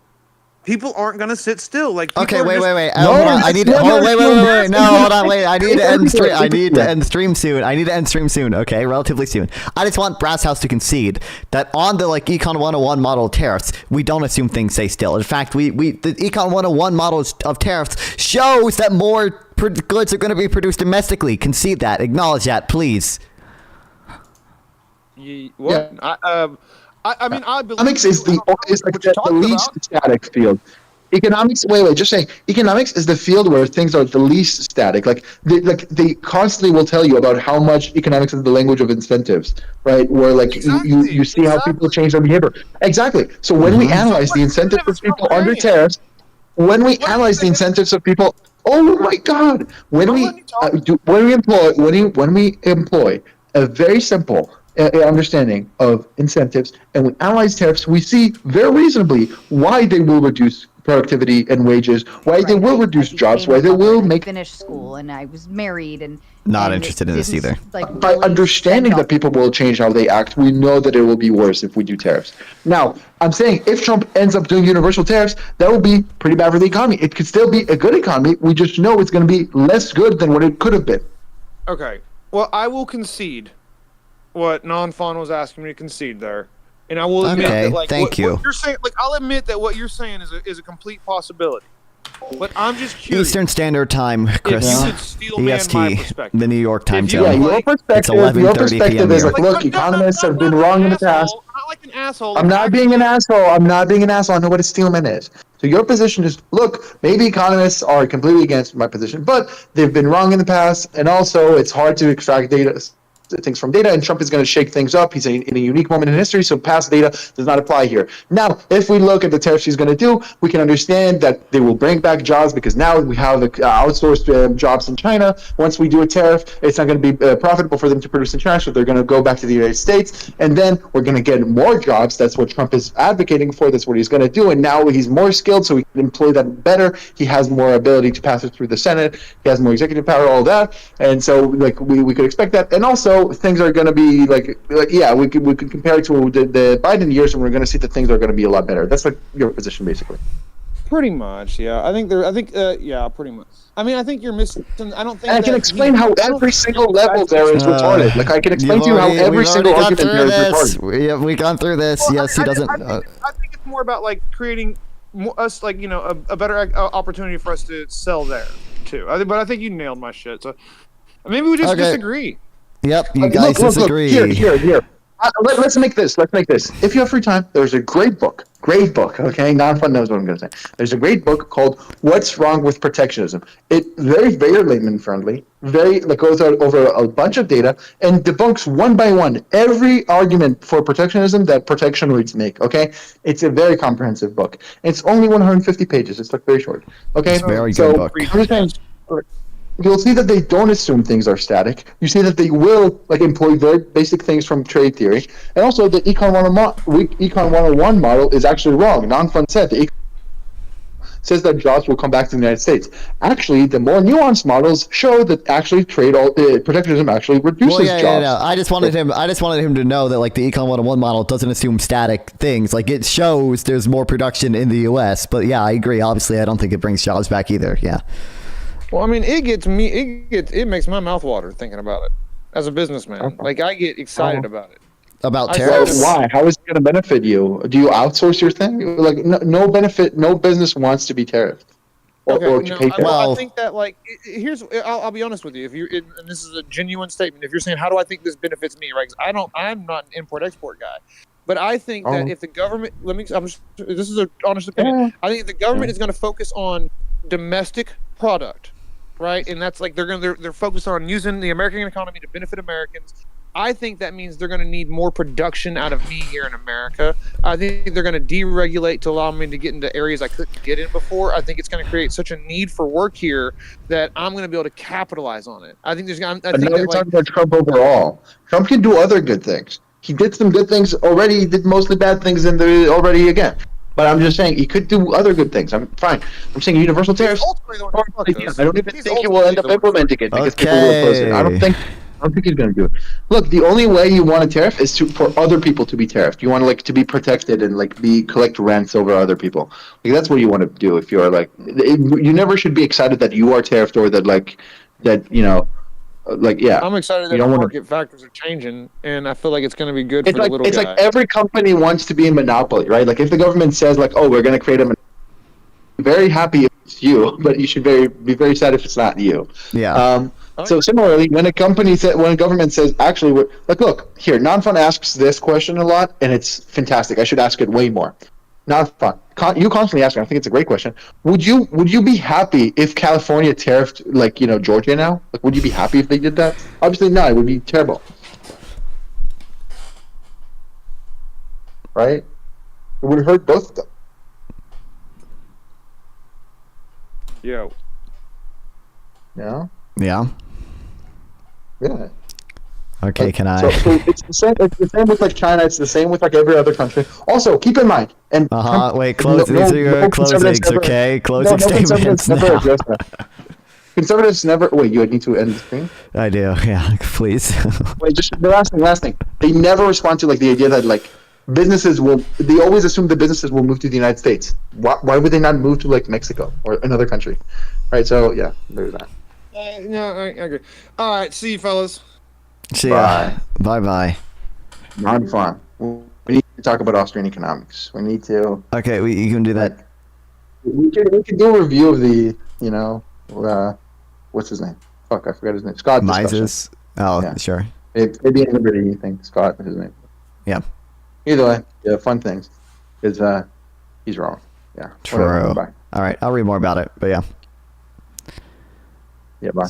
See ya. Talk to Well, I can send you like there's a good thing of debunking argumentation ethics, which is like not exactly Austrian economics, but it's by Hoppe, who's like their cult leader. So yeah. Yeah. Okay, bye-bye. All right, talk to yep. Matt Brunig wrote about it too. Yeah. Oh, if Matt Brunig wrote about it, I gotta read it. He's gonna have I think the Bridges episode is out. I should watch it. Oh, hell yeah. Yeah, bye. Okay. Yep. All right. I love streaming. I love that you guys watch me stream. Greatly appreciate it. I will stream again tomorrow. Make sure you follow for that. I have a lot of fucking videos to edit. Okay? So, head over to Actual Jake, I guess. Love streaming. Love you guys watch me stream. Go subscribe to the YouTube channel so you can watch all the debates I upload. Go follow here on Twitch or Kick or whatever. You'll see your name pop up. It's very cool. I will stream again tomorrow. So make sure you guys follow for that. And subscribe to the YouTube channel. YouTube channel's doing pretty well right now. But yeah. If you're on YouTube or something, just know I also stream on Twitch and Kick. Love streaming. Love you guys watch me stream. I will see you guys tomorrow. Non-fun, why your beautiful face has been occupying so little screen. I just don't think it doesn't look as good if I zoom in. I don't know. Like it cuts off my head or whatever. I could find a tighter camera angle that would work, but I don't know. Anyway, see you guys tomorrow. Love all you guys. Thank you. Bye bye.